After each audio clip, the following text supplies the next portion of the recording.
the hierarchy. You understand what I'm saying?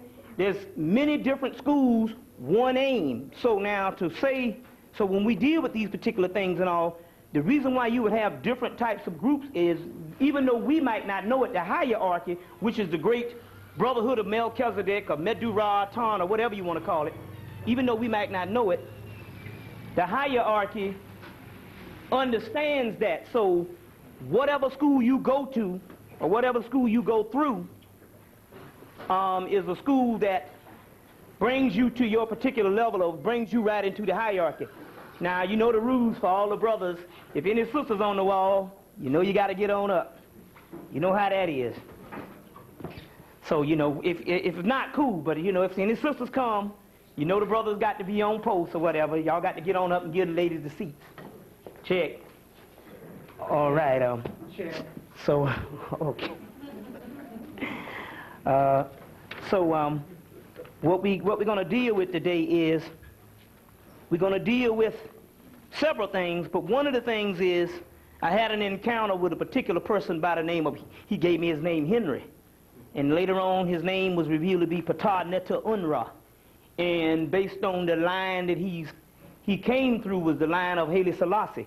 So based on that, that is showing you in all of our travels and endeavors. Now I'm not really starting the lecture. I just wanted to get this little brief thing here. In all of our travels and endeavors is actually saying, why would this particular come? I'm mainly trained in Egyptology or whatever, and this particular person would come, and even though I've always understood that all of it comes from one, Greater Ethiopia, or Kush, or you want to say Nubia, which is all one people, I understood why the first time we went to the Pinson Mounds, which is in Tennessee, this particular god, Thunderdog, came. Now, interesting, now we come to find out that Thunderdog is actually a form of Anubis, Anpu. Now, that's the Native American side, then the Egyptian side came, and then the next time we meet up with this guy by the name of Henry, a Ptah Neta Unra, and he says he's of the Ethiopian line, or what you would call the Rastafarian line, and his last incarnation on earth was Jamaica. So the key to this whole thing, what they're trying to say is, it's all one.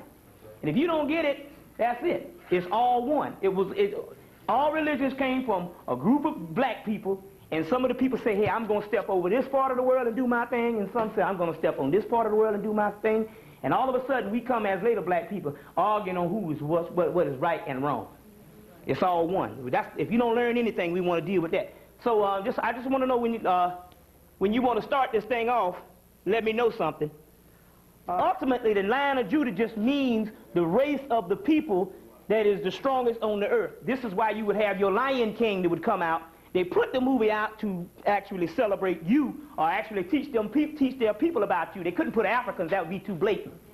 So they put the Lion King out so anybody grown or child should go see the Lion King and should adopt that as one of the movies, an esoteric movie, even though it's an animation. So we're going to be giving out some other movies also too. Okay, come on in, sister. We're going to be giving out some other movies also too. So now there's a chapter in here talking about lion power. Now I'll read some stuff on here. Now this book came out, written by a white woman in 1990. The book went out of print around 93. Now the book is back in print, and we're going to try our best to get it. And now we have the means, we have other means other than, we can get books right here in the black community. Also, now a lot of my tapes have been kind of scarce recently since September. So we're going to, in the future, we're going to have Sister Afrikita is going to be one of the main distributors of my tapes and also my new material also. My new material. Also at this particular time, since I'm just cutting the breeze, at this particular time, I think at this time you need to get out of spookism and quit being scared of things, that stuff that was hidden from you by white people. Now all of a sudden these things are coming up, and now everybody getting scared of it. Oh, that's the devil worship and all that old stuff. We're supposed to be adults now, just like in New York. When I went to New York, I've gone to New York 10 times in the since last February. And we're in New York City, and when you come, brother, you're going to have to give new information. Okay, so I came with some new information. The stuff was kind of out there, and all of a sudden the people saying I'm crazy. You see what I'm saying? But anybody knows that any knowledge is, unheard knowledge is dangerous to virgin ears. So therefore, if there's no such thing as a devil, as you know of, I mean, I think you should be over this particular devil thing and you go into hell and this whole thing and some hell up under the earth and all that kind of thing. And we'll get into the esoteric version of that. How's it going, man? All right. I think at this particular time, the stuff that they are calling satanic and stuff is actually the stuff that they hid of your stuff that they don't want you to know.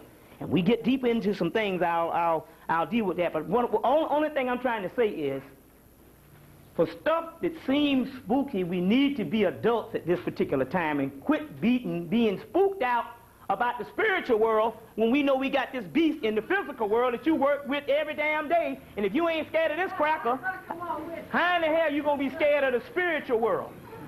You see what I'm saying? Vodun, things like that, Yoruba, Vodun, all this stuff is nothing but the science of our science. The white boys know this stuff and all, and now they're spooking you out with the stuff. You see what I'm saying? Anything black magic, it literally means, magic means science, really. Okay. So if they say black magic, it means black science. You see what I'm saying? They tell you black magic because they know magic because they know that you can use that stuff to kick their behind. You see what I'm saying? So this is so we want to get out of a dogmatized way of doing things. Now what we mean by that is this particular lecture is dedicated to Ptah Unra, who is one of the aviators of Haile Selassie. So what this means is, whether we would want to think on the fundamentalist way, oh, I only deal with the fundamentalist way on the way Rastafarianism was taught to me. I don't deal with nothing else. We must understand that there's higher levels under Rastafari, and once these levels open up by the same principles, you need to bear with these principles. Just like every school has a hierarchy. Islam, Sufism has a hierarchy. You understand what I'm saying? Now, so when we see in this particular stuff, when we're talking about Haile Selassie, there was a whole hierarchy that brought that whole thing on in the first place. And we need to understand the other side, the invisible side.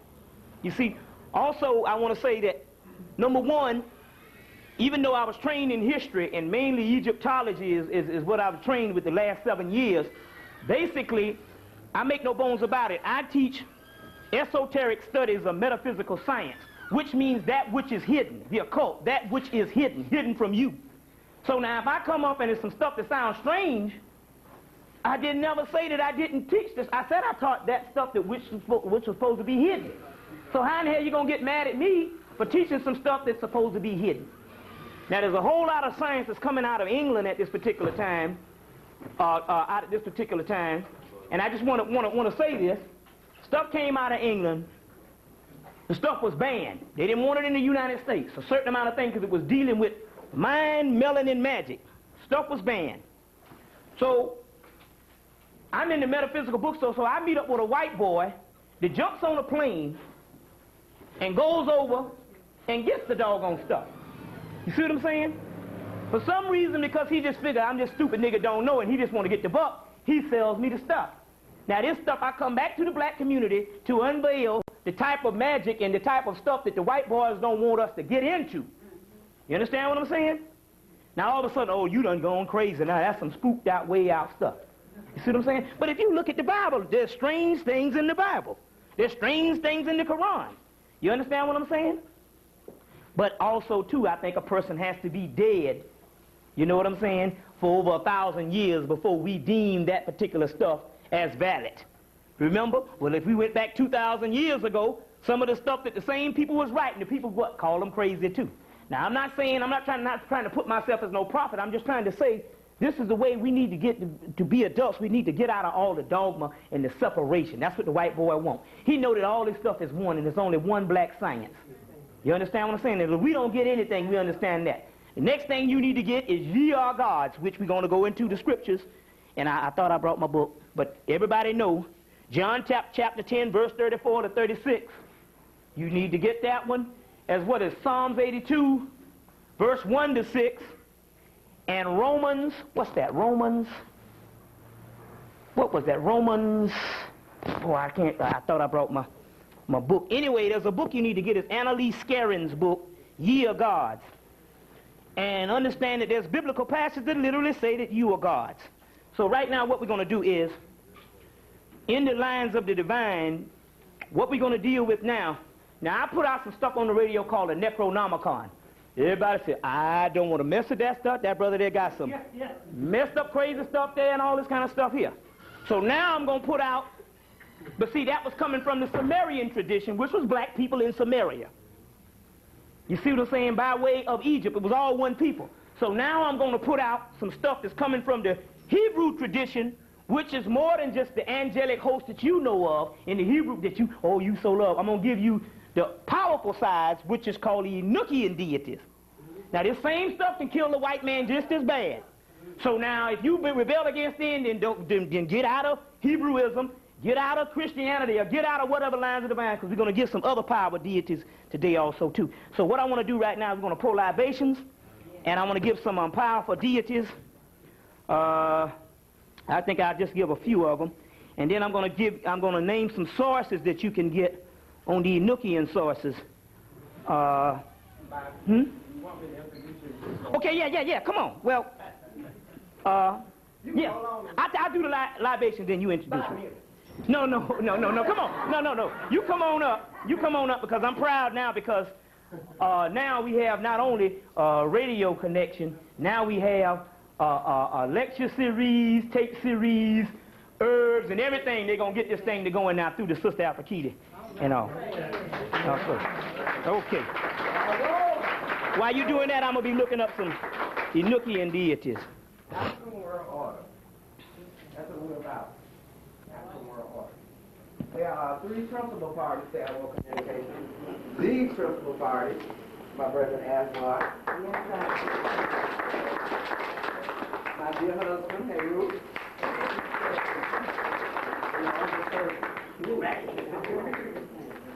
All right. Just talk a little bit. All right. The Bible says, we have been talking about ATL on Potential Lives, which is a radio program that I do, for those of you who don't know, for at least 4 or 5 years now. And of course, they told me I was crazy, I could see what time the mothership on land, I was like the big fun thing at the radio station, right? But then all of a sudden, people started listening. And more people, business people, wanted to advertise on Potential Lives. So now when I come in, I have stacks of cards for people who obviously don't think I'm crazy, otherwise they won't want their business associated with it. Right. So I want to give thanks and big ups to you for that. Today is our first lecture series, as Bobby and I said earlier. We started off with Bobby because Bobby is a very dear brother to me. I first ran into Bobby at Revolution 101, which was held a couple of years ago. I had been reading stuff on, Egypt and things like that. But it made no sense to me. I knew that it related to me, but I couldn't, and nobody was dropping it in the African tongue. So I went to Revolution 101, and they said this about Brother Bobby Hemmitt was going to talk about the Dogon, Swab people. Like, yeah, I read about that. Went, waited, and finally it was Bobby's turn. And within 15 minutes, I was like, wow. It's like my mind exploded. All the stuff that had been piled in there that made no sense began to make sense. So, if he's not a prophet, I don't know what a prophet is. Because he's done a lot for a lot of people as far as opening our minds to the cosmic level. Okay? We don't just exist on the physical. We don't even have just one body. We got at least 5. And they got like 7 subplanes each. So, it's a whole lot to us. Right? We need to know about all that so we can incorporate it all and return to the greatness that we were, that we are intended to be, and that we will be. And those of us who have become so contaminated that you won't return, then you're going to have to move on with the other people. Okay? And nature's going to take care of you. We're not going to have to do this. But if you want to go that route, we're ready for that too. You know what I'm saying? It's like that. I'm a Rio. We believe in being ready on all fronts. So, without any further ado, you ready about this? Yeah, I'm ready. All right. Here he is, the hitman, doing cosmic drive-bys on ignorance. Down with the warning. Bobby Hemmitt. All right. Okay. I haven't been speaking. I haven't been speaking that much. I spoke in a series last month at school. I haven't been speaking that much since November 19th and all. And basically what I've been doing is, because that's all I do, so that's my main sense of income, and the Spirit told me that they wanted me to stop. So after a while, I was thinking, well, hey, they're going to have me taken care of. But then again, I had to go through a transition period, and basically, literally, I starved for a couple of months and stuff like that and all. Car broke down, so we back on MARTA. So, you know, back on MARTA and the whole 9 yards and shit. Like I said, one day, me and the sister got so hungry, they had nothing but like 50 cents. We was in there trembling. I said, well, I got to do it. Ran and went to the store and got a candy bar, and I gave her a piece, and we got a piece, and drank some water. So we talking about all we have is this particular knowledge, and I'm saying basically at this particular time it's not about trying to get paid and all that kind of thing. I can basically say that now because I done starved enough to say that. So I can actually say that for the simple, most people won't say that because they would be expecting some kind of income come in where they can get paid in the next couple of months. And so they wouldn't say it ain't about getting paid, because if they come out there driving the Lexus, the people on the crowd are calling and say, wait a minute, I thought you said it wasn't about getting paid. So I can actually say this and all, because the Spirit didn't say they don't intend for me to make too much of a doggone profit and all, right? And that's what it's about. So what I'm saying is, also I can also say, well, they say, well, what is to the brother? Is the brother trying to get over on some people, trying to make a name for himself and all that kind of thing here? Hell, I'm on MARTA. So obviously, if it's anything that's dealing with lucrative cash flow, it ain't coming from the doggone lectures. So, but then again, on the other hand, what they were also saying too is, we at a particular time, really, other than getting a little bit of food in your stomach and a roof over your head, you shouldn't really be concerned about all this stuff. Remember now, the false prophet, which is the white man, is banking on you still wanting that shit in the mall. Now, number one, like I said before, all you people saying the brother can't be righteous, the brother because he cursing and all, remember now, these curse words was not even invented before the scriptures was put down. So how in the hell can an English language that wasn't even around when the scriptures was put down thousands of years ago be a legitimate curse word to God? You see what I'm saying? God too busy trying to make sure that the doggone sun don't bump into the damn moon to worry about whether you cursing or not. That's called, and we got to break this dogma spell, because that's called good human behavior, which the brotherhood gave to the white boy because he didn't know how to behave. You understand what I'm saying? You see what I'm saying? You didn't have to do nothing. Your nature was good behavior. You see what I'm saying? So that's why the white boy, like I said before, that's why the white boy, the reason why you would have these Quakers and different things in slavery that say we are abolitionists, you know, they say that we are against slavery, is because they're looking in the book. So that's letting you know that they don't have a nature of their own in good behavior. They got to always look in the book. That's where the whole thing, where the preacher carries around the Bible. That's also say, well, what's going to happen when you take that Bible out of your hand? Where's your good behavior? So we got to understand things that we think of as moral dogma. First thing when we get in religion, we want to deal with some things like I want to act a certain way, and I want to do a certain thing and all. The Spirit don't have a damn thing to do with none of that. This, you know what I'm saying? Oh, I can't have sex, but the Bible tell you right there to go forth and multiply. You understand what I'm saying? And if there's no such thing as no hell, and I think you need to get out of that type thing, or we'll deal with that particular part too. You in hell now. You see what I'm saying? So if there's no such thing as no hell that you're talking about up under no ground and all, who's getting penalized from some stuff? The good behavior thing where they was talking about being penalized is based on this European being penalized. Now we really need to deal with these things. You see what I'm saying? And all you got to do is just really think, because what happened is based on this dogmatism, you even think that you're going to get chastised for even thinking good. So I don't want to think good. Even a thought is wrong. Even a thought is sin. You see what I'm saying? All this is stuff to lock you down. Ye are gods. Well, hell, if I'm a god, you see what I'm saying? I got control over my own destiny, because also I understand that I'm righteous anyway. There's certain things humane that you just ain't going to do. They never produced a mass murderer out of you. That's why they had to frame Wayne Williams. That's why they're trying to frame O.J. You see, not like O.J. didn't deserve it, because damn O.J. ain't been black since he was 15. But that's not the point. It ain't about O.J. Simpson. The trial is not even about O.J. Simpson. The trial is about a race war in 95. Now, I just got the actual, there's a brother from Detroit, and see, that's the way I'm blessed. A brother from Detroit, he'll send me packages of information on the New World Order. Because that's his thing. He's a researching that thing. And they say you should never get into another person's field. So Steve Coakley, the Spirit give him the New World Order, so he does that, and he's good at it. I deal with the whole spiritual aspect, and I'm good at that. So this other brother is a New World Order researcher, so he sends me stuff. And the white people are saying, they got a 5-page article on how the OJ thing is nothing but a thing that they said race war in 95. When they did the man Bo Gripe, all the damn Ku Klux Klan tell you is race war in 95. Well, how they going to spark that? Through the OJ thing. And that's the first thing we're going to get on, because that's real crucial right now. People saying, I don't want to hear nothing about no trial. That's bull jive, because you got to understand everything is something. You see, the white man would not preempt no soap operas, and already done cost more than the Vietnam War up to this time to do that for nothing. Check. Now, first of all I want to do is, I want to get into these Enochian deities. Now, I'll explain what these things are later on. Enoch is the Hebrew form of the god Sut, or later form of the god Tahuti. Enoch just is a simple word for God. Enoch. You see what I'm saying? So now when we're saying these Enochian deities, we are talking about, and I'm going to tell you some works that you need to get. Start pouring these things so we can start kicking these crackers behind. We doing it every day. Crackers can, the cracker Illuminati got my tapes. FEMA, all of them got my tapes, but they can't come within a 2-mile radius around my crib.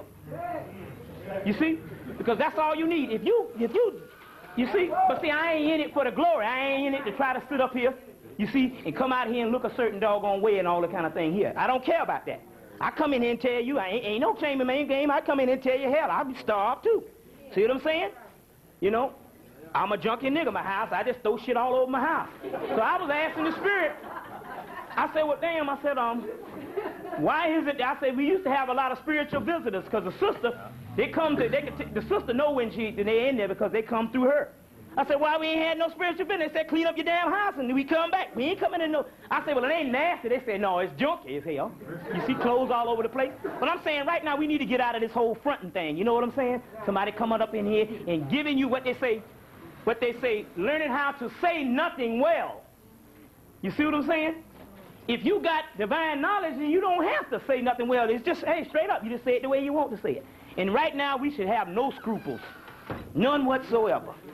All right, now, we're going to get into these Enochian deities. So I'm going to post some of these deities, and you go Ashe.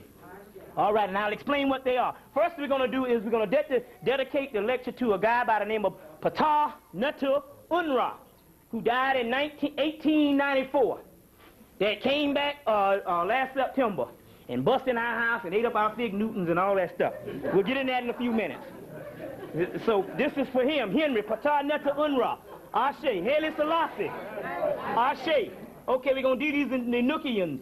Oh, Ashe, Sanu, Ashe, Barsag, Ashe, Goho, Ashe, Ayad, Ashe, Doubt, Ashe, Lanch, Ashe, Chal, Ashe, Van Banfo, Ashe, Saraha, Ashe, Zazal, Ashe, Ra, Ashe, I, Ashe, Ta, Ashe, Nasad, Ashe, Ad, Ashe, Gra, Ashe, Ta, Ashe, Malfag, Ashe, Das, Ashe, Hogo, Ashe. A few more. These some powerful deities. I want to get, okay, ready? Ka, Ashe, Nathos, Ashe, Zimas, Ashe, Ad, Ashe, Kama, Ashe, Ta, Ashe, Nala, Ashe, Zan, Ashe, Sobo, Ashe, Thiel, Ashe, Nak, Ashe, Fog, Ashe, Ahad, Ashe, Dus, Ashe, Uros, Ashe, Bubal, Ashe, Grasam, Ashe, Kasam, Ashe, Oharal, Ashe, Kaba, Ashe, Per, Ashe, Das, Ashe, Nasarag, Ashe, Cab, Ashe, Oram, Ashe, Ida, Ashe, Fihal, Ashe, Farazam, Ashe, Ad, Ashe, Zala, Ashe, Anda, Ashe, Enoch, Ashe. Now those are the Enochian deities. And I'm going to explain what those are when I get into a few things. Right now I want to give out the chief Necronomicon deities, which is the same thing coming from Samaria. These are the powerful deities the cracker can't mess with you about. I'm talking about straight up kill you if he come and harm the black people, which you call the royal bloodline. Check. Okay, Azathoth, Ashe, Yog-Sathos, Ashe, Hastar, Ashe, Nilahotep, Ashe, Cthulhu, Ashe, Sub-Niggurath, Ashe. Those are the main ones. Okay, now, Tiamat, Ashe, Lilith, Ashe. Now, okay, let's give a few Egyptian deities and we'll be ready. Because, okay, then we go, Layla, okay, that's one. Allah, Ashe, that'll be one. Jah, Ashe, Rastafari, Ashe. Okay, let's see, give some Egyptian ones. Osar, Ashe, Aset, Ashe, Sekhmet, Ashe, Mao, Ashe, Heru, Ashe, Awas, Ashe, Thunderdog, Ashe, Thunderbird, Ashe. I want to clean out this water. Give me some. Muawas, Ashe, Lazarus, Ashe, Bass, Ashe, Best, Ashe, Ptah, Ashe, Ra, Ashe, Raziel, Ashe, Sanat Kumara, Ashe, Kuthumi, Ashe, Suya, Ashe, Kaziel, Ashe, Michael, Ashe, Haniel, Ashe, Bubiel, Ashe, Lahiliel, Ashe, Mentu, Ashe, Muntu, Ashe, Ankak Lakansu, Ashe, Noble Drew Ali, Ashe, Honorable Elijah Muhammad, Ashe, Malcolm X, Ashe, Martin Luther King, Ashe, Marcus Garvey, Ashe, hold on, give me a few more. Rastafari. Ashe, that's Bob Marley. Okay, right. But okay, well, I'm glad you said that. I didn't want him to get mad because the last time he pissed me. Last time he got pissed off with me. See, and I want to get that right now because Bob came up in the place and said, "Who is this nigga here?" So you know. Okay. So okay. So now we're gonna what's that? Ashe, Denmark Beastie. Ashe, Sojourner Truth. Ashe, Harriet Tubman. Ashe, Ella Baker. Ashe, Mary McLeod Bethune. Ashe, Ashe, Ashe, Ashe, Ashe, Obatala. Ashe, Oshun. Ashe, Ogun. Ashe, Odudawa. Ashe, Arula. Ashe, Shango. Ashe, Oya. Ashe, Iminja. Ashe, Orisha Oku. Ashe, Ashe. Okay, now, Ashe, I get that. Okay, now, what we're gonna do is, I'm gonna call out my grandmother, Irene Shaw, my father, Ali Hemmitt Sr., Ali Hemmitt Jr., Ashe, Raymond Shaw, Ashe, Mabel D. Ford, Ashe, all the Hemmitt family, all the Shaw family, all the Davis family. Now, what we wanna do now is, when I count to 1, 2, 3, you start calling out your ancestors until this ball is gone. 1, 2, 3. Ashe, Ashe, Ashe, Ashe, Ashe, Ashe, Ashe, Ashe, Ashe, Ashe, Ashe, Ashe. Okay, to all gods known and unknown. Ashe. To all ancestors known and unknown. Ashe. All right. Okay, now. All right. Born and unborn. Ashe. Okay, now we got that out the way. Good. Now that means that can't nothing come. Now this is very important because when I was in Jacksonville, Florida, like I said, they had some white witches. And they stole some of their spirits or whatever, these white spirits, and they tried to come in. But I had them. I pulled these here, and they couldn't get through. So then they called one of the brothers up there saying, we just want to meet the brother. So tell the brother, can he come by our house? And we want to meet him and give him some more information and all this. Some white people now. Now, I know doggone well when I step up in their house and they done pulled their stuff, my stuff can't get in. This is real deal. Now, the reason why I know, I used to pull these libations, and one of the brothers who can see, he bust in the house. He said, oh, I see all them people over there. It was all in the house. And this is what we got to start dealing with for protection. Because it's a real spiritual thing going on here. Everybody claim they want to deal with the spirit, but they want to deal with the illusionary world. This is the illusionary world. This is called a petty universe. This is all a hologram. So I'm going to deal with this next week. I'm going to deal with this in a thing. But today I want to dedicate some stuff on some serious things on religion and some other things. But right now what I want to do is I want to deal with some hard copy stuff. Should we do that with hard copy? Yeah. Okay then, we're going to deal with the hard copy. Like I said before, for people heard the radio station, there was, to let you know that we are at war.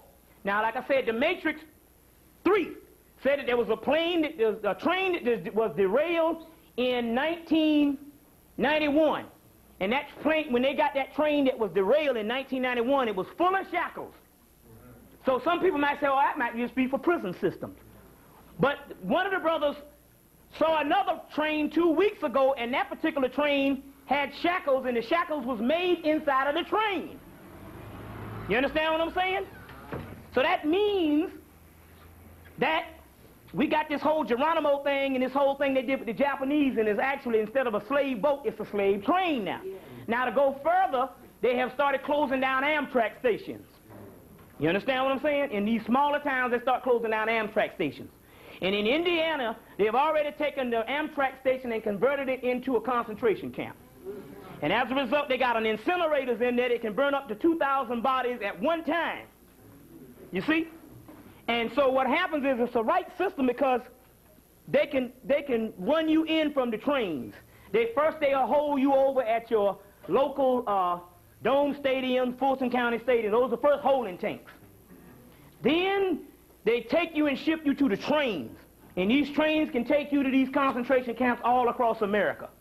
So now the reason why Amtrak has closed down most of their lines is because now they're going to use those train systems for concentration camps. Now they just closed down 10 concentration camps last week. Army bases. They closed down another 10 within the last 2 weeks, the last 5 years. What's that? Okay, like I say, if you got a sister, some of y'all brothers done asked them chairs. You see what I'm saying? Now, also now I got two brothers that's coming back. They're coming back with some FEMA reports they want to pass out. So let those brothers in. Those are my drivers also. I got to treat them right because it's raining outside. And I don't want to walk home. So you know that kind of stuff. Now, now you heard Senator Graham, the guy that did the Graham, Rudman Hollinsville, whatever that thing is, said when they asked him, he said he was running for president in. He know damn well there ain't gonna be no presidents here in no 1996. Even Delbert Blair told you that the last president was gonna be Bill Clinton. You see what I'm saying? Your new president is Newt Gingrich. Now he said that he was running for president, and he announced his presidency last week at the University of Houston, and asked him what we're gonna do on crime. He said, if I got to strap barbed wire on every closed down army base, we're gonna do that. Now we know that this is all they're running in the same system. Now all of a sudden, Newt Gingrich has just released this book. Now here's the man that's the Speaker of the House, and he releases a science fiction book. It's a sci-fi book called 1945, and it's got Hitler on it. It's got the American flag burning. It's got airplanes crashing. And you know this book is on the same means of some of these New World Order books. You see? Now he's releasing that book in August. They don't plan for you to be here in August. In August, they say, in August, this is for them to get their thing together. Because they plan on doing their shit in June. Straight up. You see what I'm saying? They plan on doing their things in June and all. So now, like I said before, based on the White House message, the White House message was given to Vernon Jordan, who Vernon Jordan is the right-hand man, Negro man to Bill Clinton. But we know Bill Clinton don't make no decision. He's a yes man for the Illuminati.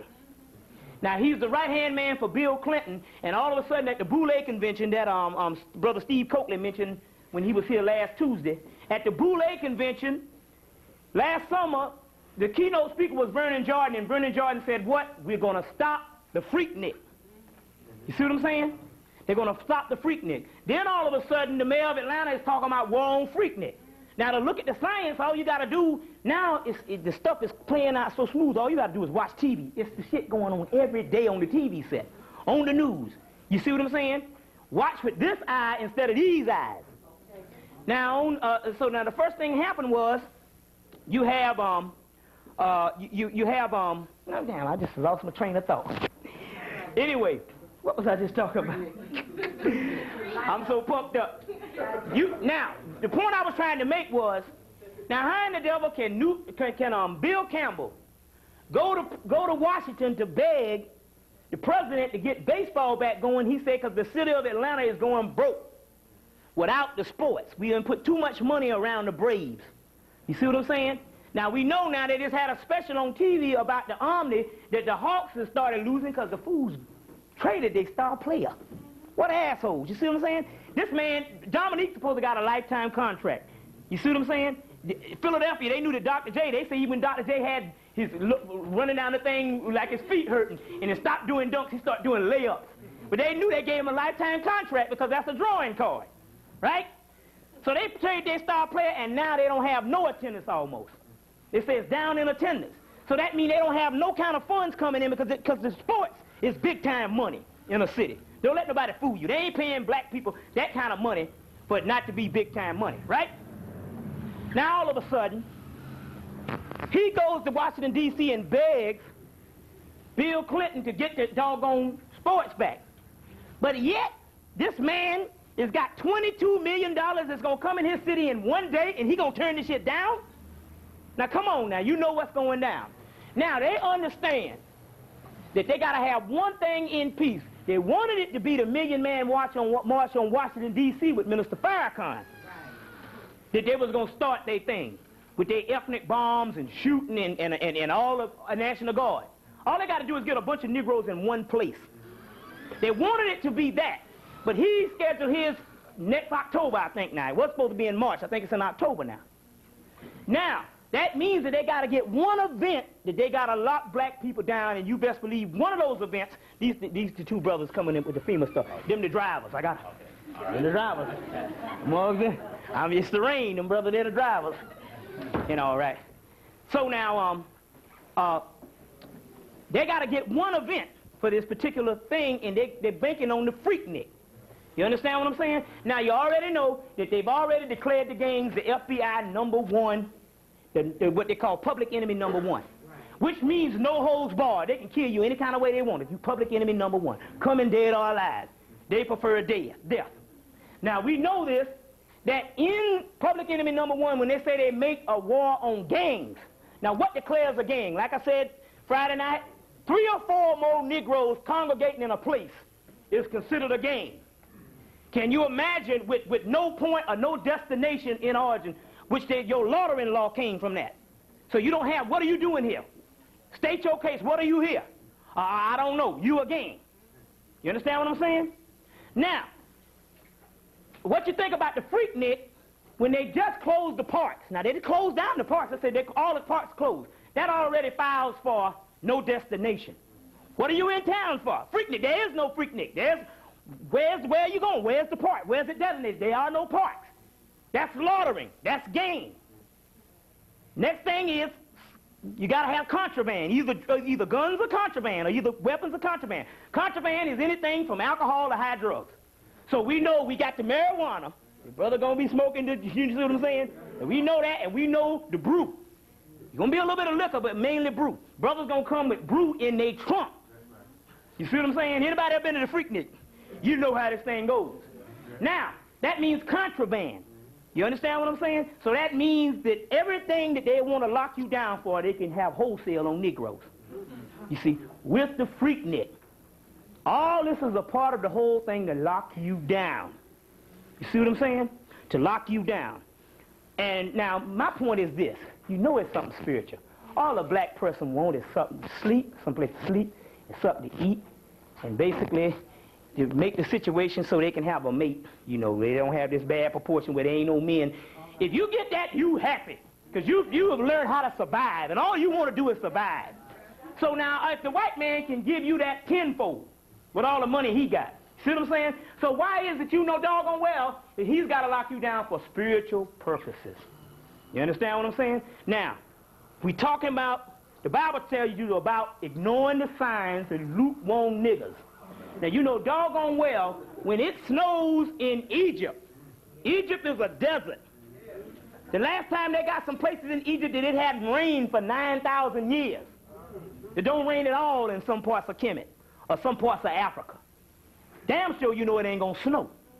Now, here you got in Egypt, and I had to report, where it snowed in Egypt, 3 weeks ago? Snowed enough to kill 3 people. You see? And injure several others. That means now snow is only rain now unless it sticks. So to kill 3 people, it had to stick. You see what I'm saying? Now that ought to let you know. Now in the book of Revelation it says what? The 6th seal is open in a great earthquake. Now you know, dog, it's not the earthquake of 1989 with San Francisco. That was, it was hardly nothing. And it wasn't the one last year. But if you've seen this place here, I mean, you don't see nothing but just rocks. They say 6,000, you can count another 6,000 because they haven't even dug up the damn buildings yet. So how they gonna say it's 6,000? See what I'm saying? That's one of the greatest earthquakes ever. You see, in recently. You see what I'm saying? I think that even in that worse than Mexico City. Mexico City was. But isn't it funny? Mexico City was what? 1985. This one is what? 1995. All right? Now, we know based on the matrix system, that based on the matrix system, the matrix is these group of books, you see. I think 1 through 4, they cost about like $200, $300, $250 for a set. But in there, the white boy had taken all the scriptures that he had and concluded that all the scriptures, they ran out in 1994. Now, you can get a little small book for $4, Elizabeth Clare Prophet, book, Astrology of the Four Horsemen. In her thing, she concludes that her prophecies start in 1987 when she started compiling them, and they run out in 1994. Just like the Matrix, is 1994 when it ran out. There's another book by the name of Dramatic Prophecies of the Great Pyramids that was put out by some white boy in the 1950s, and they printed it every year up until 1973 when Honorable Elijah Muhammad mentioned that, told the people that they need to get the book, because in the book the white man literally said, the black people are going to take back their planet. And in his prophecies, they run out in 1994. Now, we know based on the calendar, and I've been working on this for 3 years now, and we have narrowed it down, the calendar, and based on, because back then I used to do the stuff based on the stars, but now, since then, we've gotten the spiritual seers. And all of them said that the year 2000 is 1995. See what I'm saying? The Dogon did their Siggy ceremony, and the reason why it scared the crackers, because the same time they was doing the Siggy ceremony, realigning Saturn and Jupiter. They did it last year on 1994, which was actually 1999, which is the last year. You see what I'm saying, of the decade. So they realigned Saturn and then Jupiter, and that's when the whole bomb thing went off on Jupiter that summer. Now they realigned this Saturn and Jupiter, and the same time they was doing the Siggy ceremony, the black people was dancing in Atlanta with the Freaknik. Now, even though it was maybe ignorant, the spirit does things for reasons. You see, because all it is, when you think of something, they say you got two guardian angels. They always listen to the one on the right side, because that's the one that's telling you the right stuff.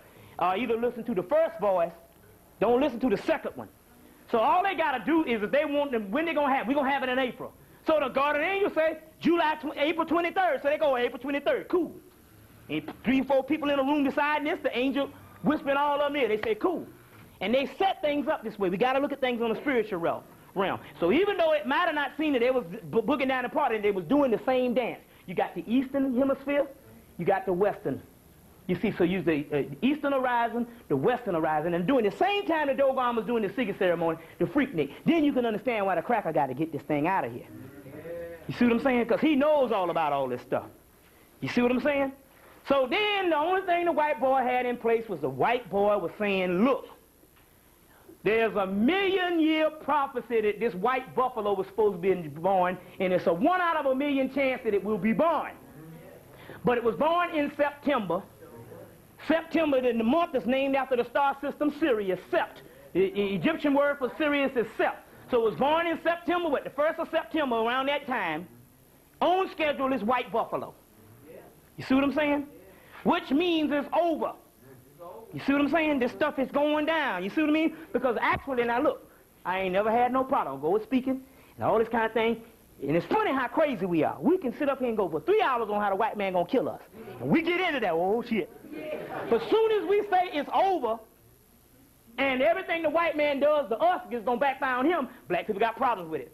Oh, it's over. No, it can't be over. Because why it can't be over? It comes down to personal things. Why can't it not be over? It can't be over because I haven't done my thing yet. I was planning on doing something, and I had a goal to set. So I was going to make a certain amount of money, or I was going to do, even in consciousness, I was going to go and do a certain amount of people. I was going to do this thing, so it can't be over for selfish reasons. You see what I'm saying? That's the lukewarm. Now, like I said, this new book, Beginner's Guide to Revelation. Robin Robertson. Beginner's Guide to Revelation. Robin Robertson, put out by Samuel Weiser. Now, in here there's a chapter on the lukewarm. Now, all you have to do is go look at your Bible. They talk about the lukewarm in your Bible. Okay, now, in this part on the lukewarm, I'm just going to read this one little part. Y'all all right? Yeah. Okay then, cool. Okay then. So now, I know my stuff is lengthy, so y'all just sit back, we're going to be here a while. But like I said, now, if Michael Jackson was shaking his white ass, y'all put the gun to his head if he don't give you an encore performance. Now it's time for war, and everybody want to go home and do stuff. And now, it's funny that way. All right, I want to get this one part about the lukewarm, where it says, I just got to read this to you. I think here it is, right here. Boom, boom. Last days, lukewarm. Well, I'll just go ahead and say it. Says that in the lukewarm, they said the reason why, they said that now, God is rearing up to fight the false prophet. You know who the false prophet is? A false prophet is a person that has everybody under its spell. And basically based on the convenience of America, the TV, get some food in your gut, don't make no waves, get a little paid or whatever. You see, you're going to do just enough work for him to pay you just a little bit, and he's going to pay you just enough to keep you on the job. You see what I'm saying? That's the lukewarm. So they say that's the false prophet. I should have, see, that's, being a Negro, I should have marked the page. 200 pages, I'm trying to find this stuff. Now, but anyway, I'll go ahead and say the lukewarm in this book, it says, those particular people that do not want to take no sides, ignoring the actual signs, and also those people that only want to deal with their own personal endeavors. They say be in this world, but not of this world. You understand what I'm saying? Right now, don't supposed to be with one thing, getting the cracker off your back. But now, getting the cracker off your back. Now, we know we got some revolutionaries in here. But isn't it funny that we talk about the rebel like a brother from Morehouse came up. He said, brother, I'm a revolutionary. I said, now wait a minute, hold on, brother. How in the hell you going to be a revolutionary and you going to wait on me to bring you the sign on when the white man going to kill you? A real revolutionary, you're supposed to know about the sign 10 years ago and already supposed to have struck. So a revolutionary ain't getting into the game when the white man strike, because when the white man strike, it's over. A revolutionary strikes before then. So now we ain't had no wars yet on no revolutionary standing up against the white man. So now this revolutionary thing is what you call a romanticism. Now I'm not saying you don't supposed to get your gun if the cracker come in your house, you don't get him off your behind. That's self-defense. So the revolutionary is temporary first. Right now you're in a revolutionary. Any cracker step to you, you try to take the cracker out. And try to do it so you don't go to jail. Okay? All right, we know how that is, right? But now, in the long run, all of your scriptures tell you that it's going to be something bigger than that. The white man is counting on a war, a physical war. You see what I'm saying? He's counting on that because he got that covered. He the beast. And you can't even you can't deal with the thousands on how bad this white man can get. You say, okay, yeah, I can do some stuff. But the stuff you do is still humane. You don't know how this cracker thinks. This cracker can do some stuff and mess your whole world up because it's no limit on what he would go. This cracker cut his leg off and start gnawing it in front of you. You see what I'm saying? That is no limit on where he'll go. You see what I'm saying? Now the same time it's been going on, they got this guy. It was in the fall of the year, but at the same time, everybody's into the OJ thing, and they only splashed it in New York like one night, 1 or 2 nights, and they let it go. You see, because anything that they want you to know, the media gives it to you. So now they got this white boy. He put an ad out in the paper, white man looking for sexy black female and all that kind of stuff. Now, since everybody into the interracial thing, he got a line down the damn street. Sisters lining up. This cracker get them home, hit them in the head, and cook their ass. They bust in this cracker stove, in this cracker house, he got bones in the pots. You see? They got but see, the thing with Jeffrey Dahmer and this man is what white people been doing for years. During slavery, they had things whereas, just like you got cattle, they used to eat Negroes. Their recipe book, how to eat a nigger with basil. There's some stuff like that, with basil. It's a recipe, these recipe books. So, now what happening is the stuff is revealing in that archetype is coming back in that cracker, and now you see these people. They eat people all the time. You see what I'm saying? But you lay down with the doggone dogs, you don't wake up with fleas, you get 8 straight up. So these are things that's actually going on. So now, we must establish a point, but now the key to the whole thing is we're going to bear witness, so we're going to deal with the spiritual path which the spiritual path, we got the doggone energy. Like I said, I was going home. For Christmas, and the cracker got behind us, and the ship was right over the car, and I said, get him. Next thing I know, the cracker stopped and turned around. You see, and haul ass. But we can do those things. You see what I'm saying? Now, my mama sitting home, yeah, okay, cool. Cool. Okay, then, so what it is, my mama retired from school, and so now she into the hard copy gossip thing. So she get all the news because one of her friends, Ada, down the street, got a damn police scanner. So anybody go to jail or whatever, it's going to come on the scanner. And so what's going to happen is, Ada going to get one side of town of her friends, and my mama going to pick up the phone and get the news from Ada, and she going to call the rest other side of the town and give it to them.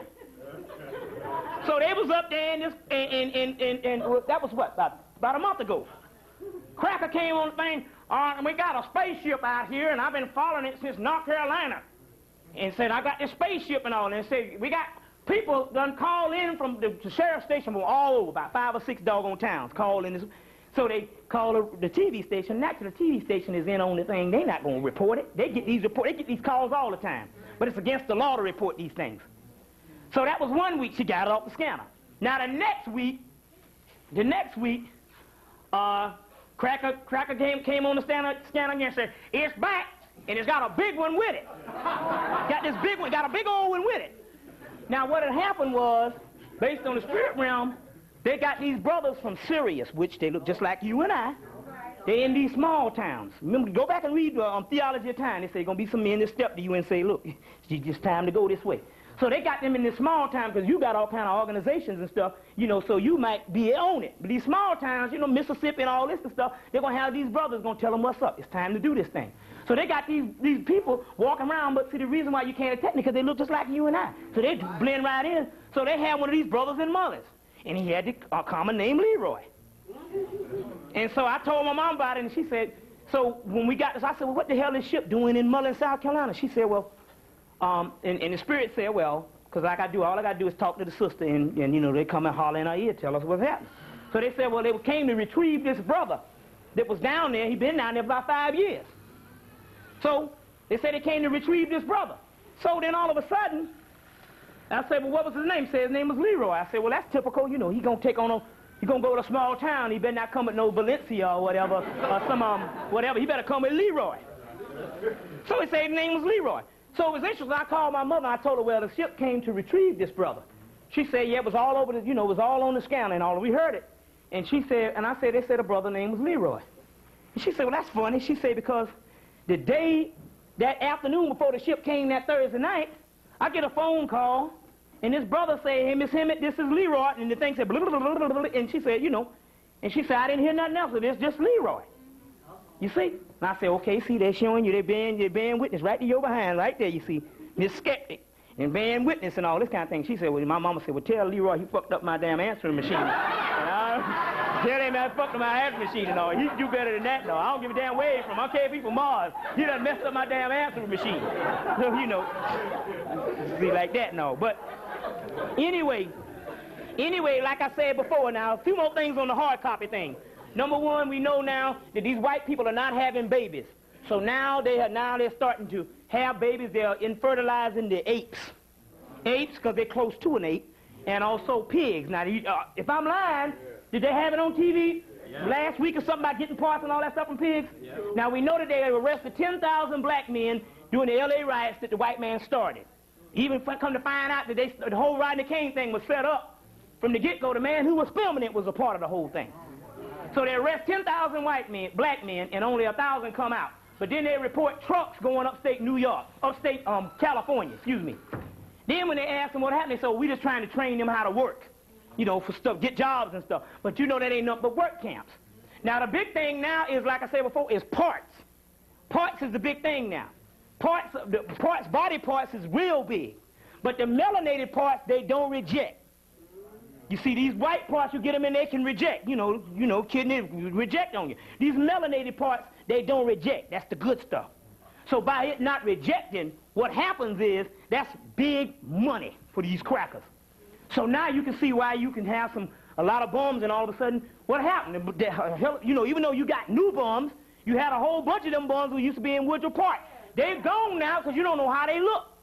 You see, you don't want to deal with them. So they take them up and they get these parts. But now, you know, there's thousands of black men missing, they're getting the parts. You see, so they don't want to just kill you outright. The reason for the concentration camp is they can use the stuff they get from you. Otherwise, they can drop bombs on you and just blow you up. You live on reservations, they know where the hell everybody is. You see what I'm saying? But the main thing is these parts, and that's why you got to go get the movie called The Harvest, 1991 or 92, The Harvest. Guy go to do a report when down in South America someplace, and he get knocked in the head and wake up, his kidney gone. Come to find out, his damn boss sent him down there because the boss need a kidney. Well, you go down and work on his store, and the boss sent him down there to get a kidney out of his behind. Parts is the big thing. There was a movie came out in the 70s called Parts, the Clonus Horror.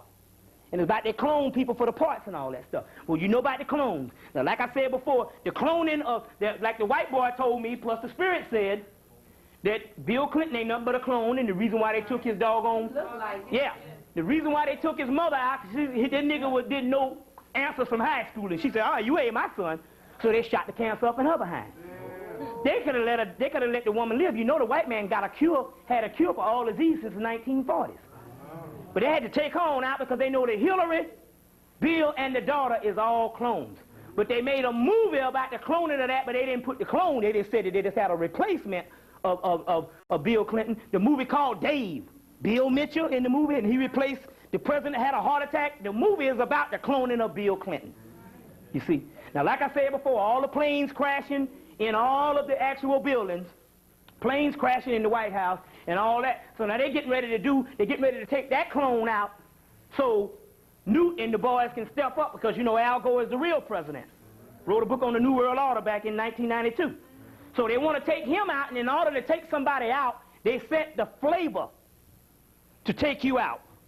They set the flavor, and then how they set it is because all the playing and the shooting at the White House, so when they do take him out, you say, well, hell, people have been trying to kill him for the longest. And this is the way they do these things. You see what I'm saying? Now, all of a sudden, like I said before, and just hopefully that we won't even get to that part.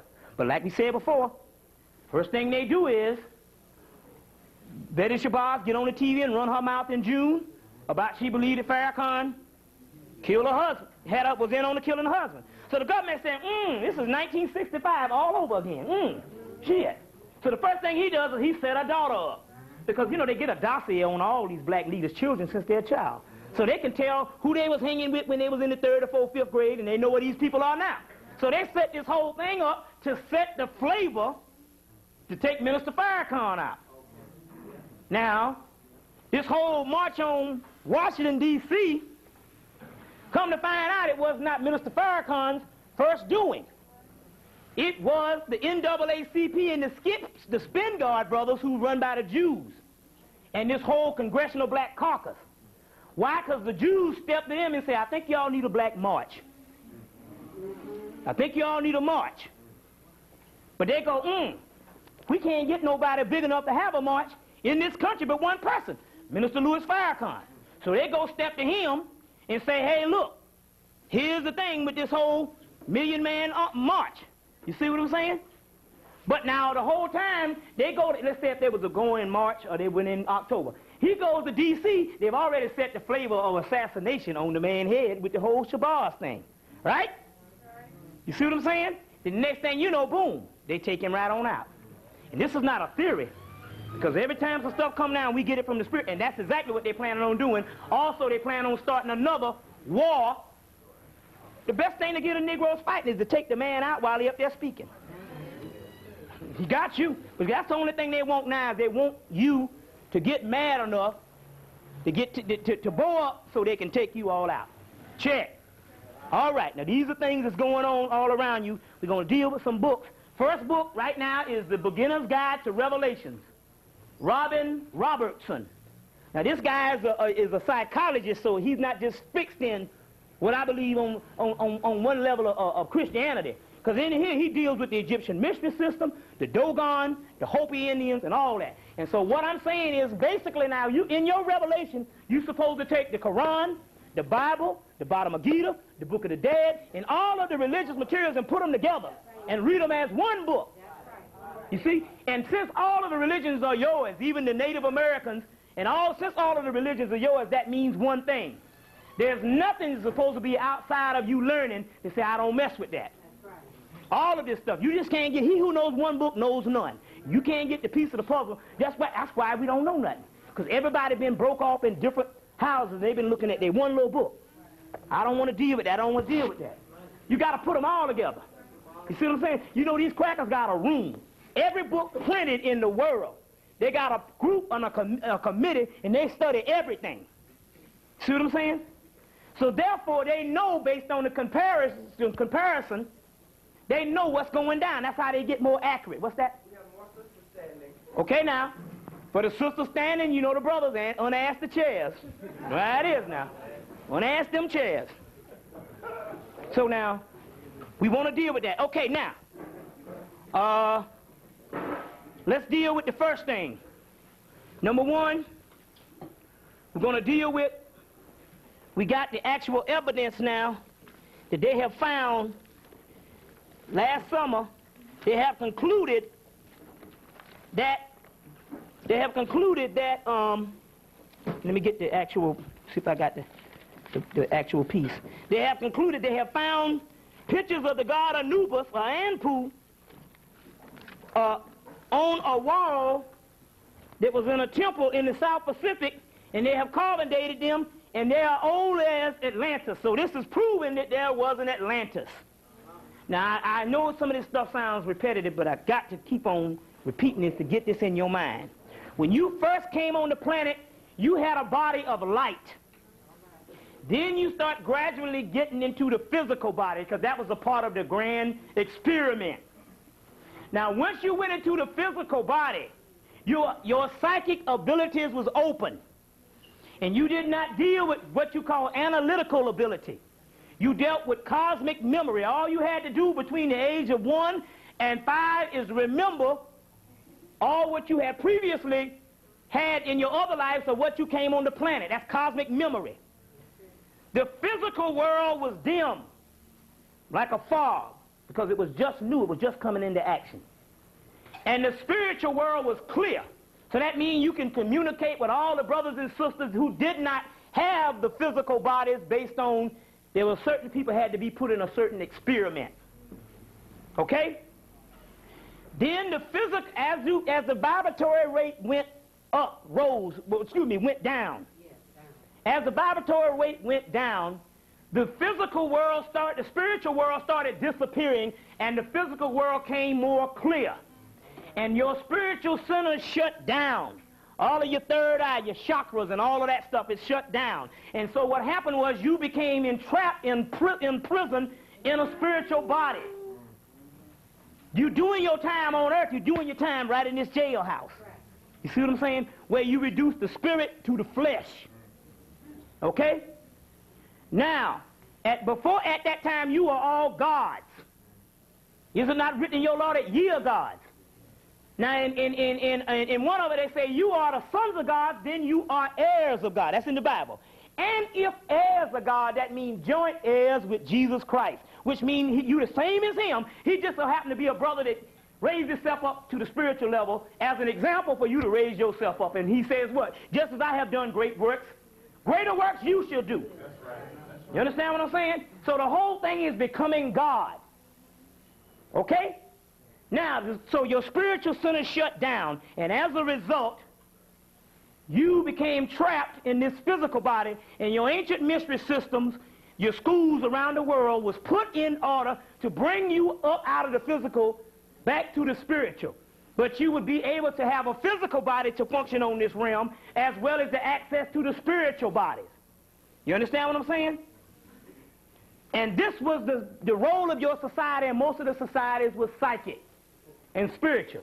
Now, you got to understand this, because the reason why you are trapped with the false prophet, the white man, is because you think that the physical structures that you see out here are more conducive to the white man, and you think that they are more superior. At the particular time when you had all of the spiritual things, you didn't need much of the physical. That's why I often wonder, well, why you can have an Egypt over here with all the physical, and the rest of Africa don't have this stuff. You understand what I'm saying? Because at one time on the planet you didn't need those physical things, because The physical things is based on your spiritual centers are shut down and you need more physical things to function. You understand what I'm saying? The more spirit you have, the less physical things you need to function. And I know it's true because the same thing with me. I used to be highly materialistic in college and all that. You know the whole thing. I want to go get my $1 million and all that kind of thing here. Now and stuff, I've become so immersed in stuff, I got to check myself and shit. Because I'm about to become a hermit. And I mean a damn hobo and stuff, because I literally don't, I used to go in the mall. I used to go in the mall and just say, man, Dad, I got to get the money. Look at all this bad shit up in here. You know, like that. Oh, look at that car. You see? But now and stuff, if I had the money, I wouldn't know what to do with it, because I'm not into that stuff no more. You see what I'm saying? That's when you see the dead people in the mall every damn day. They're shopping and all that kind of stuff. You're supposed to be, really, you know what I'm saying? Get you something to eat, and that's an acquired taste, acquired condition. You know what I'm saying? But get you something to eat, something divine and something, you know what I'm saying, righteous. And, you know, and if you got a mate and stuff, hell, you don't need nothing else. You see what I'm saying? On a roof over your head and some heat in the sun in the winter and all this kind of stuff here, you don't need nothing else. The more you depend on the cracker stuff, the more the cracker got you. You see what I'm saying? Now, you fell into a physical, and then you started running the physical. And you started running the physical. You say, so now the Spirit said, well, if you're going to run the physical, we're going to run the physical on a divine level, whereas we can have a balance in society, and it's going to be divine even on the physical. So you built things to acquiesce the spiritual. Or you built things to manifest the spiritual. If it wasn't spiritual, you didn't build them. Okay? Atlantis came, you did these things. Had a few little things where you started experimenting, you blew up that place, it went down. Caused continental drift because you was all one people on one landmass with no other people on Earth. Then, Hemmitt, which was all a part of Atlantis at that time when the stuff, you had that left over, you did that, and then the civilizations, then all of a sudden the vibratory went down even more, and even though you couldn't even survive on those physical things, so you went to sleep and you gave the stuff to the beast. Now, the key to the whole thing, you got to start looking at the bigger picture. Now, the key to the whole thing is this. You first were gods when you came on the planet. Power, balls of light that can do anything. Now, if you were spiritual bodies of light, if you were talking about getting your planet back, to gain your planet back, you don't go back to Egypt or Atlantis halfway. That's what you fell into. That was a decline. When they say getting your planet back, they're talking about you going back to God, that you are one with the universe. You understand what I'm saying? So in actuality, the white man, what he's doing, you have outgrown this shit. Yes, thank you. You see what I'm saying? But now you want to be back like the white man, and that's a low level. You've outgrown this thing. You got to understand these things. See, the whole thing is people saying, I want liberation. So that nigga up there, he talking about that shit that you can't see. So damn that. I want liberation to take back my stuff and take back my communities. But what I'm trying to tell you is what you think you're taking back is the low level. You gods. You marvel at what Jesus and all those people can do, walk the damn water, and they saying you can do this. But yet you want a doggone pork out and do the regular little old stuff. You want a damn the little crumbs. You see what I'm saying? The reason why they can't fight these spaceships out here, because these spaceships is, you got black people that say, I want to be a spaceship. So they turn into this big ball of light. You see what I'm saying? Now they come into the physical, they can go into the physical. They can demanifest and go back into the spiritual. The cracker can't fight those things. That's why he can't detect these things. In your mind, everything that you want to do, you can do. That's what the predator was about. We'll go into that in a few minutes. So anything you wanted to do, you can do in your mind. The crackers show you this stuff on TV. Look, let me tell you the deal. Go and rent Superman 2. Let me explain what's going on. Superman 2 is nothing but a story of the black man and the black woman. On another planet, some people, they messed up. Same thing happened to us. That's the whole fallen story, the Lucifer falling and all that stuff. They messed up and they got encased in a glass. 3 of them. Remember that in the movie? Yeah. And they came down to Earth. In Earth now, the black man, now just look at the people, you know there was white people. Look at, turn those people black. Now they come down to Earth, right?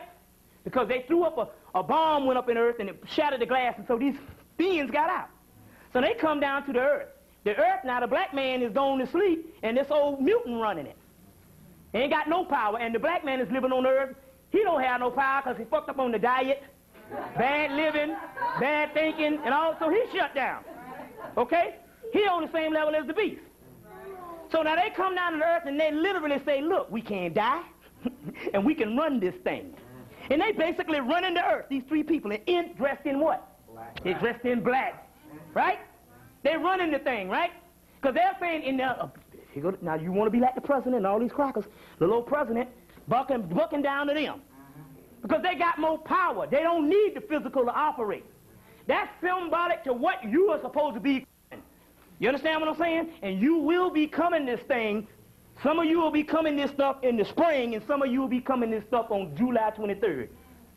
We'll go into that in a few minutes. That's why the cracker got to lock you down in June. Now, it used to be said, well, that brother, I don't want that brother that, he give all these dates, but he might not be right. But now all you got to do is turn on the TV.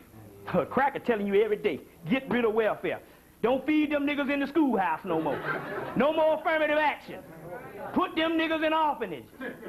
He started in January. He said, we got 100 days to establish our plan for America in January. Right?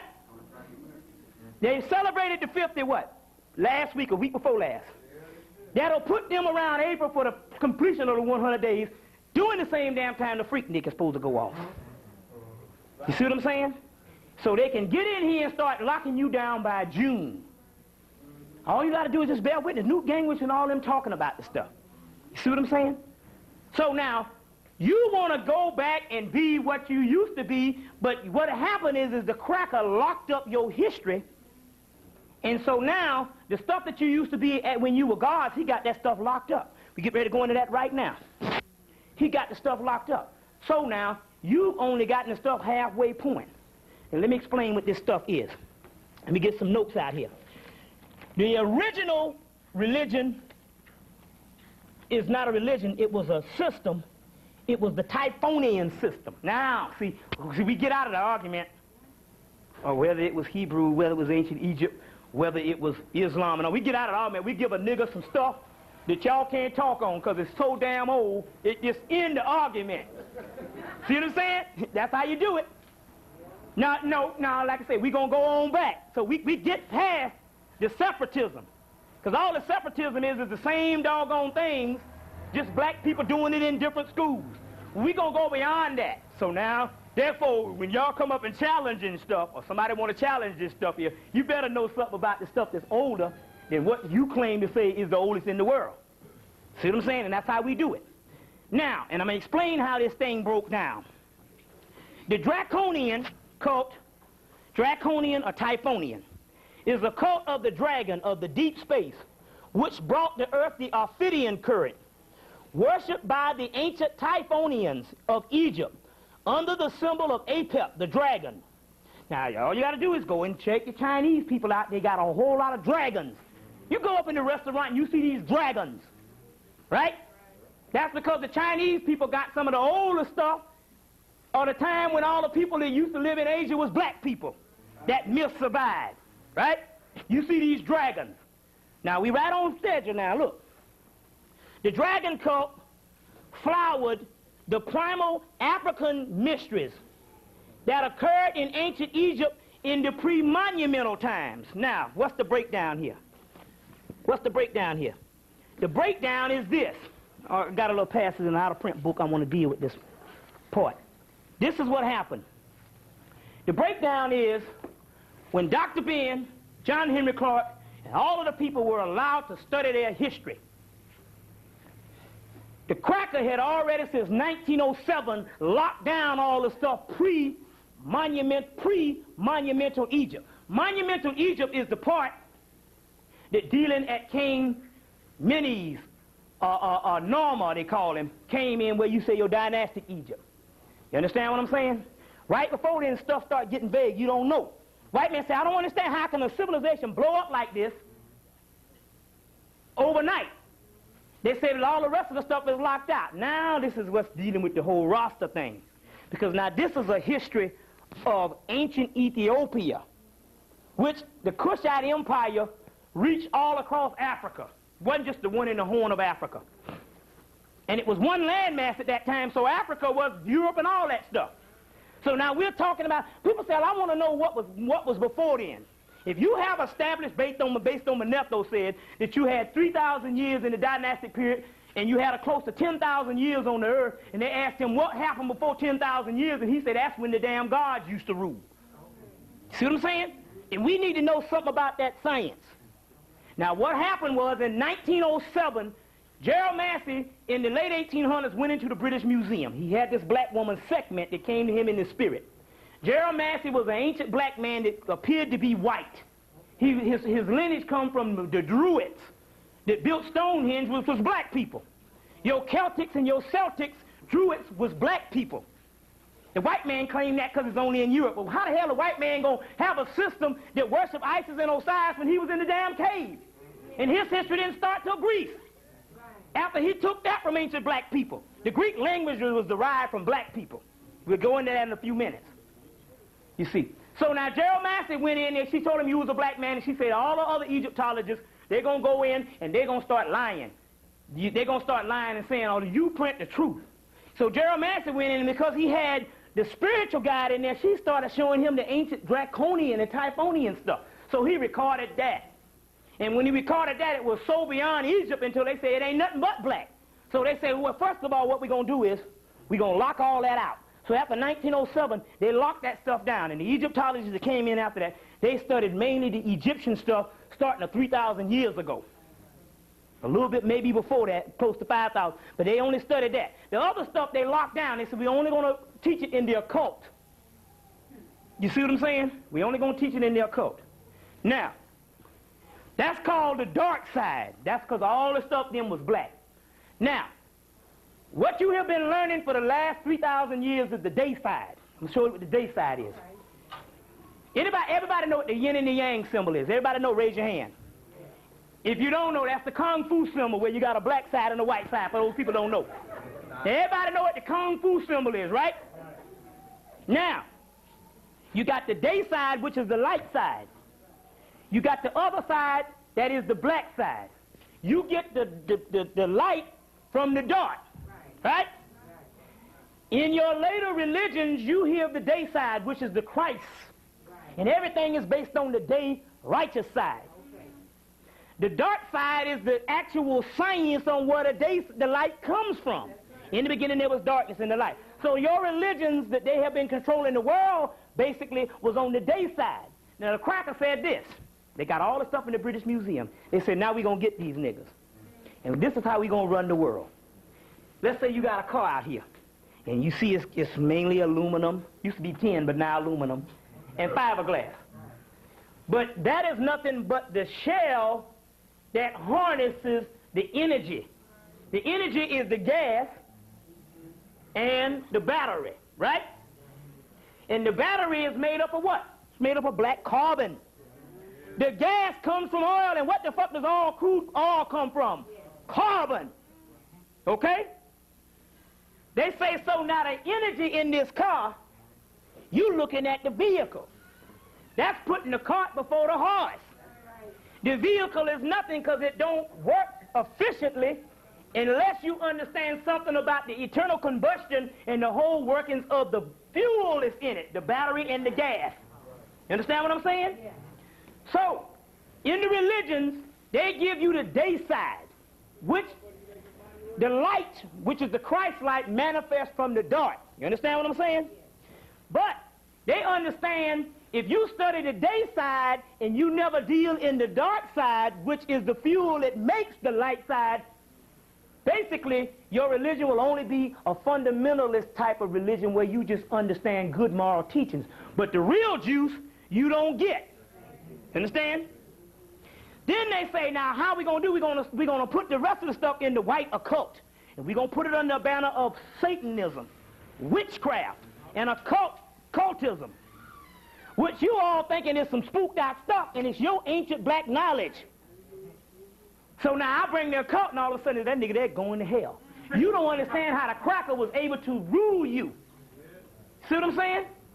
You got to understand this stuff, because ain't no such thing as no Satanism or no witchcraft. Witchcraft comes from Wicca, which means wise one, where the white women was practicing the mysteries of Isis in Europe and got burned from the stake. That's black magic, come from those black people's magic. Okay? You understand what I'm saying? Witch comes from the word vitch. And the word vitch comes from the word bitch, after the dog star, Anubis. The bitch in summertime, the bitch in heat, which is the dog star that rises in the summertime and brings life to the planet. The bitch. You get the word vitch, and then you get the word witch. It's talking about those ancient science, which was powerful because the woman, she does her mistress system. She can do stuff with the menstrual blood and bring more power.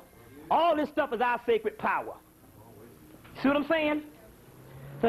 So now, this draconian stuff I'm talking about is the battery stuff.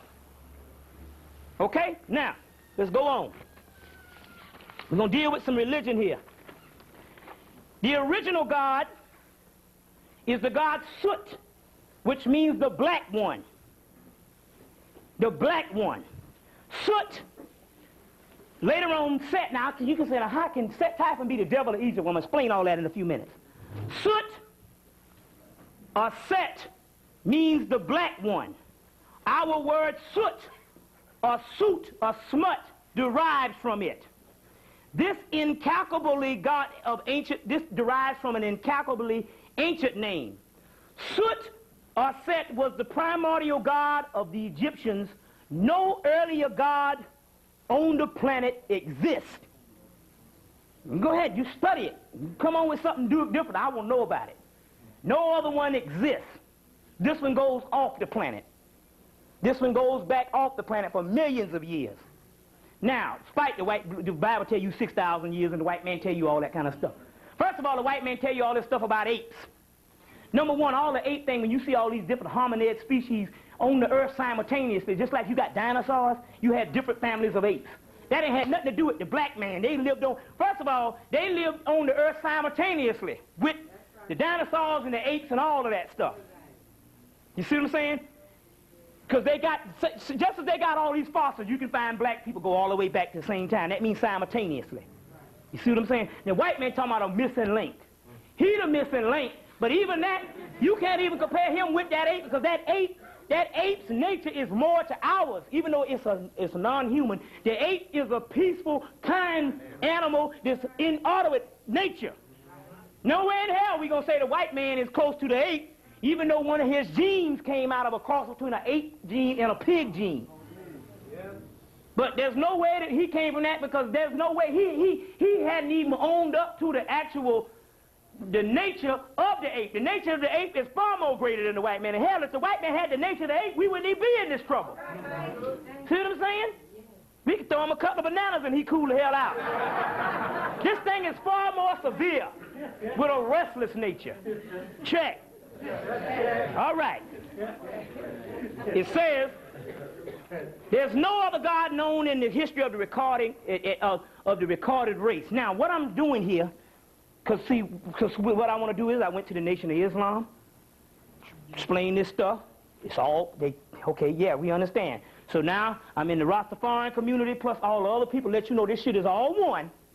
What I'm doing here is I'm establishing some stuff that coincides with the legacy of Ethiopia.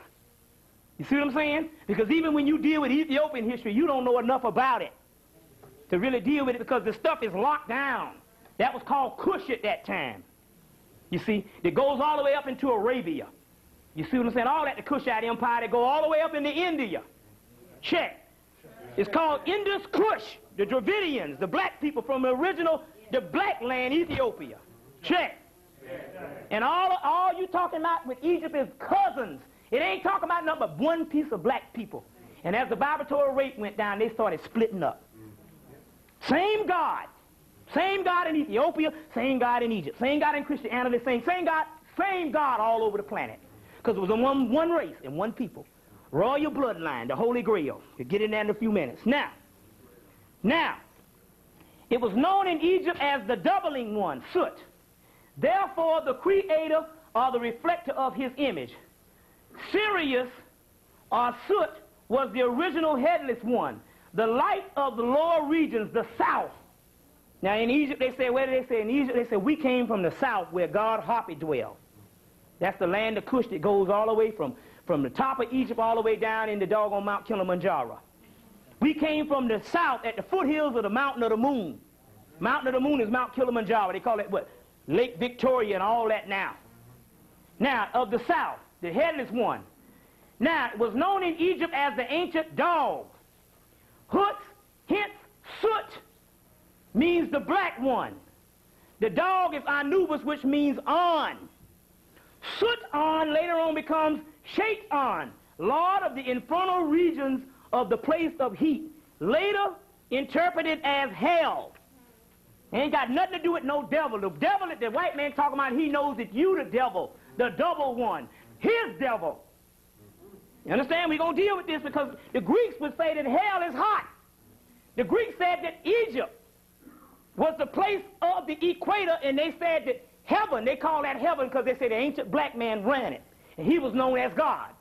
The Ethiopians, the tall people. And he said heaven is hot. You see what I'm saying? Heaven is hot. You want to learn more about the stars, get the book. My man's name is the book is called Star Names, Their Lure and Their Meaning. Dover publication, $9 book. And read on the stuff on Sirius, where the Greeks would say heaven is hot. Shit, if you talking about a hell under the ground with heat, you're nothing but heat. The equator, you can take that. That means it's talking about a man with a nature that can't live on the damn planet. You see what I'm saying? That's his hell. You understand what I'm saying? Okay, now, in 20 or 30 minutes, cool, we're going to do that. We're going to take a break. 15 minutes. About 15 minutes, we're going to take a break, and we're going to do some other stuff right now, and all this here. Now, so heaven, the infernal region of heat, one of the gods of the heat is the goddess Sekhmet, which is the original line of Judah. We'll go into that in a few minutes. Because, see, what we got to get out of the thing just thinking it's masculine. It's both masculine and feminine. Come with it. Yeah. The son of Typhon, the great mother, the dark twin Horus, or the black dot melanin. Soot is the prototype of Soot-on. Soot, which means black. On, which means the dog. It means the black dog. You see Anubis. You see what I'm saying? The post-Draconian tradition, in astronomically, it represents the star Sirius B, which is the black star, and Sirius A, which is the white star, which you get the yin and the yang. You see what I'm saying? The yin and the yang. I'll get these. Everybody see the yin and the yang symbol. Now, it says Soot-on, or Soot-Anubis, is the origins of the word Satan. Now, we're not talking about Satanism that you know of as some devil stuff. It ain't talking about that. We're going to break this down in a few minutes. We got to get to this particular science. You see what I'm saying? You got to get out of the spookism. Now, Anubis is the golden dog. Soot means black one. In connection with the dog Sirius, Satan's symbol is the dog. Now, let me explain what this Satan thing is. Now, go back and read the Bible. They say Satan was an angel in heaven that was cast out of heaven and was gone, and they put him down, they cast him out of heaven. Actually, what happened was the ancient black race you know of was a group of black people, black children, in heaven, which is the star Sirius and the whole celestial part. What had happened was they were gods. And they, just like any generation, where the generation that comes after, they don't want to do the things that the mama and daddy and them did. So now you got a new generation of gods, they want to do their own thing. And as a result, they ended up turning against their people, and they had a big war up there, the war in heaven. And a group of the people was cast down here. You are those group of people. You are the sons and daughters of God. The rebellion is just talking about a rowdy bunch. Just like the children. You see what I'm saying? The child do something wrong, he do something wrong, and it's not like the same thing as he's evil or whatever. He's just a rowdy bunch. The African right to be wrong. The gods did this stuff, right? So the whole story of Satan and stuff, it ain't talking about no evil God. It's talking about those black people that came from star system Sirius, and they was put on this earth for experimentation, as far as they could do all kind of experiments and stuff to learn their lesson. And as a result, you did a certain things and the vibratory weight went down and you fell asleep. See what I'm saying? Now, so you got the black and gold one. You're going to find out that the word Jah means the sun in Sirius. It means, which is black and gold. Which is black and gold. Black means the black dot. The shine off of the black dot is a golden light. It's the same yin and the yang, so it's black and gold. You see this thing right here? Book called Quantum Physics. You see the black dot, and you see the sun. The sun is white because you are seeing it from there, but when you get close, it's a golden fire. Black and gold. You see what I'm saying? That's the dog.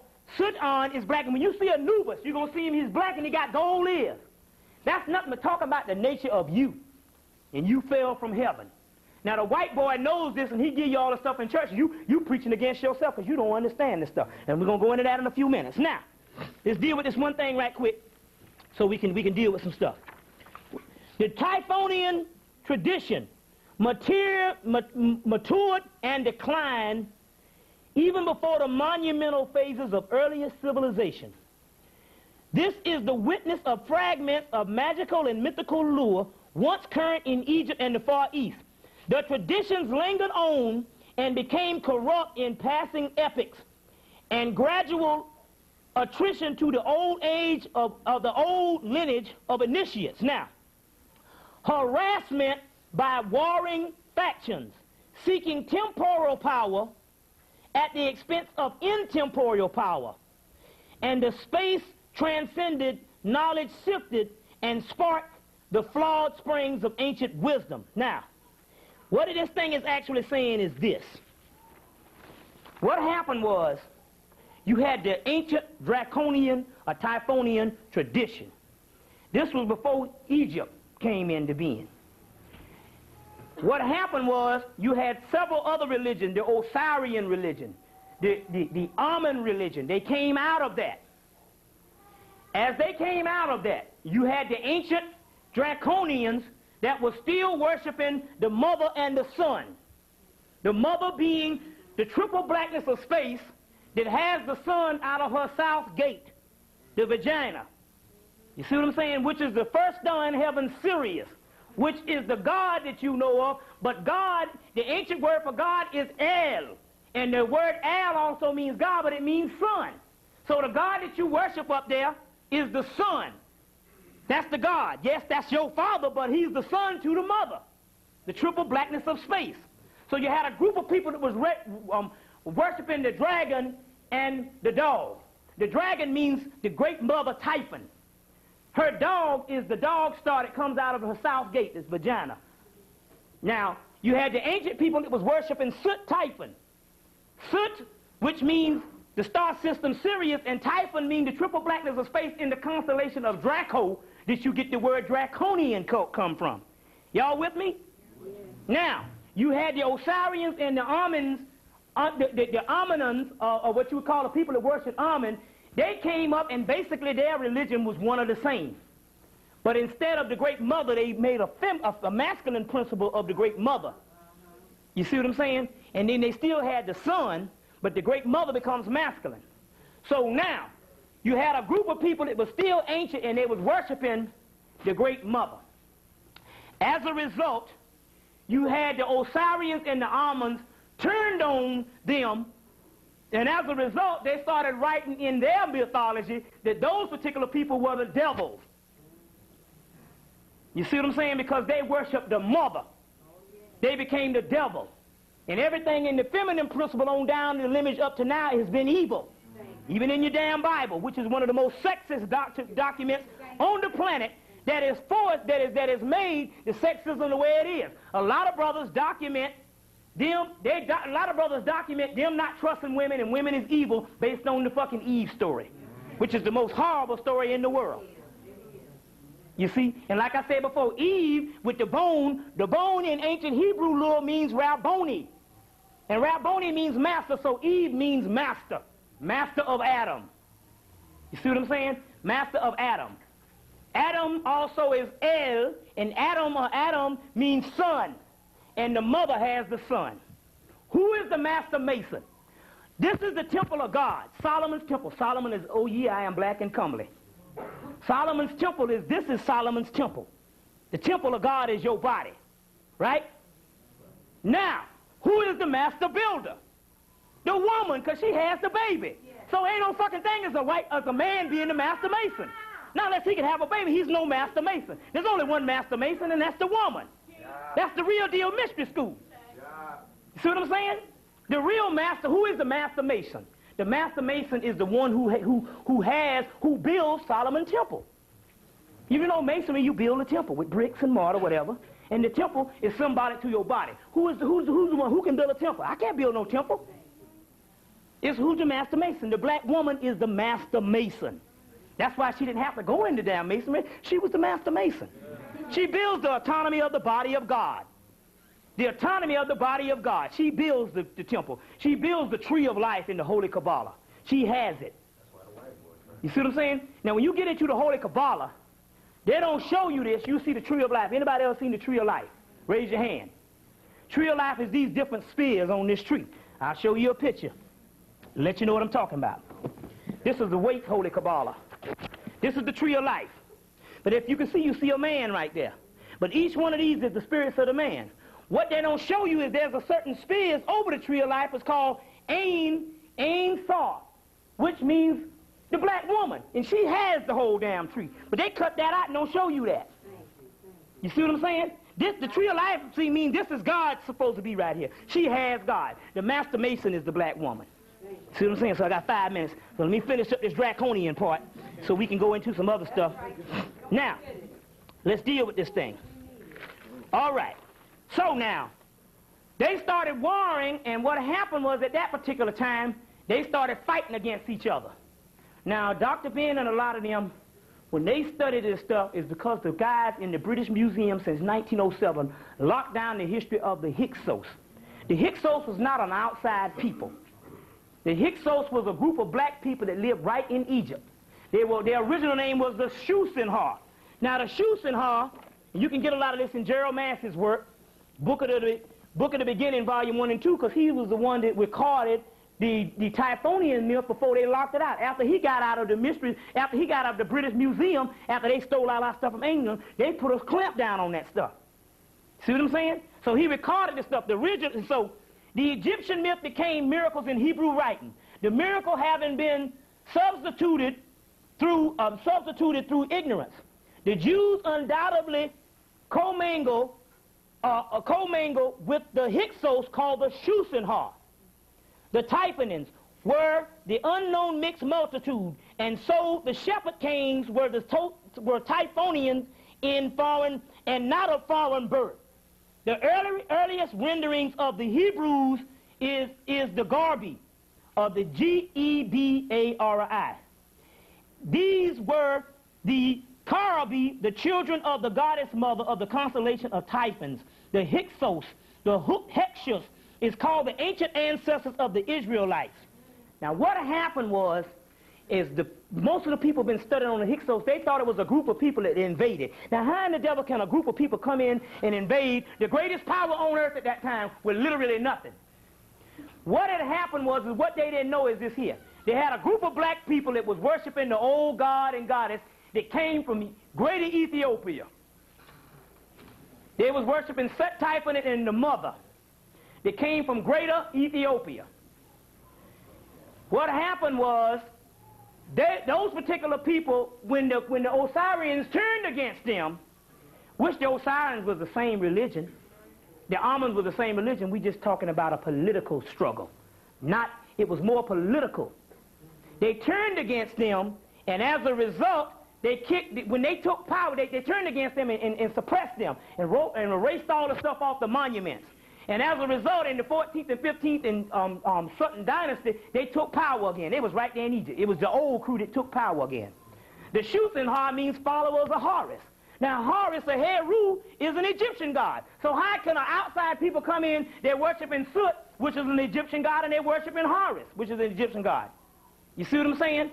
And they got kicked out. And those ancient Typhonians are the mothers of the doggone Hebrews. You see what I'm saying? The Hebrews is nothing but a race of Egyptians that later on they decided to break away from the government. That's all it is. There's no such thing as the Hebrew. And just like anybody else, if you break away from that, in order to make your religion stick or make your religious agenda stick, because it's the same religion, you got to put down the other ones. And that's why Exodus start off with the evil Pharaoh. See what I'm saying? Start off with the evil Pharaoh. It's all one people. Check. Now, how much you got? What? How much? You want to do this break now? Yeah. Okay, now, we want to take a little break so we can... I want to make a couple of announcements. Want to make a couple of announcements, and then, you know, go ahead and do what you got to do. And Well, first of all, that was communication. okay. Okay.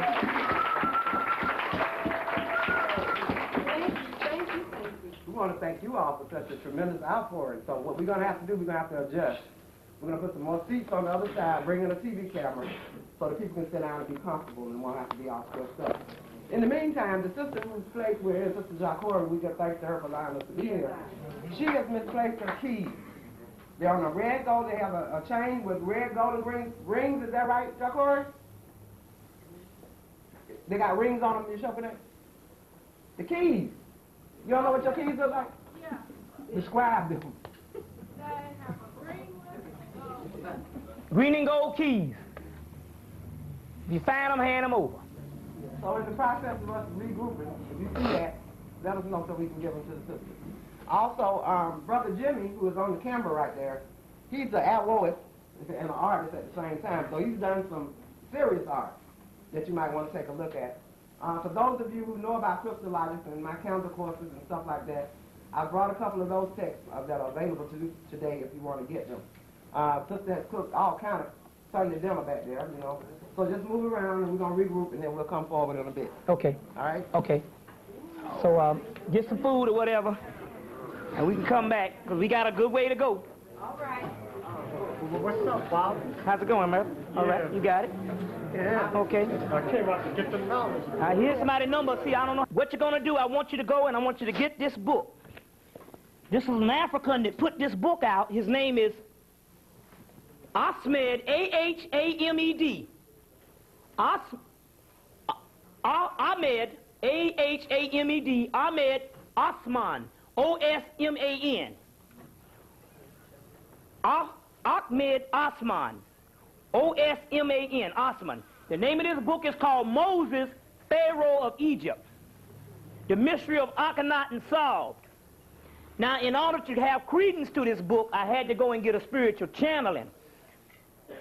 And I'm getting ready to go into that right now. Because this is a very, we want to get this Moses mystery, but the guy's thesis in here is a little bit off, but he's dead on what happened. Now, there's going to be times in the Bible where things are going to run out and you're not going to be sure. That's when you're supposed to go to the Holy Quran. Because the Holy Quran was not a victim of being carved up from the Conference of Nicaea. So when things run out of the Bible, you're supposed to take the Holy Quran and you might can find the passages that was cut out of the Bible, you can find them in the Quran. And then there's some things that the Quran didn't put in, you can find in the Bible. So you want to use two of the books as well as the lost books of the Bible to get one of the completion of the story. Then you would go further by going into the Egyptian mythology. So now in order to do this, this brother had to go into both Egypt, Hemmitt, the biblical stuff, and also the Quranic stuff. Now, in this book it says Pharaoh of Egypt. Now what had happened was this. In the later dynasties in Kemet, you had the priest of Ptah, the priest of Ra, and the several priesthoods started fighting against each other because the vibratory rate had gone down. Now we're talking about late in Egypt, at the time when it was about to be over. So they started fighting against each other. Now, Queen Ptah was from Ethiopia. Ethiopia, they worship a god by the name of Aten. His original name was Medu Ra Aten. Medu, which means word, Metu or Medu, which means word, Ra, which means the sun, and Aten, which means Sirius. Word of the sun in Sirius. You're going to later find out when you're talking about Rastafari, when they say Jah. Jah means the sun in Sirius, the black and gold one. Okay? Now, his earlier phase was Ra Heru Kahudi. Ra, which means son, Heru, which means the child, and Kahudi, which means black. So Ra, the child of black, or it means the black son child. Because El, which means child and God, it means the black sun god, Ra Heru Kahudi, or Ra Harkidi. Later, and also, but a later form of that is Atan, or Medu-Ra Atan, which means word of the sun in Sirius. And the sun in Sirius means black and gold, so you're still talking about the same thing, the black sun god. Later on, Queen T, in the later dynasties, you're going to get a book that I thought was out of print, but they still print this book. It's called The Son of the Sun. Now, I thought it was out of print, but they still sell it, I come to find out. The Son of the Sun, The Life and Philosophy of Akhenaten, King of Egypt, by Saverti Devi, Savitri, Devi, Saverti Devi. Rosicrucian Library Press, and this is what the Rosicrucians are learning. Son of the Sun. Now in here, during the time, also you're going to get a book, Donald Redford's Akhenaten the Heretic King. It's very key that you get this stuff because it's important history, especially if you are if you follow what you would call the Ethiopian side, because you're going to find out that Queen T was an Ethiopian queen. And when the priesthood started fighting, she said, I know what I'm going to do. I'm going to go and give them the ancient Ethiopian god, which Atan Ra-Heru Kahudi is another form of Sut Typhon, Sut, the black one. So Sut, Ra-Heru Kahudi, Atan, or Medu-Ra Atan is another different lineages, names of the same Sut. So she said, I'm going to give them one of the ancient gods. Now Sut, later on, is Allah. Sut Typhon. Typhon, which means the triple blackness of space, the great dragon, the great mother, the womb. Typhon. Sut is her son. Sut Typhon, mother and son. Al, which means son, also means God. La, which means L-O-T, which is the triple blackness of space, which was a T at that time, silent T, Allah, mother and child. We're still talking about a lineage of the same family. Okay?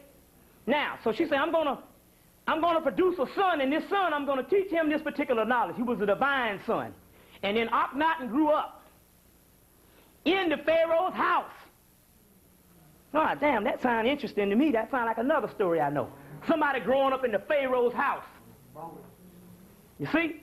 So Akhenaten grew up in this Pharaoh's house, and when to establish a political agenda, he just established the old Ethiopian god that was taught to him by his mother, which Osiris, Ptah, Ra was the same ones, but it's just a different variation. But since you're fighting on it, we're going to just break that off, because you never might not get out of the fight like the Christians and the Muslims now, and we'll go beyond that and give you the most ancient one, which is yours is a later virgin, but it's the same God. But since you done politicalized it, we're going to give you the most ancient one. So Atan established this, Akhenaten. Now, it's interesting because Akhenaten established Atan, the mystery of Atan Heru, which means the sun in Sirius.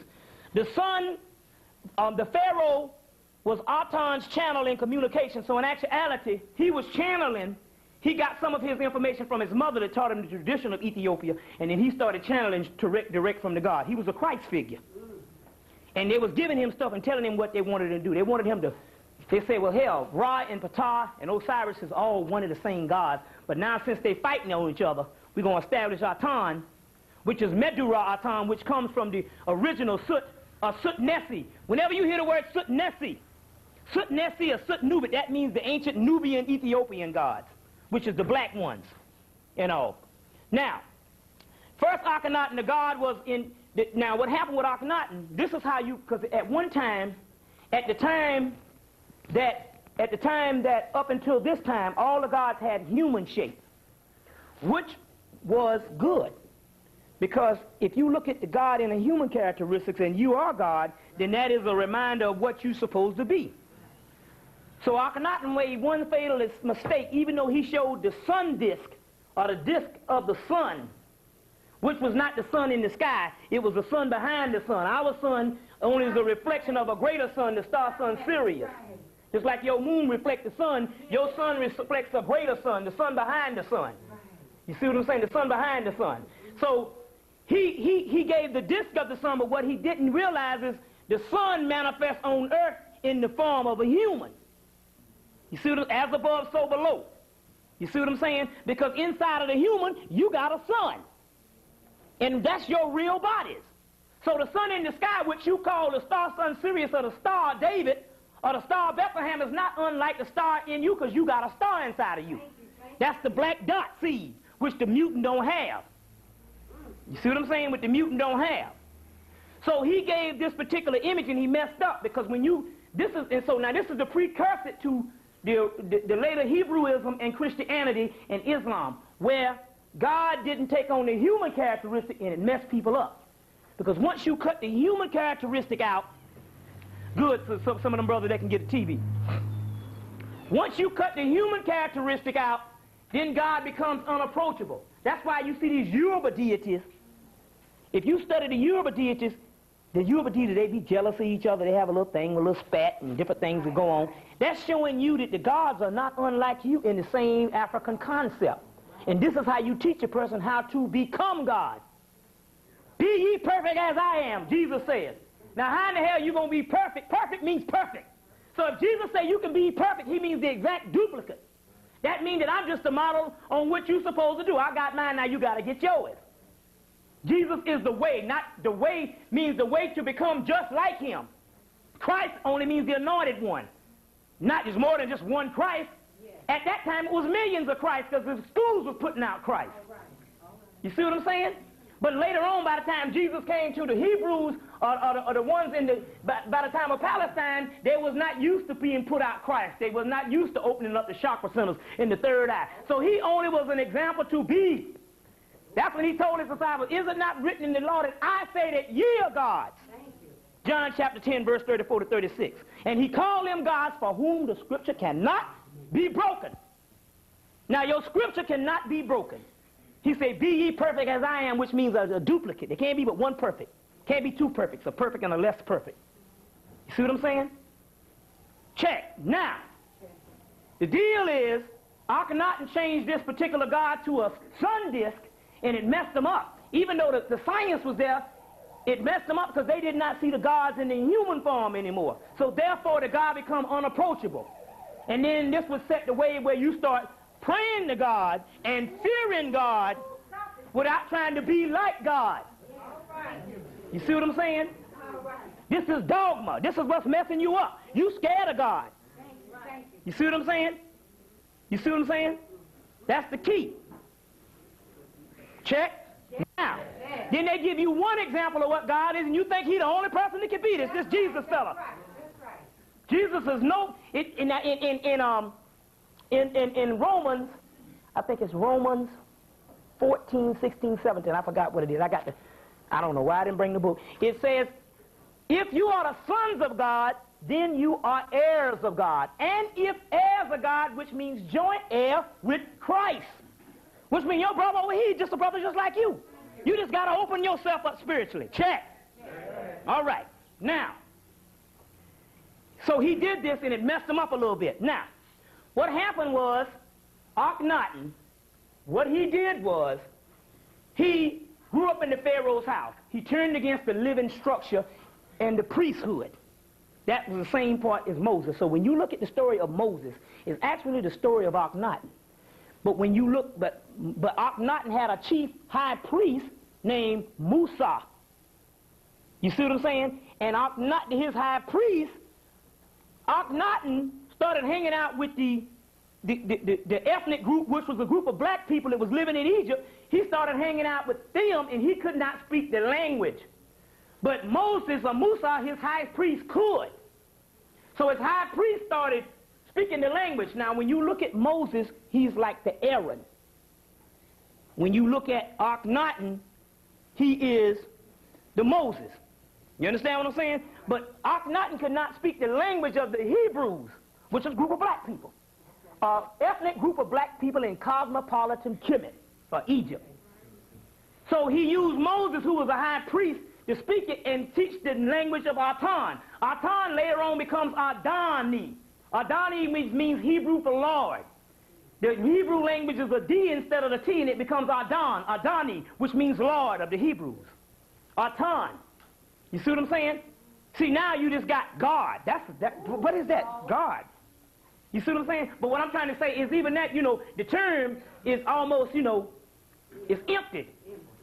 All of them had a certain name to acquiesce a certain amount of spiritual essence. Now, at this particular time, he couldn't speak the language and he used Moses. Now, he got kicked out of Hemmitt. Come to find out in this book, he fled to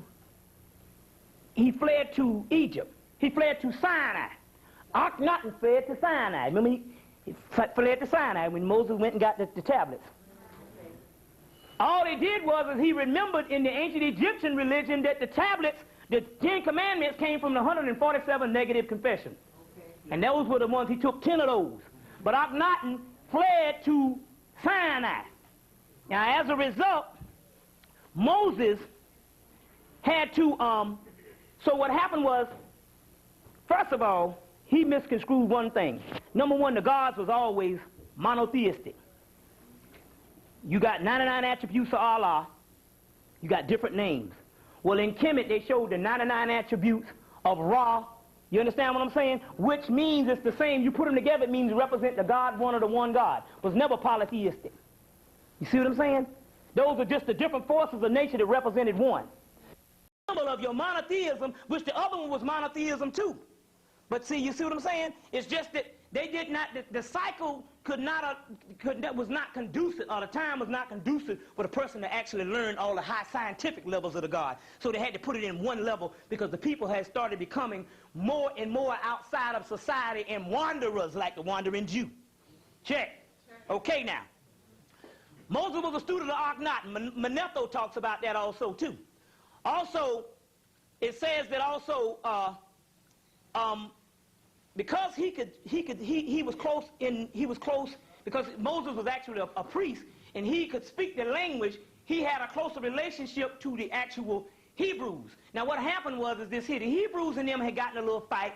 They had, remember, because they was in with the Hyksos thing, and this was a later group, and they had gotten a little fight. So Akhenaten, when he got kicked out of Hemmitt, he actually fled. And when he got kicked out, he took up with the Hebrews, which was another black group of people, and say, hey, look, we can get down this way, because the Hebrews were saying, well, we used to worship the old Typhonian religion. He's saying, well, hell, I'm from Ethiopia, and basically our town is just a new version of the old Typhonian religion. So he hooked up with them because their agenda saw eye to eye to what he was talking about. Basically, it was a political agenda. Not saying that the Egyptians was wrong, it's just that politics, Democrat-Republican type deal. See what I'm saying? Now, and wasn't nothing wrong, so he took up with them, and because Moses could speak the language, he became more a favor to the people. You see what I'm saying? So what happened was, after years, and Akhenaten died in Sinai after so many years, and he died. What happened was, the people who was more relation to Moses because he could speak the language, they took the teachers of Akhenaten and put on the priest. You see what I'm saying? It's just like me being a priest of Martin Luther King. And Martin Luther King died in 1968. And because you didn't know the language of Martin Luther King at that time, and you spoke Spanish, and I spoke Spanish, and when I died, you put the language, you said that I taught it. You see what I'm saying? But he was influenced by Akhenaten. And he was the high priest of Akhenaten, and the priest got the credit. And Akhenaten, the life of Akhenaten growing up in the Pharaoh's house, the heretic king, was actually, they put that on Moses. Now remember, the Torah was written 700 years after Moses' death. You see what I'm saying? 700 years after Moses' death. So it also meant that by it being written 700 years after his death, the later ones had lost some of the mystery that Moses had. Now what had happened was, when they lost this mystery, now I'm talking about ritual, and you saying that, brother, they're getting into some satanic or some spooked out stuff. But this is what happened. Based on ego, the male patriarchs. Now, when they start wandering, anytime a person starts wandering outside and times get harsh, mainly the male takes the dominant role and so far, and then they develop a certain hostile attitude towards the women. It's the same thing right now. It's the same thing right now. If a man getting his ass kicked outside, he go home and kick his woman in the ass. Bam. Same type thing. So based on a nomadic, because they had to wander. You see, and now at the same time they was compiling the books that Moses had taught, and these patriarchs was writing this stuff. But they had to wander. So after a while, they started taking on the patriarchal attitude against the woman. So by the time 700 years when they compiled the books, the woman was an damn near second-class citizen. Oh, she was never a great patriarch like Abraham and all them. She was just a helpmate. And then the Adam and Eve story come in, and what? She's blamed for the fall of society. That's based on political ideas that's happening when the people are compiling the actual religions. You see what I'm saying? So now they wrote the book 700 years after Moses. You see, and the story of Akhenaten was cut out. Number one, they had to cut it out for the simple fact that Akhenaten has an Egyptian lineage. So by him having Egyptian lineage and all, which same black people, they had to cut his story out because Moses could speak the languages more on the accord with the Hebrews at that time, which was nothing but a branch of Egyptians. You understand what I'm saying? You got the Mormons live in Utah. You see what I'm saying? You got the Baptists live in Atlanta. It's the same thing. You understand? We still talking about black people. Check. Okay? Check. That's the main thing you need to get. So either if we talk about Egyptology versus Hebrewism versus Islam, it's all one because it's all the nature of one black people. And ultimately, these books is only talking about the nature of what you did on the inside. And they wrote down in books to show the rest of the world how you used to behave righteously like gods. If you are gods, then you write a book on how the damn gods used to behave. Check. You understand what I'm saying? So the rest of the savage people can learn how to behave like God, although they can never be God. You understand what I'm saying? So that's all these books are. Is a book written on the behavior pattern of a time when you used to behave like gods because you wasn't too far removed from God. You understand what I'm saying? But they knew they had to put it out because they knew based on prophecy, a savage man would be ruling the earth. And hell, a savage man kill you up with the Bible. Can you imagine what he would have done if he didn't have no moral laws? You understand what I'm saying? So they had to put it out this way. You got to look at the entire picture. And don't just get stuck in history. You got to look at the divine mystery of the way things unfold. The brotherhood was in the hierarchy, the order of Melchizedek, or the order of Medurah-Atan, which is Melchizedek, which is the same thing. The same thing that was looking down. Melchizedek comes from the word Sutek. And Sutek is another word for soot typhon. Melchizedek. Melchizedek. So when Jesus was talking about his Father in heaven, he was talking about Melchizedek. Sutek. You see what I'm saying? Sutek. In the Babylonian word for Sutek is Shaitan. Not talking about no devil. That's when he say, Satan, get behind me. He means I'm backed by the power of the blackness of God. We go get in there. You got to take everything and reverse it. It ain't talking about no spookism. See, everybody say the devil don't exist. You see, the devil don't exist because you're in liberation now. But when you go into your thing because the white man ain't taught you stuff, oh, that's spooked out. But ain't nobody killing you but the white man. Ain't no spirits out there doing nothing to your ass with the white man. That's the devil on top of the ground. Check. Now. So, what happened was the Hebrew priests started losing because they didn't have the mystery system to keep the ritual intact where the ritual, the power can work for them. But the Hebrew priests now, they're males now. See, the ego getting involved now. See what I'm saying? Some preachers don't want the other preacher to know more than him because he can't look like a god in front of the rest of the people. So the ego going now. So some of the Hebrew priests said this. They say, look, we know that those people that's following us now and looking for our every word ain't nothing but gods, just like us and just like the God in heaven. You're a microcosm of the macrocosm. Big God, little God. Is not the fingers on my hand a part of the hand?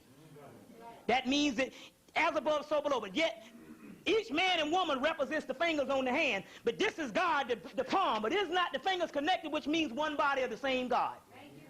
And they connected you because the sun in the great central sun of Sirius, and the great sun is also in you called the black dot.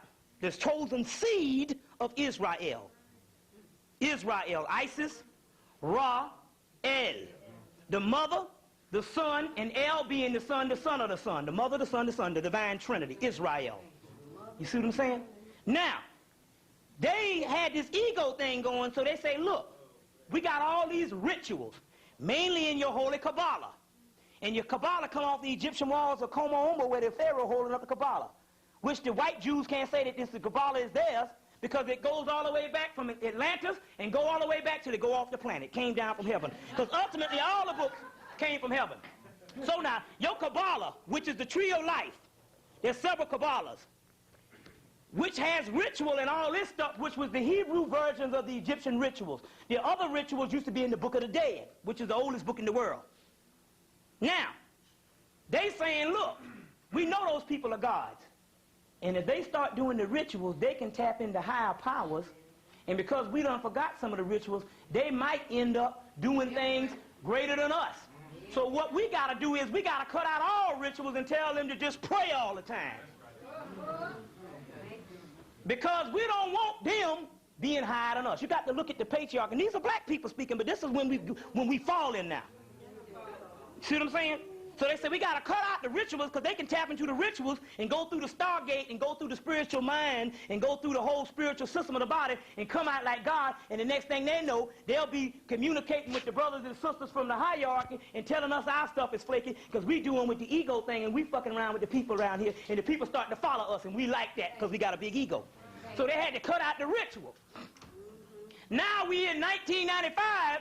And the rituals and stuff that the white boy done harnessed as our stuff and told you it's evil, you don't want to mess with it because you thinking it's some doggone thing that's against God. You see what I'm saying? And you don't know that that was the doing of man on earth. He put the rituals down for you to manipulate the physical while you was in the physical. There's certain rituals that can manipulate the physical.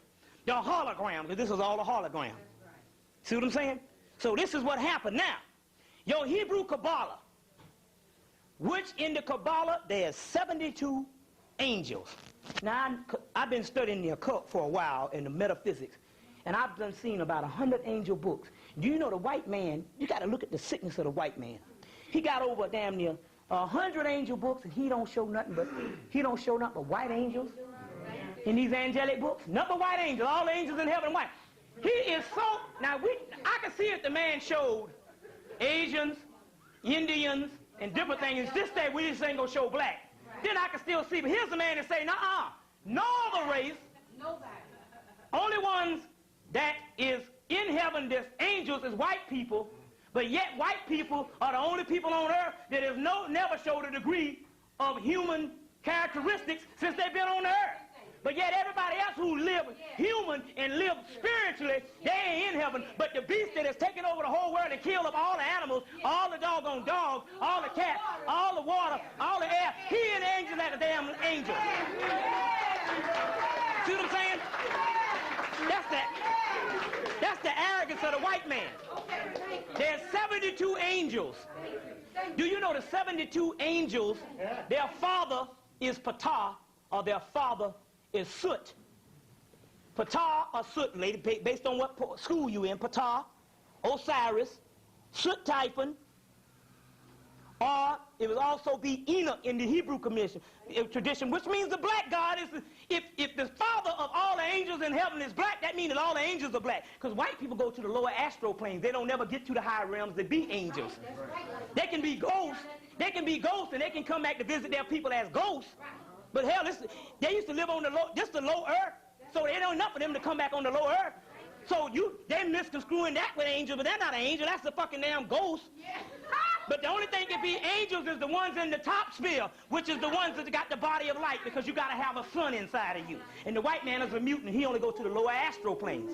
But since 1212 and 1994, they have cleaned off the lower astral planes, and that's why only 1 out of 8 babies is being born on the planet now with white people. That's why they're attacking the abortion clinics, because they're not having babies now. That's why they got to put them in doggone apes and pigs.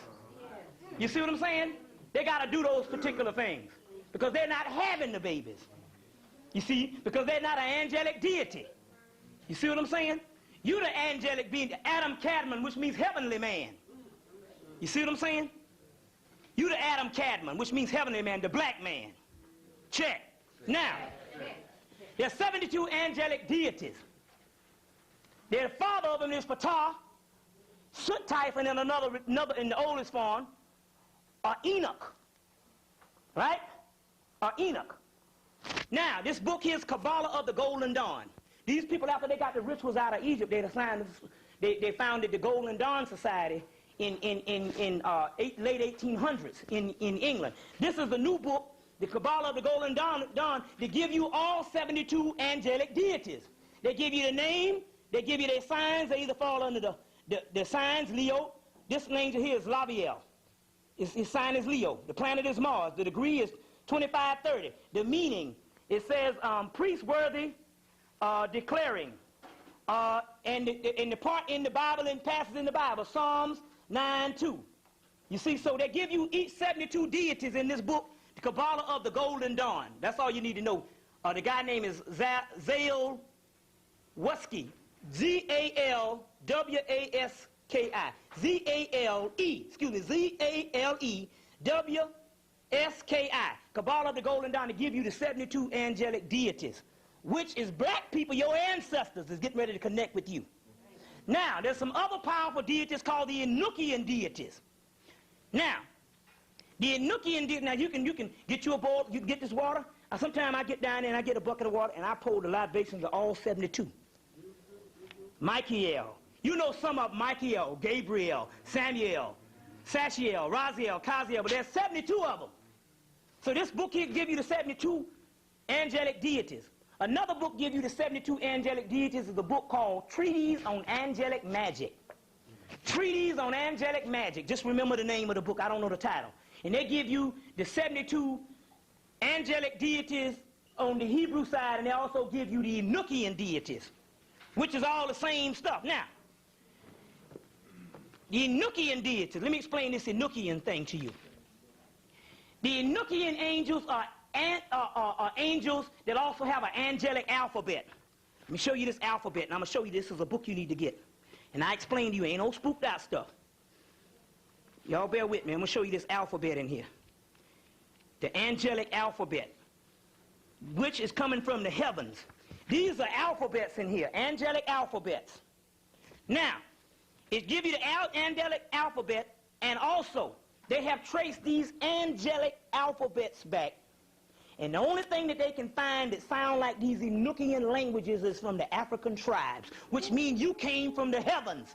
And these angelic alphabets come from the African language. The only way that they trace these things back, the only thing that they even come close is the African tribes, or the black man, which are the angels, because you the gods of heaven that fell from heaven. Check, and getting ready to be lifted back up. Check. All right. Now, the name of this book is Enochian Magic of Dr. John Dee. The most powerful system of magic in its original unexpurgated form, whatever the hell that means. By Jeffrey James. No, excuse me, that's Godfrey James. By Godfrey James. Llewellyn Press. The Enochian magic system of John Dee. Now let me explain what happened. Dr. John Dee was a magician to Queen Elizabeth, was a white man. Now what had happened was this. He found some Enochian magic texts that was left over by the Moors when they was in Spain and they built the University of Salamanca and 16 other universities. They went around the world and in Egypt and in Africa and got these Enochian texts out. They brought them up to Europe. Now by the time Queen Elizabeth came out, because you know the Moors had fallen and they left all this stuff there. By the time Queen Elizabeth came out, John Dee's was her magician. Each queen had their magician. Yeah. And their person, their astrologer, and their tarot card reader that they would go and get your tarot card. Tarot comes from the word Ta'ert. Ta'ert means the great mother. Tarot comes out of Egypt and Atlantis. Your tarot cards are, you saying spooky, those are the Egyptian cards, come from the word Ta'ot, which means the great wheel, because the woman energy is represented as a circle or a great wound. You'll see a picture of a snake circling and biting her toe, biting her tail. Right. That means the totality of all, and also that circle means the womb. Thank you. So now Tarot comes from the word Ta'ert, which is the original name for the great mother. Apit, Ta'ert, Anut. Tarot comes from that, which means mother of revolutions. And that Tarot is not only mean you read the tarot cards, but each tarot card got a symbol, which is an archetype in your brain. And when you look at those, when you study those symbols, it means a certain spiritual levels you can go up. And you can take those tarot cards and tap into other time zones and other dimensions and get from and become beyond the physical where a crack comes. Just like the woman when she get on her period, a doorway can open and she can step into another world and be off from this shit. Because the period is the most sacred part. That's why you need to get Her Blood is Gold. Laura Owen, celebrating the menstrual cycle, which is spirit that the man done changed and made it negative. Which is another dimension that a woman can get into. You can get into. Now the brother was talking about words of power. A woman can get on her period and think the wrong thing and kill up some people. That's why when the women was doing their stuff in the menstrual system, they could take some period blood and do all kind of magic and fucking bring rainstorms and hurricanes and all that stuff. You see? Because a woman is power. See what I'm saying? Check. Now, Dr. John Dees, he found these texts that was left over by the Moors of Spain and brought from science out of Africa and in Ethiopia. So the angelic tongue, which you talking about, we would sufficely say and precisely say that these particular angelic things that you call Enochian was mainly one of the ancient Ethiopian tongues. This is the Enochian deities. Now it's interesting about this thing because it's one of the most powerful systems in the world of magic around the world. Your Necronomicon is another form of some angelic deities that come out of summer that go all the way back. This here goes all the way back from the time when the gods first got on the planet. That one time you was gods. Well, the Necronomicons is nothing but the gods that first got on the planet. They found the text to the Necronomicon in 1977 in England that was left over by the Moors from Spain that brought those texts, because the Moors just went and just traveled around the world and got the sacred science and brought it up because they had to put the stuff, because they had to bring the stuff to Europe to teach the white man how to be sane. And they had to give him masonry so he can learn how to be a certain particular part. They had to do that. You see what I'm saying? Now, your Greek language is a black language. That's why they say the Greek language it sounds just as good as the Egyptian, because it was black people. Remember, the white man could not speak. So how in the hell can the first major white civilization on earth have a precisely developed language? It was black people that used to live in Greece, just like the Indians used to live over here, the native indigenous Western people. And then you had an Indo-European came down and took it over. And you calling them the Greeks, but the science, all the science that came out of Greece, there was never been a white man that initiated in the mystery system. Plato's, Aristotle, all of those was black men. That's the thing they're trying to tell you, and the black scholars could not understand this shit because the white man tell them what they can teach, and they talking about the white scholars, those were black men. And later on, the doggone Greeks turned them into white men. So the Greek language is a black language. Early Rome, ancient Rome, the first Romans was black people. The first Aryans were black people. Then the mutant came in and he called himself the Aryan nation. See what I'm saying? So he's talking about the Aryan nation because that's the only thing he can trace so far back. He's so late in history, he ain't even the original Aryan. You see what I'm saying? The original Aryans was white people. The original Druids was black people. Excuse me. The original Aryans were white people. The original Chinese was black people. The original Japanese. The original Greeks and Rome. All of Mesopotamian, Mediterranean was all black. Original Hebrews, original Arabs, all that black people that come from the original Cushite people, which is your Ethiopian stock, land of the burnt face. All of that was land of the burnt face because the whole planet was one damn planet, one landmass before Atlantis went down and separated by continental drift based on an explosion. Right.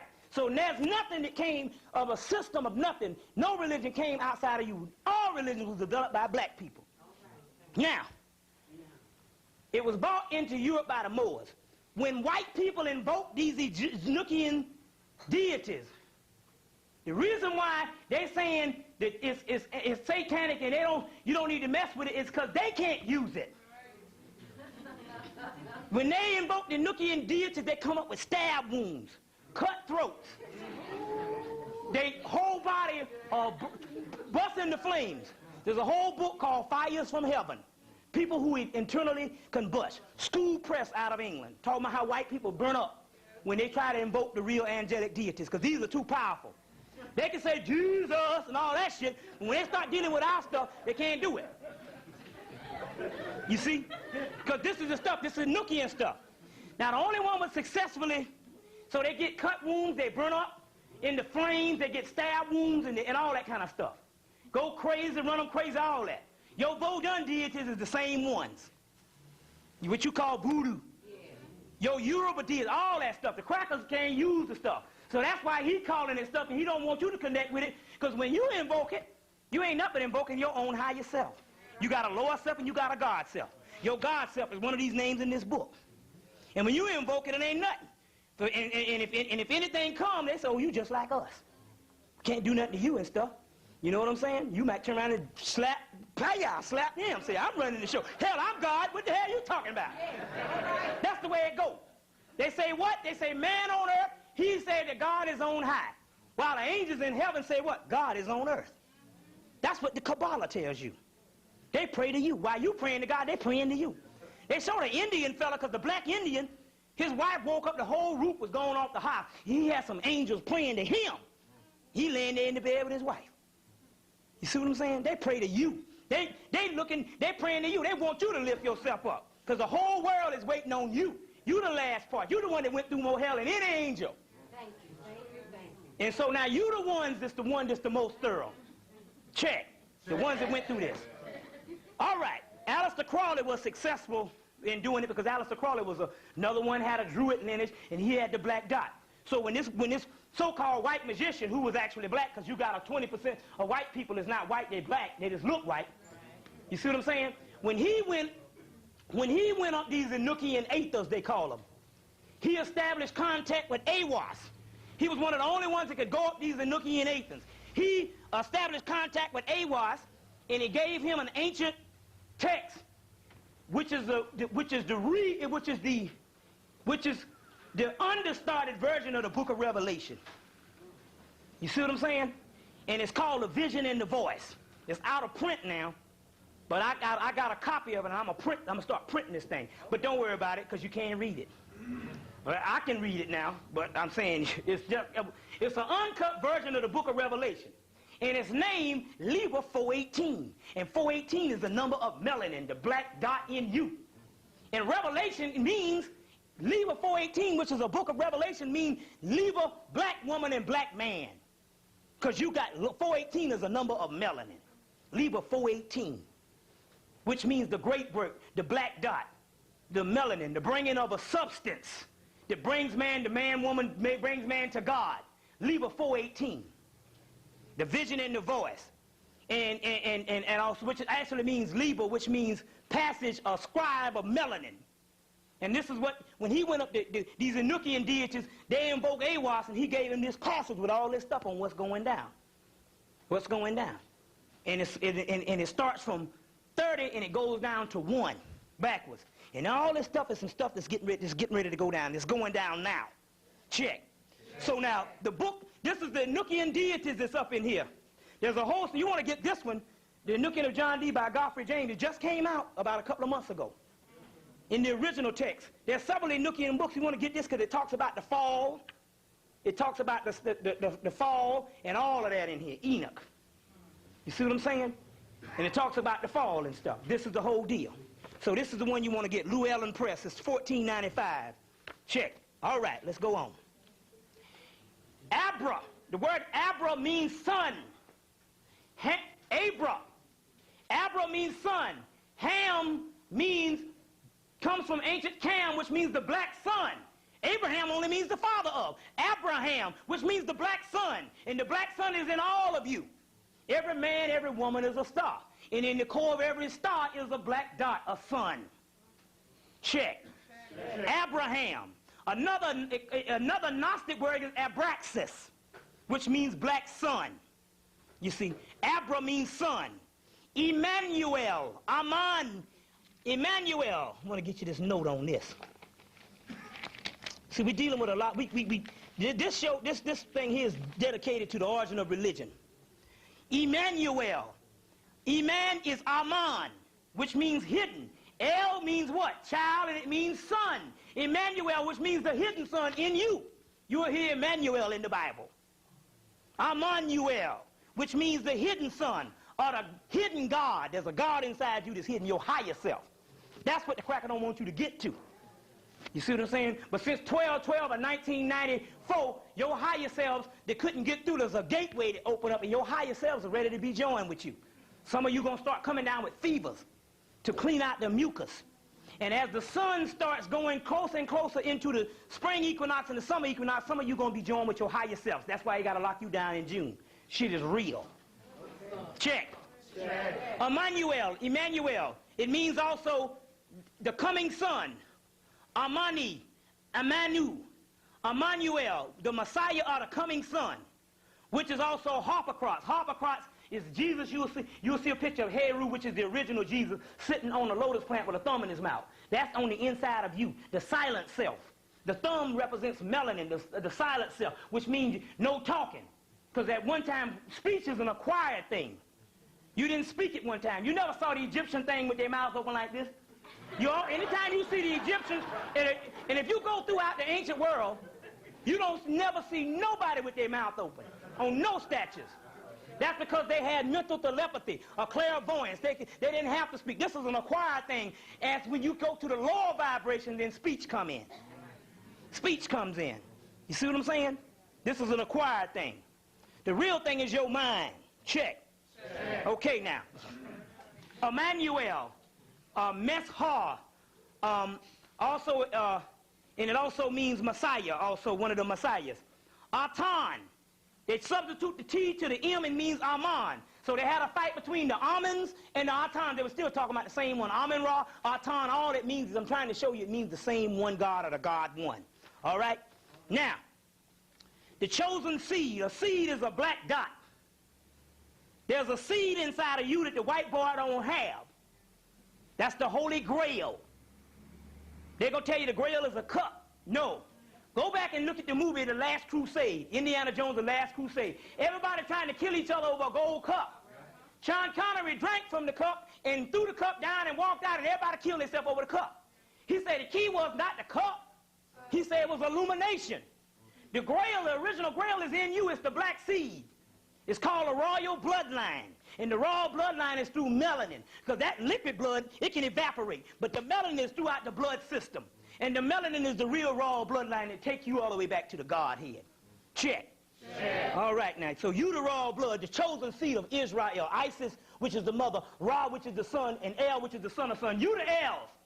The original Elohim. Is getting ready to hook back up to yourself. Check. All right now. Mithra. I want to give you some stuff on Mithra.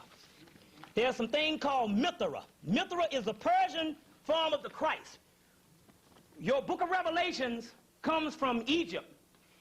Comes from Tahuti, but Tahuti was whispered in his ear by a black woman called Sashet in her form, Sashet, which is one of her forms of Mayat. So the black woman is the original author of the book of Revelation. The book of Revelation is the oldest book in the Bible.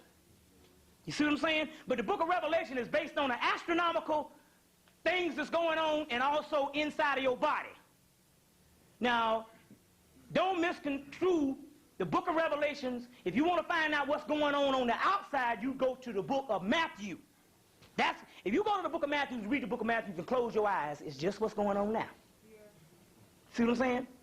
Book of Revelation, even though there's some parts of that, and you can see it, the book of Revelation is astronomical, and also there's a war going on the inside of you. That's the book of Revelations. But the book of Matthew is just dealing with the stuff that's going on right now. And all that stuff was prophesied, where they could just go into the future and see what's going on. And they saw you. You see, they said, well, where are the sons of God? The original sons. Also, the 12 tribes, the original tribe is also the lost tribes, is also the lost children of Ra. And Ra is called what? A blue-black God. God of the perfect black. In this book of Revelations, the guide, beginner's guide to Revelations, when they deal with the Egyptian thing, they're going to show you a first picture of Ra. Even though Ra is called the unseen one of the hidden God, they show a picture of Ra in here, and it's a tall black man. Blue-black man. Oh, yeah, I'm black and comely. Solomon. You understand what I'm saying? Here it is right here. I'm going to put this on the camera. They show a picture of a tall black man. This is Ra. Tall blue black man. Tall blue black man. Ra. You see what I'm saying? The lost children of Israel is also the lost children of Ra, which is a blue black man, which is Ptah, which is Enoch, which is Set-Typhon. You see what I'm saying? Which is Shaitan, which is a Sumerian thing, and they got nothing to do with no Satan in the Bible. What happened was a Sumerian, a group called a Yazidi. A a tribe called the Yazidi. They worship the black book. In the black book, they worship a god called Shaitan, which is the original Sut-an. Sut, which means black, and An, which means Anubis, means the black dog. The black dog, because the dog opens the gateway. You see what I'm saying? So they worship this particular person, but the Hebrews, there was a group of people also that was hanging out with them. And just like anything else, they got in a fight with them, and they called their god the devil. Another man's god is another man's devil. You see what I'm saying? Shaitan comes from the word Sutek. Also is another name for that, and Sutek comes from Melchizedek. So he says, Melchizedek, Jesus is in the priest king of Melchizedek. You see what I'm saying? So now when he battled evil, he said, Melchizedek or Sutek, get behind me. Shaitan, get behind me. Which means I'm backed by the powers of the black god. Satan literally means the Nubian in here, in the book of beginning. That's why they had to cut off all that stuff when he came out of there. It means the Nubian. The original word of Satan or Sut, which means Sut Nubit, the black one. That's the white man's devil. Ain't you the white man's devil? Let me show you how it goes. Ain't the white man your devil? Anything in the physical is in opposition to you because you're spiritual. The white man is only on the physical. Because the physical is in opposition because the spiritual is in opposition to the physical, he cannot be with the spiritual. So you his devil. Because you God. And only a God can kill that devil. But you got to start thinking like God and stop thinking everybody. See what I'm saying? You see? That's why go get Ghostbuster 1. Even though it's a white woman, the Ghostbusters start fighting the ghost. A woman comes up on top of the building. She says, are you gods? They said no. She said, then die. The ghost, that's the nothing but a story of the Necronomicon that's coming back to take the cracker off. Ghostbusters, 1994. George Orwell, 1984. Ghostbusters, 1984. You see, 1948, all that stuff. Now he got a book, 1945. You see what I'm saying? Check. She said, are you gods, then die.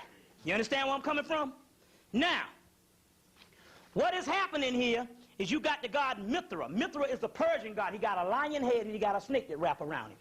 It's a Persian god. The book of Revelation, even though it came out of Egypt, the Persians, which is a black people before the Arabs now is over that way, they had Mithra. And Mithra was the Persian god that your book, that the Christians later on borrowed from. And your book of Revelations, they got from Persia. But the Persians got it from Egypt. And this is how the stuff goes. Mithra is a pagan Iranian god, which is also the god Heru. Heru is the oldest deity on the earth of the Christ figure. You see what I'm saying? Heru, which predates the Jesus myth, 10,000 years in the spoken word, in the written word, and another 600,000 years in the spoken word, and beyond that. The Christians started the birthday of Heru from the birthday of birthday of Christ every December 25th from the god Mithra. The mystery of the winter solstice, which is a spiritual time when the god Mithra will arise. And there was such a rush to get into Haiti because they know in Haiti the Vodun got something called a Marasha, supposed to come up at the same time, divine twins. In Persia now is Iraq and Iran, so they want to go in there this time to hit Mithra. You see, even though they don't understand that the spirit ain't got nothing to do with geographical location, the cracker don't care. He just want to go places. You see, that's why he went into Somalia to get these Tahuti texts out of there. You see, you're going to find out when you get Book of the Beginnings, Volume 1, in his chapter 40-something page on Egypt, he said it's the same text that all the books was written off of. In Ethiopia and Nubia and Ethiopia, there are some black custodians that still hold that shit to this day, and they done had it for like 10,000 years, and they passed it down. So they went into Somalia, and they went into Somalia to get those texts of Tahuti.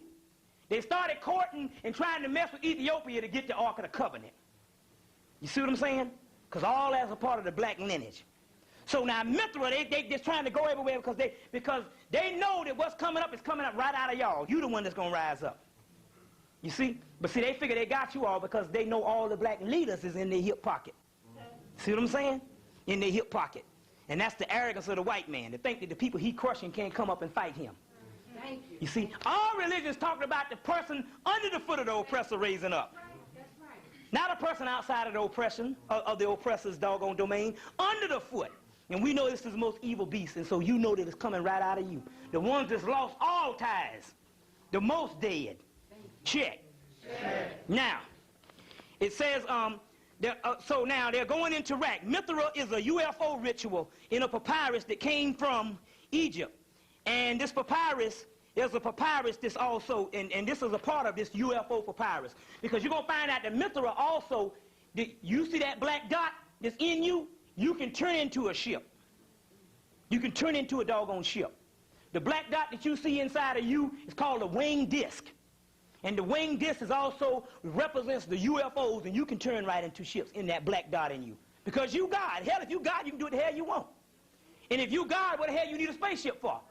But if you can turn into a spaceship, you understand how the spaceship turned into this whole thing. There's a whole book on called Aliens and Angels, where they connected them ships. The reason why the white man can't fight them, because they're more than physical. You see what I'm saying? Them are gods that turn into ships and come down and kick ass. He can't fight on no ghosts. He can fight on the physical. You can't get in no fight with no ghosts. You through. And the cracker through, because you can turn into that stuff. Spiritual. We say the spiritual is getting ready to fight this particular part. Mithra also means the Baphomet. Now the Baphomet is worshipped by the Knights Templars that was given their science by the Moors in Spain. The Baphomet is a goat god called Pan in Greece and Sut Typhon in Egypt. The goat, the ram, comes the lamb, the goat god, which you get your first, when they wanted to concoct, when the Christians wanted to make the image of the devil, they got a picture of Pan, or the Baphomet of the Knight Templars, and that's where you get your goat god from. But if you see Geiger is the guy that wrote the movie, that he did the artwork for the aliens. He also did something called Geiger's Necronomicon. These art books cost $69, $70. And in here he showed a picture of what's supposed to be the devil. But it's the white man's devil, but the devil that he talking about, this devil got dreadlocks. And he got a star in the middle of his head, and he got a crescent on the other side. Which meaning that the God that the white man talking about, the God is the devil. But it ain't talking about no what you call it and stuff. You see what I'm saying? Right now, you say you got the cracker come up in here and kill you. You say you the devil, he won't mess with you at all. Now, I know this is getting kind of quiet because you're thinking it's some spooked out stuff. I'm telling you when you see, you just ain't studied. You go and taste the lineage of it. It go back to Sutek, which is Melchizedek, which is Sut Typhon. In Egypt, in Greece, it's the god Pan. And the Knights Templars, which is the first some of your Masonic orders, they worship the Baphomet. The Baphomet just simply means the most ancient god with the horns that represent, where they're not separating him from the animals because they're talking about the nature he got is above the animals. So they put the horns on there to show the nature. And he's rooted in nature, and he's the most ancient god, Sutek, or Sut Typhon, or Awas, which is the Baphomet, which is the devil in the Tarot, which it ain't talking about no spooked out stuff. Now the key to this is the Baphomet is later on depicted in a movie, 1987, The Predator. You see? And the Predator comes back. The Predator is, he's a machine, he's physical, he's a ghost, he's everything that the Predator can do, you could do. And the only way that Arnold Schwarzenegger had to kill him, he had to put on mud to symbolize he had to turn into the black man. Because he was going up with a black man that had all his powers. That hadn't been, his powers was not shut down in the third dimension like yours were. That's what it meant. You understand what I'm saying? Now, he looks hideous and horrible because the third dimension is a low dimension. And your body has had to adapt to accommodate the third dimension. But when other power, more powerful than the third dimension come in, it looks ugly to you because the third dimension is not conducive for that kind of power. So it looks ugly to you. Outside of the third dimension, it's an angel of light. You see, that's when the white man showed accounts when he's seeing the God, he thought he was seeing the devil. He was seeing energy that was more conducive than what he was used to seeing. Yes. Your body's had to adapt to this level so it can be conducive to the third dimension. So when the real angelic angels come, you get scared of them. this not the they evil, it's just that you on such an abnormal level until they appear evil to you. Because this realm is not conducive for the real powers of God. That's why they say the hidden God. They had the God inside of you is not conducive to this realm. So the body had to develop and your body had to adapt on the outside so it wouldn't show what was on the inside. Now up there it's the body of light. Down here, if you was to see how you really looked on the inside, it'd scare the shit out you. So they had to put this shell on there so it can be conducive so you can walk around. That's God. You see, now we're getting in some stuff way more than what you thinking it is. See what I'm saying? So now when they show the Baphomet or the predator, they showing the, don't look at it, look at the power. They're showing the power. And it only looks, he said, you one ugly motherfucker. He's saying that, he's saying because in actuality, the man's saying, no, I'm the ancient black man. It's just that this earth is on such a low level until I appear ugly to you. That's right. Thank you. I haven't been encased in a prison house body that's conducive to this earth. You understand what I'm saying? That's right. You see? Now he had to cut on all, I mean, heat sensor. The man can see heat. The man is a spirit. He don't need no mud to see whether it's Arnold Schwarzenegger. But the mud represented, I got to become black to do this because this is the ancient black man. When the movie came on, what was it? A damn spaceship crashed. And he killed everything inside. There was nothing could kill him. No bullets, no nothing. You understand what I'm saying? That's the Baphomet. They patterned that off of Alypius Levi's picture of the Baphomet in the late 1800s. You'll see a picture of the real God, which you call the devil. It's the real ancient black man in a book called Waite's Black Magic, Book of Black Magic, Book of Black People's Magic. You understand? He is God. So he has to become black with mud to kill him. You see? That's the white man arrogant. He can kill God. Now, that was in 1987. The 7 is always a key year. 1990. Then 1990, Predator 2 comes out. He's 8 times more powerful than Predator 1. No white man can kill him. They got to go get the brother Danny Glover to kill him. See? He comes back this time, he comes back with what? Now remember now, the first Predator, he got what? He got dreadlocks. This time he come back with dreadlocks or spear. You see this, what they're trying to show you here? Yeah. And he comes back with a boomerang. Yeah. What's the African thing? A spear and a boomerang. But he goes up against Danny Glover. Danny Glover, being the brother he is, got his boomerang and whipped his ass with it. Because he a brother.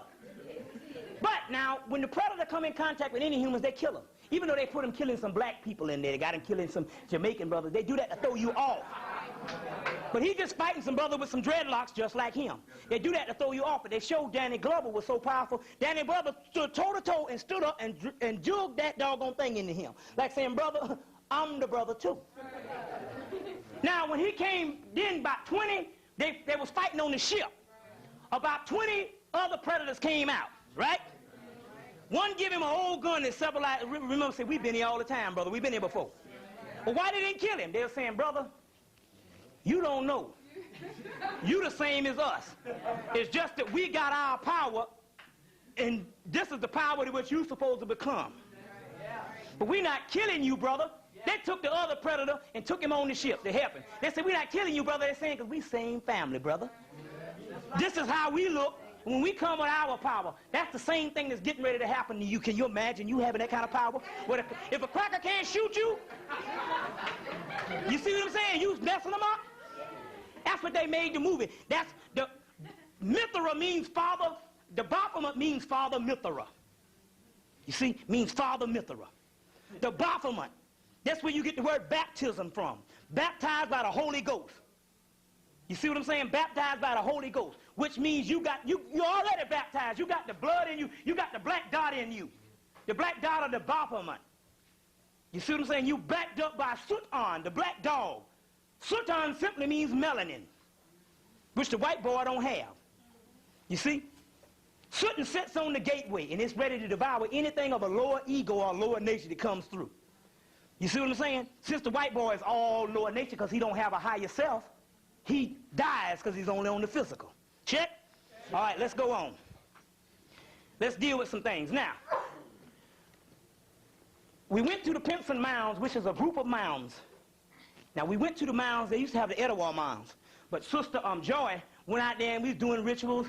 And last time we went in November, you was out there that time, on my birthday. We invoked some gods, and they had to take the stairs away.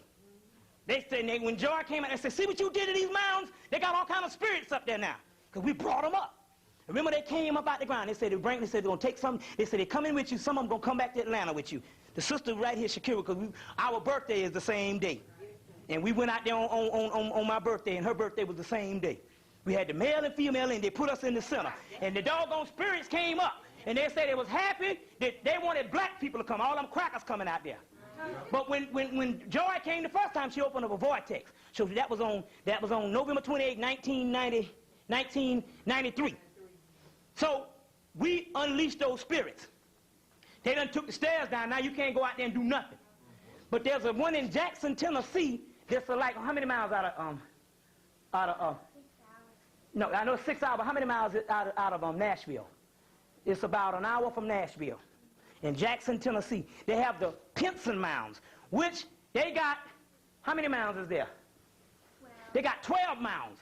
They got a big mounds where all the white people go, they want to get on the big mounds. But they got other little mounds that you can go and get on your own mounds and the white people won't mess with you. Okay. So we went out there and invoked the god Thunderdog. Now Thunderdog ended up being his Native American name was Thunderdog. We told everybody to build a ritual, build a thing. His Native American name is Thunderdog. He goes back to Egypt. Thunderdog is Anubis, the Thunder Dog. You see what I'm saying? Now, the next time we came, we went this September. Same time we was on the mounds, the white buffalo was born. Yeah. And the spirits. Now, when we first went, the Indians came out, and they was talking junk about the white man, worse than Honorable Elijah Muhammad and worse than Khalid. But see now, you can see them in the spiritual realm because we always bring spiritual seers with us so they can translate what's going on. You see? So the first time they opened up to Brother John Tillman, on the Thunderdog, hit him in the head and open, he could see him. So they was talking about the white man like a dog and all this kind of thing and all this. So the second time we came, we didn't have the spiritual seers with us, so they opened up every woman on the mound. They start channeling. Because the women can just open up like that. Because they don't have years of holding back all their feelings. So when you hold on to feelings, you shut down your spiritual center. So a man is harder to get psychically back. So the women, because they've been releasing those feelings, they can do it. Many in other countries can do it. They're more spiritual because they still cry and stuff. You think, I'm a punk nigga. But you know, that kind of stuff. So all the women, they open up. But they open up two of the sisters, they can hear them. Now, the two of the sisters, they can go yes or no. But they open her up and she can hear them. But then the next day, one of the sisters that can see came in. And so we all laid on the ground. And was 1, 2, 3, about 3 sisters, only 2 brothers, me and another brother. A brother from Jacksonville. So we laid on the ground and this big ship came. And they said, well, it was right over. They said we cloaked because we don't want the crackers to see it. You know, cloaking means they can disappear. Yeah. You know, so they was cloaked. But what happened was one of the brother was with me. He saw this big lion, the ring with a lion of Judah came down in front of his face. And when we stayed out there about 30 minutes in meditation, when he woke up, he said, I saw this ring with this lion on it came to me. And then he saw the lion on the bottom of the ship. He said, I saw on the bottom of the ship there was a lion of Judah on the bottom of the ship. Just then, a guy named Henry appeared. He said, it's Henry, and say, Bobby, he's been with you since he's been with you about 2 or 3 years since you've been speaking. He said, you saw him one night in a dream, but you didn't recognize him. You saw him one night. You saw him because she said, like, how I get her to channel, when she get ready to go to sleep and she get between them 2 stages, she can see real good. And that day she was on, you saw him riding Marta. She was on Marta, and she saw Henry was right beside her riding Marta. Say his name is Henry. They say he's from Jamaica, and they say he's been with you since you started speaking. And all right, since you started speaking. And I was like, well, Henry, I said, well, give me some other names. I said, cause I can't go and start speaking on no Henry. I said, shit. Nigga be like, now that nigga that know he lying. Talking about some Henry. So I said, well, you better give me another name. So just then, he wrote down these letters and stuff. And he said, well, I got a name, but you can't translate it. So I said, give it to me anyway. He wrote down all these letters, and I should have brought the book. I got it in the book, and I can't translate them. Couldn't translate them. And he said that the Lion of Judah, he said that he was, he lived in Jamaica. The last time he was on earth, he was in Jamaica he died in what, 1894. And 1894. And he said that he was the highest, see, each person has a certain holy guardian angel that set over them. He said that he was the holy guardian angel that set over Haile Selassie in Ethiopia at that time. He said, now Haile Selassie, even though Haile Selassie tended to have dealt with more political issues, if he would have went up the chakra system and went into his higher self right then, he would have met up with him. So he met up with him, Haile Selassie, and so he said he was over him his whole time on earth. He said that Haile Selassie met him when he ascended or whatever. He met him later in life, and this person had been with him the whole time. So I was like, so when I went to New York, I was still trying to get, and the sister said, I said, who is Henry? The sister named Shakura, she said his name is Ptah Netu Unra. You see what I'm saying? Ptah Netu Unra, you see. And she said that was his name, so I did get the name for him. Now it's interesting because when I was in New York in July. Now I went to the mountains, and then we invoked Henry in September, 1st of September. When I went to New York, the sister said, they want you to build a temple. And she said, these guys going to come up and they're going to teach you some stuff. And I said, well, hell, build a temple. I ain't got no damn money. I said, build no temple. I said, hell, I can't even pay my rent almost and shit. And hell, I ain't got to pay nothing but damn near $200, almost. I say, shoot, a temple and all this. They say, and all this kind of, and so I didn't know, I'm thinking of an elaborate place. They said, that's all. She said, well, that's what they said do. So then, when we invoked him, Henry came and said, no, we want you to build, you got a room in your house that's not occupied. I got 2 bedrooms. Say, go clean everything out that room and build me an altar. And build me an altar. And he told us what to put on the altar. Say green and red. And get me a green and red candle. He said, I want a simple altar. You don't have to put all that stuff on it. He said, put some other stuff. He told us, he said, now, put me some sweet cakes. And I said, no, wait a minute, hold on. He said, I don't want nothing artificial. I want some real natural sweet cake. So I said, now wait a minute, hold on. Because I remember back in in August, my brother is into the real health thing. See, like, I'm a vegetarian, but they like strict vegetarians. Damn near like water and air, damn near. So, and my younger brother, he walked in Kroger, and I said, you can't eat nothing in all the Kroger, can you? He said, no, but some bananas and some fruits and stuff, right? You'll get a head of lettuce or something.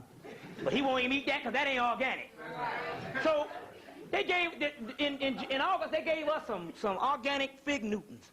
Now, just like anything else, you like a wine, or you've been drinking wine, somebody give you a liquor, somebody give you some water, you spit it out. Well, so I'm eating the real, damn little Debbie's all my life. And shit, and honey buns. And so, he gave us some of these things, and I ate one, it was nasty as hell. And she ate one, it was 20 in a pack, long ass pack. And I ate one, and we put them down, and we left. So we came back, we left. So we came back that night around 11 o'clock. And we came in the house, and by like 4 left. I said, you ate these things? She said, you ate? I said, no, I couldn't stand. She said, I didn't eat them. And we didn't know what happened. We just figured, well, maybe we invoking them spirits, maybe some spirit. But when he told us to build an altar, I said, well, sweet cake. He said, yeah, I'm the one that ate them fig Newtons that time. Yeah, I'm the one that ate it. Right? So we built this room to him. And all this here, right? And he was up in there. And he said, well, at first we couldn't translate the name, so he said, we'll call you Jah Adani. What it said? Jah Adani, which means, Jah Atan Adani, which means the sun also too. So we said we'd do that, which is all in the whole thing, because the colors he gave us was the same Rastafarian colors and stuff. So I said, he said, cool. So then what happened was we built this room to him and all the type of stuff. And one night was up in there, and he was like, he came and told us, said, you need to cut the air conditioner. It's cold up in here. But see what it is saying that air conditioner was artificial air. And he didn't want to be, you know, he said, cut the air conditioner. So I closed the vent in his room. I wasn't gonna cut the shit off on me. I closed the vent in his room and opened up the window and all. He said it was cold in there and stuff, right? And all right. But he was in the room and stuff, and he would come and I'd meditate. He would massage my pineal gland. He would come and do certain amount of things and stuff. And he was living in there. He's still living there now. He coming back and forth. He was living. He stayed in the room up until my birthday on November 28th, and then he left. He stayed in there till 12 or something, till the 12th. So what happened was, we was up in there, and we knew that was supposed to do some stuff supposed to happen on 12/12. But what happened was, because the white people had things going out the State House talking about 12/12 and new doorways opening up and all, they thought that was going to be a part of it. So we was waiting for 12/12, and I did all these lectures on 12/12. So what happened was, and I'm still thinking something physically going to happen, but there are things happening. They're just happening in one step above you. It's just like 1 meter off. So it's really happening. So 12/12, on that Friday, they told us to go in the room and start doing rituals. So we went in the room and started doing rituals. And then they told us to build a stargate. So I took a tarot deck and built a gate. They told us to put the Bible on one end, the Book of the Dead on another end, the Kabbalah, the Quran, symbolize all of the religions. Right? They told us to put that on one end. Then they told us to put a candle, a white 7-day candle in there, put some crystals and some stones around the candle in a dish. And they told us some stuff to put on the Stargate. And I did a complete round circle. They said it's looking good.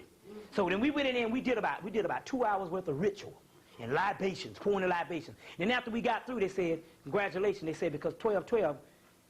White people had all this stuff waiting for 12/12, but we needed some black people initiated, because what's coming up at 12/12 coming to kill white people. So they said, congratulations, this is the gate they're going to come into. So now, that night we got in there, we started doing some rituals on, because they were coming 12 o'clock Sunday night, the 12th of December. And that, which is 12 times 12 is 144, which is the number of apocalypse. So that night, when we got in there and started doing the rituals, we did some rituals and we went into meditation, and she started seeing them.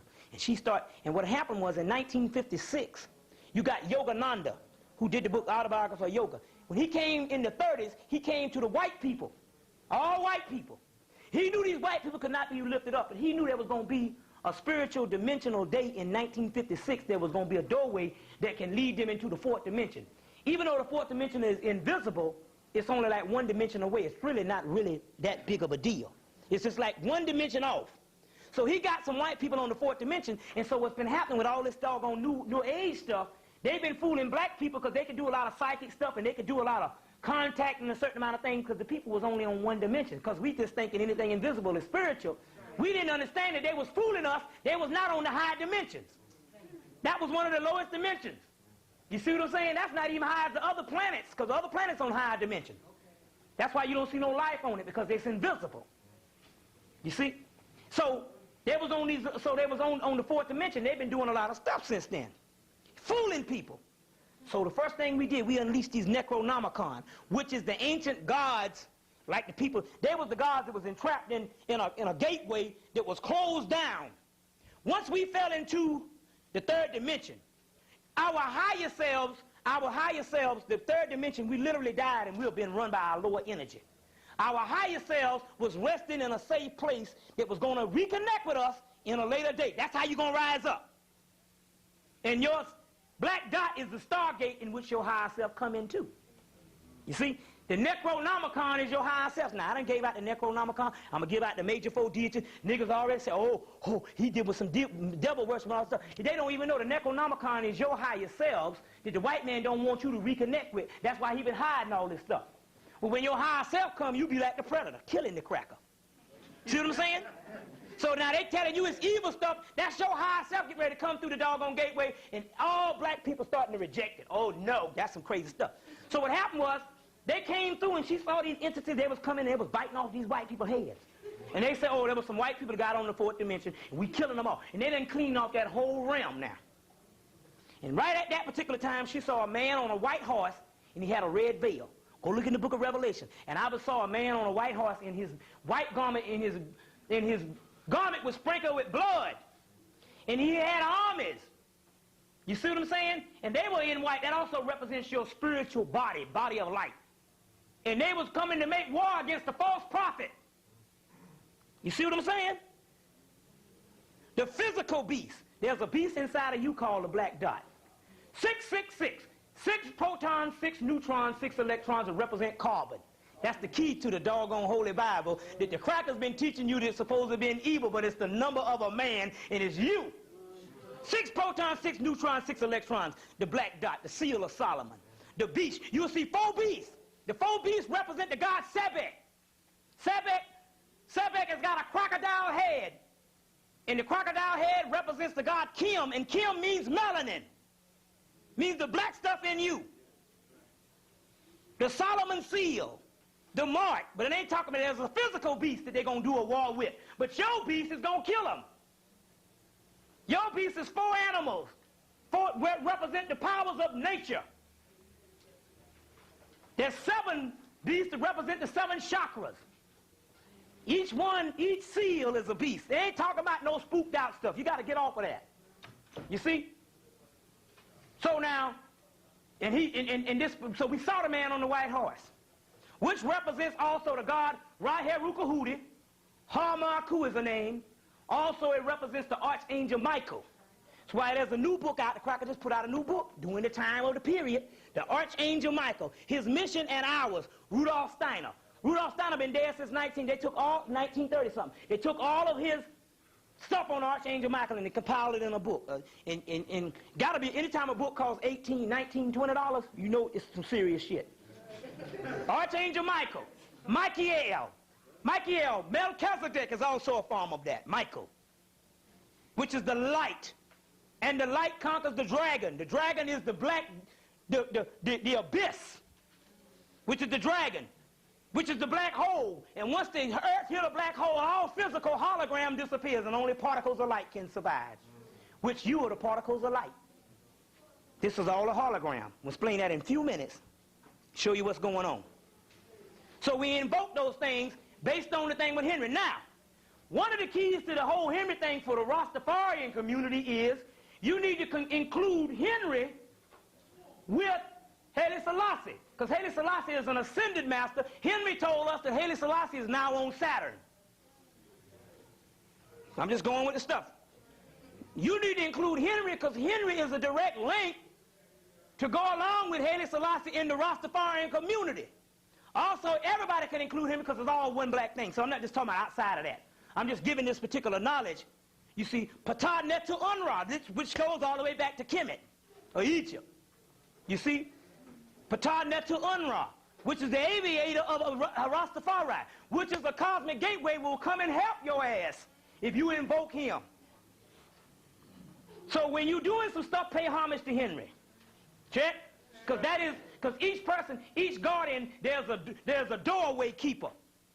And whatever school you in, you can get through that doorway by contacting that guardian. Henry is that guardian in this dispensation of time. You see what I'm saying? Haile Selassie is on Saturn, and he's helping bring the energy from Saturn to Jupiter to the Earth.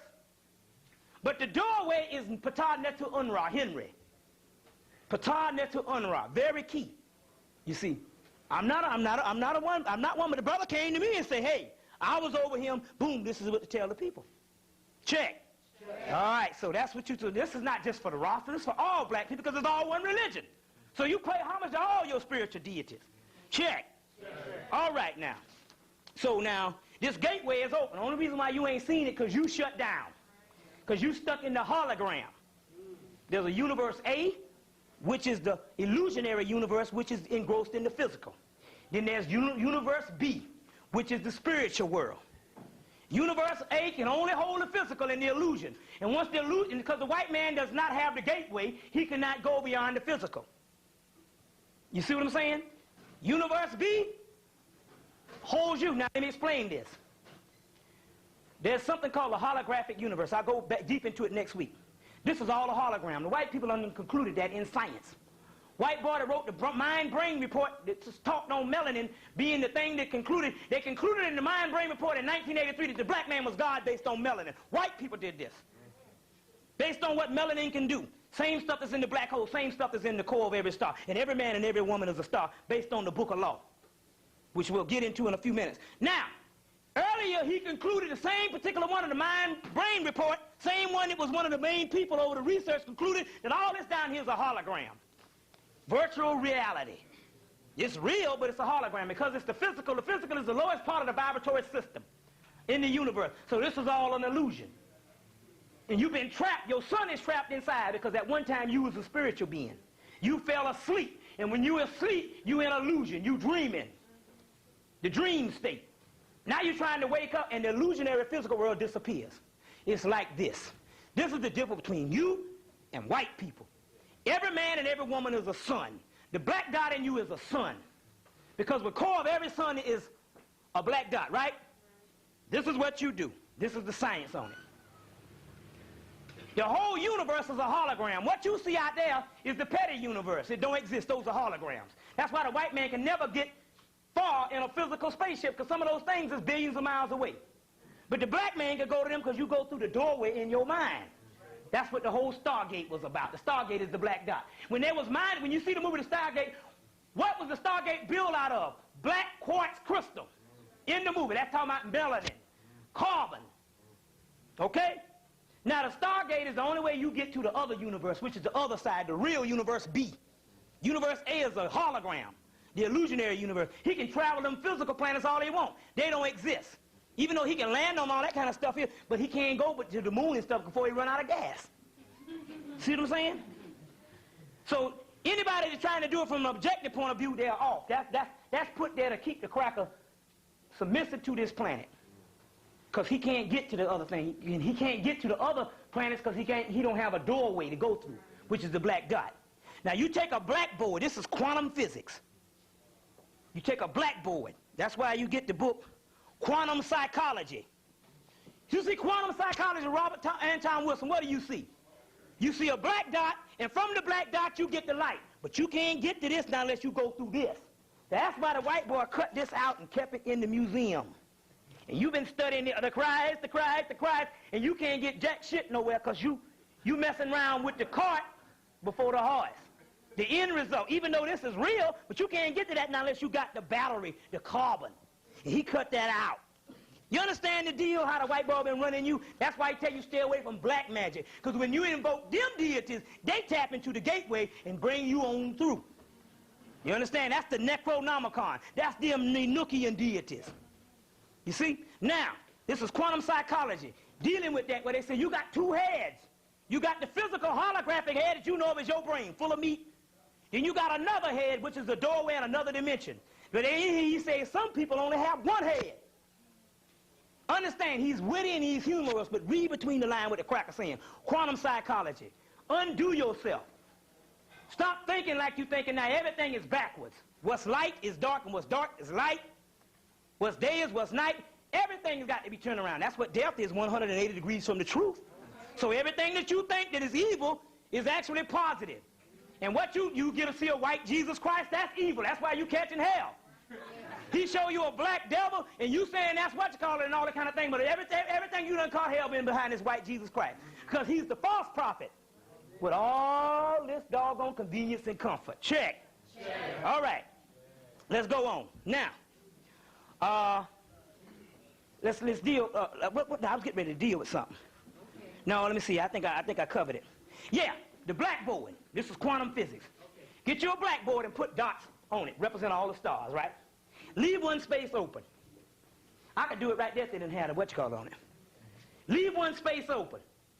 Draw a symbol of your body, an outline of your body, and then put a star in the middle of the head, which is the black dot. But this is quantum physics now. We're going to deal with this next week. Quantum physics, the holographic universe. Now the white boy now got his virtual reality going on inside of the hologram to keep you on the hologram. All an illusion. Now remember, this ain't they have concluded this to be actual physical science. You find the books on hologram and virtual, all that stuff, you're going to find it in the science section. You got a piece? Yeah. Good. Yeah, let me go ahead and erase that. Yeah. All right. You see, so now this is an illusion. You see? Same guy that did the mind-brain report concluded that this is the holographic universe. Now, let's do this right quick. Put some stars up here. You see, stars, right? Represent universe.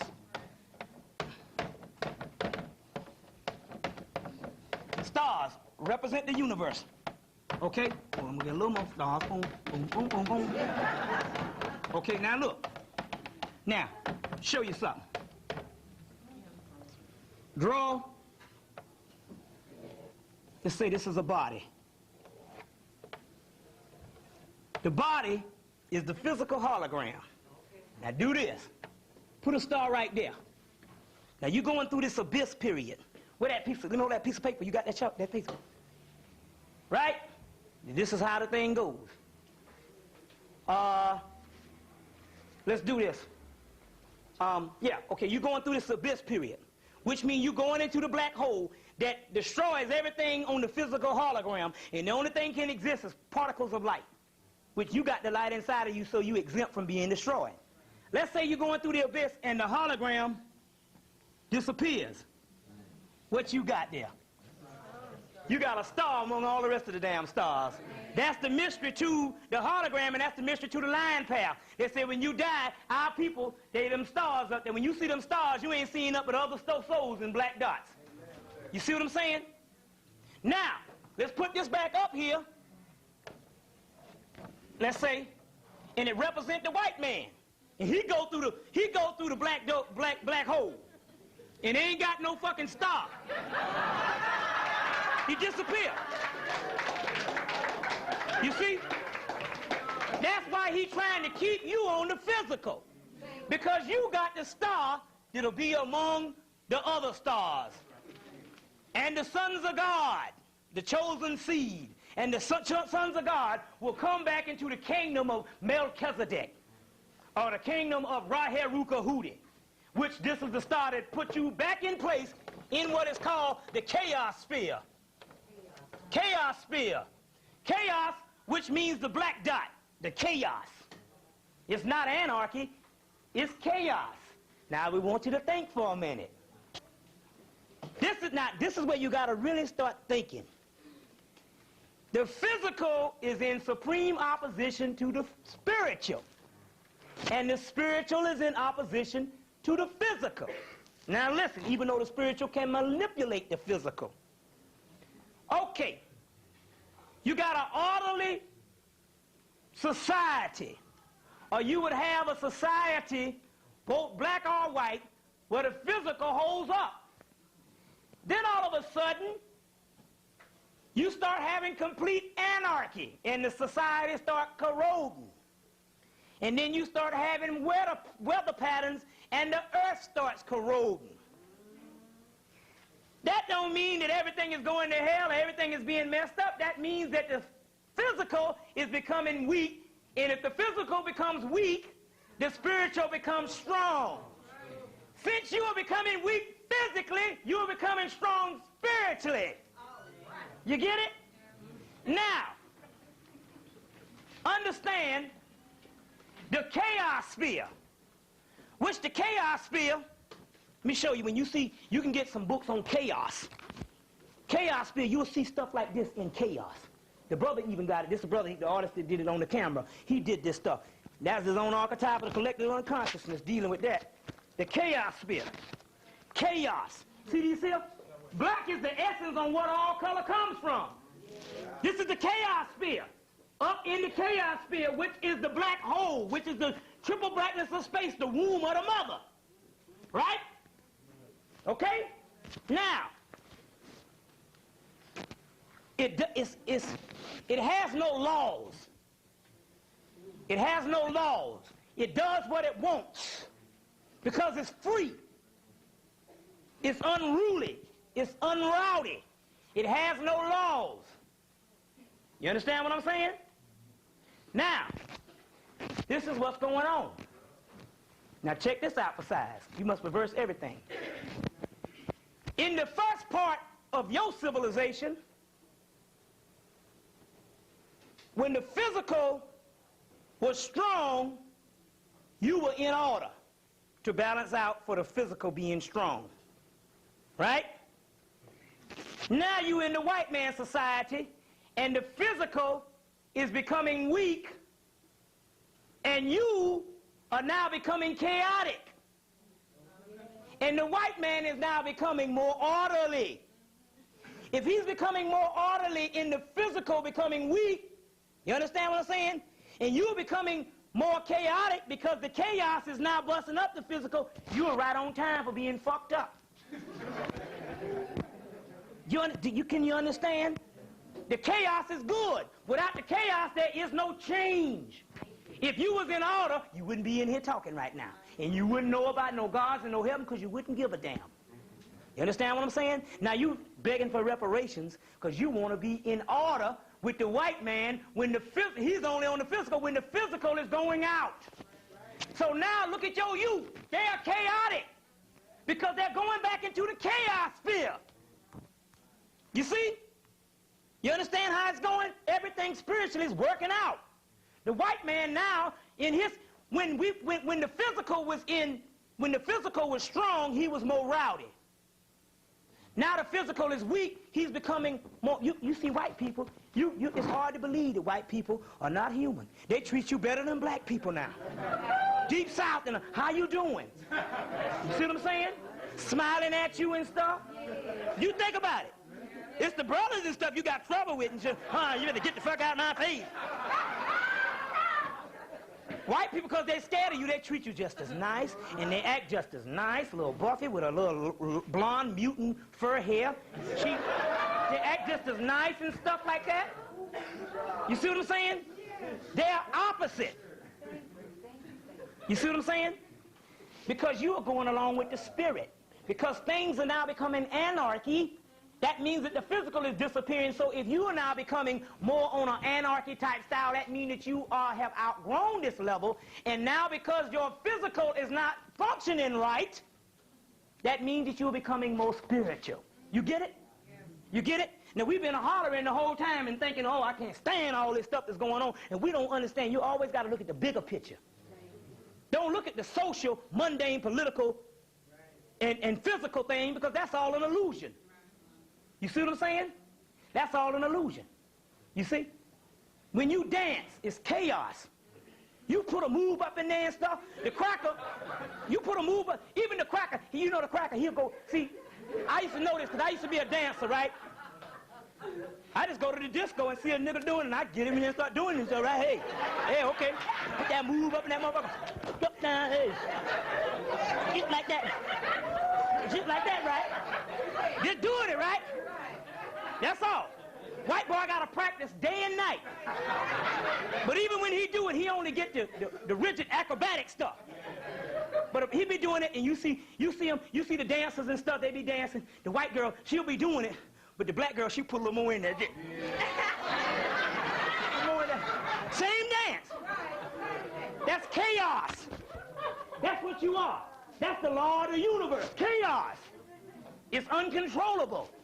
They say when they tapped in the melanin, it didn't stop moving. That's God. You see what I'm saying? You do it every time. You see? Everything you do is chaos. You see what I'm saying? Everything you do is chaos. Everything. That's spiritual. Even when you go in church, it's chaos. White man, oh. You understand? So now you are falling apart. Which means everybody asking when niggas gonna get their stuff together. You don't supposed to get your stuff together. Getting your stuff together means that you're gonna try to be conducive to the physical. And you'll go out like the physical. But don't worry about that, because the spirit already made things. You ain't gonna get nothing together. You ain't gonna make enough money. You ain't gonna get nothing together. You ain't gonna come together. You understand? Even when you killing each other, all you're doing is sending your brothers back to these stars. Because you can't die. You understand what I'm saying? They can't die and all. You got to look at all this. There's no such thing as death. You're talking about keeping a person down here in the physical. This Christmas when I went home, my brother got shot in the head and in the shoulder. The Spirit already said, now you can come up in there and you do the right thing over that casket. You can bring that brother back. So I went in there and I said, well, I tried to recognize the brother. But what happened was the brother was like a couple of years behind me in high school when I graduated. So I couldn't recognize him. But my brother knew who he was, you know. And even my brother was older than him. So my brother's a year younger than me. So I said, I don't know who the brother is. I knew his family. So I'm over there and I'm doing some stuff. And I know this stuff, you can bring a person back if the person want to come back. But the Spirit said, when I got home, the sister was saying, the Spirit saying, you asshole. He's right there and he could come back. You can bring him back. But the thing about it is, the brother living over on James Street in a crack neighborhood, why the hell he want to come back to this shit for? It's the arrogance of you to think somebody want to come back to this bull jive. He's over there, he done crossed over, he partying with the big guys now. He don't have to sleep, he don't have to eat. You see what I'm saying? He can have sex all day long up there with another angel and stuff. You find down here, you know the sister's fine up there. In the ball of light. He can do all kind of stuff. You see what I'm saying? He free now. Now why you gonna come back down to a crack-infested doggone neighborhood and all with a bunch of dead people? You see what I'm saying? The brother like that. So when you, like I said before, this is death and that's life. Now what happened in the past time is when they got up there, because they didn't complete the high school and down here, they had to come back and do it over. That's reincarnation. But now the reincarnation is stopped. Them brothers is where you getting ready to go in a couple of months. They already over there waiting to get down with you. So why in the devil he gonna come back here and go through this hell? So even all the killing that you talking about is good. That's more power you got on the other side in the spiritual. That's got a real, that can really help you. You see what I'm saying? You got to understand this particular stuff that's going down. Now also, Bob Marley came back with the sister Shakura. What's his real name now? What's that? Marbiel, what's that? Marbiel. Marziel, okay. He came back, and he came back with the sister Shakura for those people, and he says now that he travels the universe, and he helps other planets go up. Remember, he said that the Brotherhood, they tried to get him out of Jamaica. That's why they sent him to England, because the man from Jamaica was trying to kill him, the head of Jamaica, and they shot the acid in his foot in the hospital, and he could have stayed down, but the Brotherhood said, you did your work, and so he went on. You see what I'm saying? Because, see, even though in 1981, when he died, they had the special, they say the only thing that eluded him was the black person in America. You didn't get into Marley until after he died, most of the people. Because the reggae thing was going on way before. You see, you didn't get into, I'm talking about the ones outside of the Rasta community. So you didn't get into it until after he died and it became more popular. That's right, brother. But the key to the whole thing, it all worked out. Bob Marley's mission was to liberate those brothers who had just came out of colonized Africa. They used Bob Marley as the liberating force. And so so it all worked out. You got liberated by him when you started getting back into consciousness. And now you can put on some Bob Marley. He talked about the Buffalo Soldier. He talked about the cracker. He said, oh man, this man was dropping. So it all worked out. But you had liberating forces also. George Clinton, Earth, Wind and Fire. Yeah. Your boy Curtis Mayfield. The OJs with Shipper Hall, and Family Reunion. Sun Ra. So it all works out. Because we all one people and it pops up certain ways. You see, now you got new boys, Yusu Indu and all those boys on the continent. So that's what the deal was. You see, then that's how the stuff goes. Because chaos, it all comes together one way or the other. Because it ain't like you planned it. That's the way it's like these religions. Because it ain't like the brother over here wants you to. He ain't worshiping the way you want to. It don't make a difference. We all in the chaos sphere. And what you call mistakes is actually right. That's why the Egyptians used to build mistakes into their religion. Well, white boy guy, he said that's a contradiction. No, white boy, you on a rigid linear time. You can't be contradicted because you're in a time. But we are chaos. Contradiction is like the rhythm which you dance. That's contradiction. Contradiction against the laws of the physical. You see what I'm saying? Contradicting gravity. Why, what's the name to get some hang time up in the air? Jordan? Yeah. It's God. That's why they killed his father, because they knew the man was the epitome of God. You see what I'm saying? Check. Right. You see what I'm saying? And that's what it is. And now they got another brother, just as bad, won the dunk contest 2 years. You see? When you think he's over, they got another brother come up. and be some better than him. See what I'm saying? When you think it's over, they got 100 Michael Jordans. That ain't nothing. So he ain't the best, because ain't no such thing as the best when it come to us. We're the end and we're the alpha and the omega. You can't have the best in that. That means it's a circular, a circle, chaos, which is a circle. A black dot is a circle. You can't have one point. It's all this. You see? No such thing as the best. You just God. African right to be wrong, so you can cuss. Fuck it. You gods. See, what I was trying to say was, trying to get you out the dogmatized thing. You in a low vibration rate. The main thing is what you're trying to do now is you got to get the freedom to use your minds and not be scared of thinking thoughts that you're supposed to have been thinking from the get-go. Check. You're already righteous. You see what I'm saying? You're already righteous. All right. Come on now. And if you're doing things out of order because you're supposed to be. You see what I'm saying? If you want your head get blown off tomorrow, I say, that brother, damn brother made it over. I'm still stuck here on earth. Shoot, gotta go and gotta work, gotta find out how to get some food to eat. Ain't you tired of this stuff? You understand what I'm saying? Check. Now, okay now, let's go on. The black and gold, which is Jah, that's why they would wear the leopard skin. The priest, the black and gold. You see the sun in Sirius, you see, and the black dots was on this leopard skin, the black dots, which is the beast, which is your beast. This conquers all the other beasts, because you are one with nature.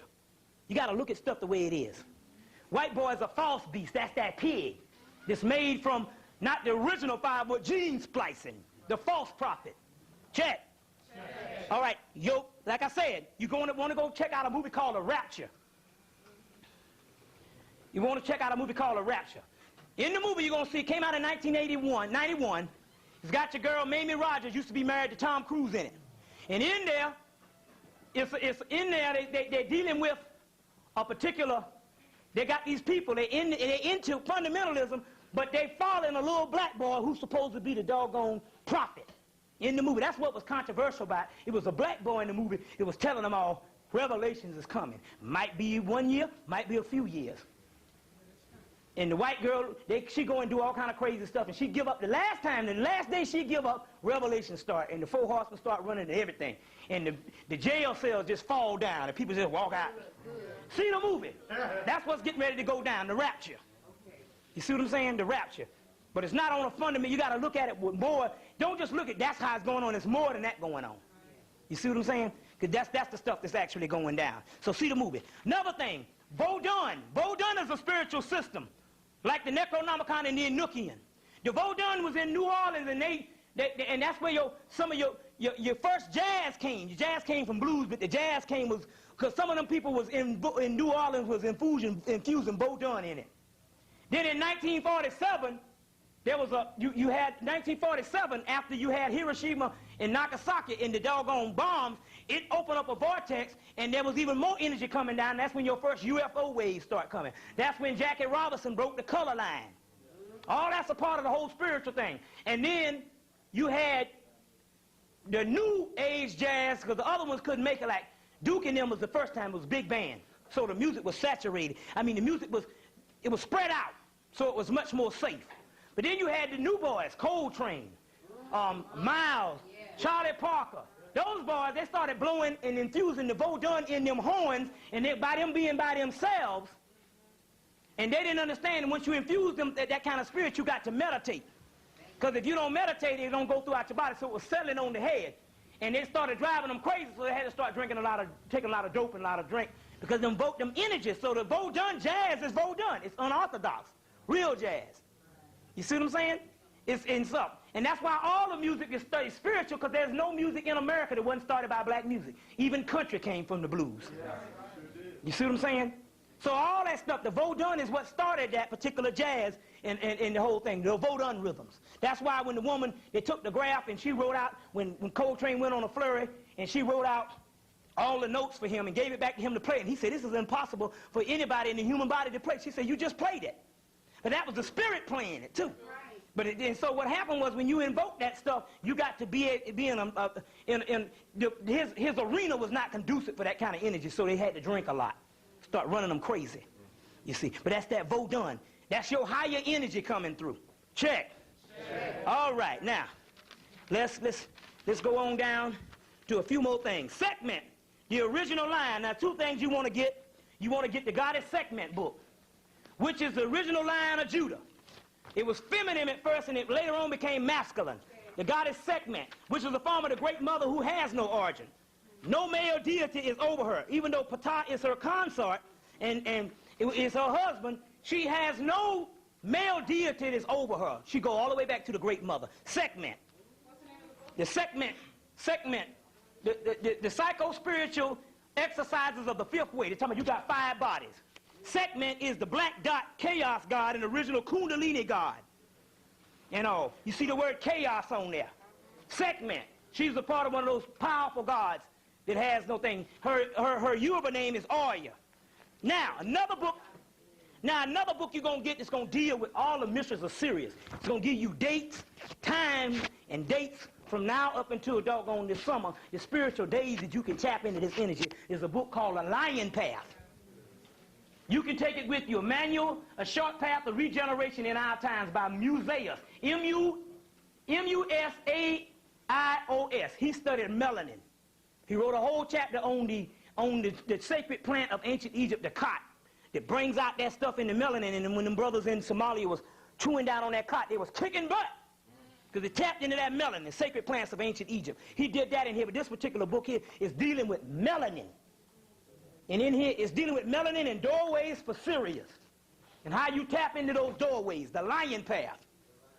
Yeah, Lion Path, $14.95. Cold-blooded book. So we want to deal with that. Also, that segment power. Now, like I said, you're going to get ancient Egypt, the Sirius connection, because it's going to be dealing with the lion power. It's going to be dealing with lion power in here. Lion of Judah. The idea of a race of lions existed from the Sirius complex. Who are the lions? It ain't no lion people. You the lions. That's why you the Sphinx. Based on the number 19, which is the sun god, which is the Sphinx, which is Har-Marku, Heru on the horizon, which is Jah. The Sphinx, the Lion of Judah. You see what I'm saying? Tell him to come on through, man. Bring him on in. Come on in, black man. I ain't dressed right, but No, you dress right, brother. This ain't like no church where you got to be discriminated based on what you got on. Yeah, well, okay, now, you got, it says the race of lion, that's a race of blacks existed from the Sirius complex for some other time. There are deeper implications which resonate that the genes we have inherited from the Syrian forebearers, who are responsible for the growth and the development of our solar system. The theory is there are probably other stellar influences on Earth that manifest in personal racial genetic code. That's melanin they're talking about. But those who carry the Syrian gene are the cat lion crystal gene is the strongest. That's the secret between the Lion of Judah is you got the seed of the Lion of Judah, which is the black dot, the royal bloodline, which is black people. Whole section on the lion power. Ramesses said I was born out of segment, which means I'm born from the real deal juice. We the people. Melanin. You understand what I'm saying? Melanin. No mutants allowed in the chaos sphere. Now, there's going to be a section in here called Syrian Heritage, where they're going to give you the article based on the British Museum, where they got an article where you build your cities off of Syriac architecture. Pyramids, obelisks, and temples, and what Atlanta is now built off of, because this is the new Atlantis. Pyramids, obelisks, and temples all downtown. You got the document right in this book, Ancient Egypt, the Sirius Connection by Mary Hope. Now, any white person you got to read with a grain of sand, or a grain of salt. But remember now, they're writing for them, but you just get the knowledge. Don't care whether she thinks it's black or white. You just get the knowledge. You know what I'm saying? You don't expect white people to write for you. You see, and this book was out of print, but now you can get this book. I think it's back in print now. You can get that particular book. Ancient Egypt, the Sirius Connection. Okay. The Sphinx, number 19, means Har-Marku, or Ra-Heru-Kahudi, equals the Archangel Michael. It equals Melchizedek. It equals Sutek. And I told you the book, The Archangel Michael by Rudolf Steiner, which is Melchizedek. See, what happened in Christianity to fake this fake Jesus thing as him being the one, they had to take the same Christ energy, which is all one of the same thing, and they had to separate them. Michael is separate. The book of Revelation is Michael's book, Melchizedek's book. But Jesus said, I'm of the order of Melchizedek, which means I'm one in the same order. Yeshua. Jeshua ben Pandera, he wore the panther skins. You see what I'm saying? Ben means son of the panther skin people in the cult of the Essenes or the Gnostics in Egypt. You see, the Sethians. You see. So the Archangel Michael, which is Michael, is the Christ. It's Har-Marku Ra-Heru-Kahudi, which is a form of Horus. And Horus is also a form of Sutek, and Sutek is a form of Melchizedek. It's all one. You see what I'm saying? The Lion of Judah. Lion on both. The Sphinx means God on the double horizon. In the east and in the west. But mainly in the west, because the west went through what is called, got hit in the head, so you rising up. And the east rises too, and all black nations rise because of you. And everybody that went through slavery is the ones, you see, from the western hemisphere. Check. Check. All right now. Okay, Semitic comes from the word Sam. It comes from the word Ham. It comes from the word Cam that means black. Sam. So how the hell is a white Jew can be a Semitic? Semitic means black. Samite, Sam, comes from Ham. It comes from Cam, which means black. Homo. Homo, where you get the word Homo sapien sapien from. Homo is the Latin word for Kim, which means black. So that means that the word Homo means race on this earth. And they're saying that the rudimentary level of what you would call, as the nations put it, the anthropological root of the word Homo means black. So the white man even know, based on the Latin term, that the only thing on this planet that even constitutes race is black. Anything outside of that ain't real. Hologram, the white boy. The mutant in Asia, which is a mutant. They got to sort them out. They got black Asians. They got the white Asians. They got white Arabs, which is a mutant. They got the black Arabs. They got white Mexicans. They got the black Mexicans. The white ones is the mutants. So all your Asians is mutant. That's why they had a big earthquake to hit their ass. They took on the karma. They took on the karma of America because they bought up all the doggone California. And California supposed to have the same earthquake the same day, but it hit the next day in Japan. Because they took on the karma by buying up all the buildings. And they hate Negroes worse than white people. That's what you say, the power, the Japanese say that the problem with America is the niggers in it. That's right. 1986. So the God rocked their ass 2 weeks ago, a month ago. Fuck them. They ain't shit either. You see? He's a mutant and he's a white man nigger in 1995. Now, okay, let's keep on going. Horus, I told you that the Greek language is a black language. And so Heru, which means the Christ in Egypt, Horus is a legitimate name. Horus, and then you get the word, the four horsemen is actually originally the four Horus men, which is the Christ energy coming back. And one and all of them are sacred, and the last one is the Archangel Michael. But the black horse is where the light is coming from. You got a red horse, you got a pale horse. All that's color of the doggone spectrum coming from melanin. But the white horse is the Archangel Michael of Melchizedek in the kingdom of Melchizedek. Jesus is on Jupiter now. Yeshua, that one on Jupiter now. He's not coming back. Heru is the one that's coming back. But he's going to come with a book that nobody understands. His book came out in 1904, the Book of Law, brought by the Archangel Awas. He's going to come with a book that nobody understands. This is the book. He said, but I'm going to have a name that nobody understands. I'm getting ready to go in his name and show you a picture of him in a few minutes. Real deal stuff. And it got past the white man. Got past the white man. But the white man just put out some information on him, and all the crackers got it. They got a picture of the doggone Christ that's coming back in his last incarnation, Ankh Nakunsu, and they got a sarcophagus, which is the casket to hold the doggone mummy in the British Museum, and they know that's what's getting ready to go down, but they messed up on it, and they didn't get the real juice on what's getting ready to come back. And it's getting ready to come back, and it's on the planet. The white man said that the Antichrist was born in the 60s. That's his Antichrist. Anti means nothing. Nothing is called ain in the tree of law. Nothing is the triple blackness of space. From the nothing, you get the absolute.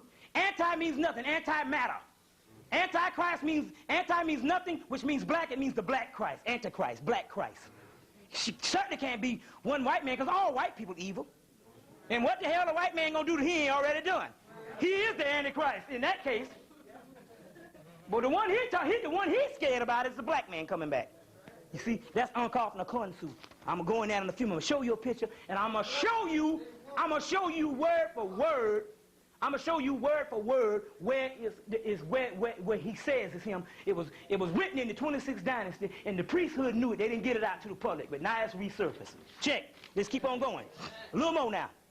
Okay. The book of law says, damn those who pity, which means pity the cracker. You see what I'm saying? It said, damn those who pity. Spare not.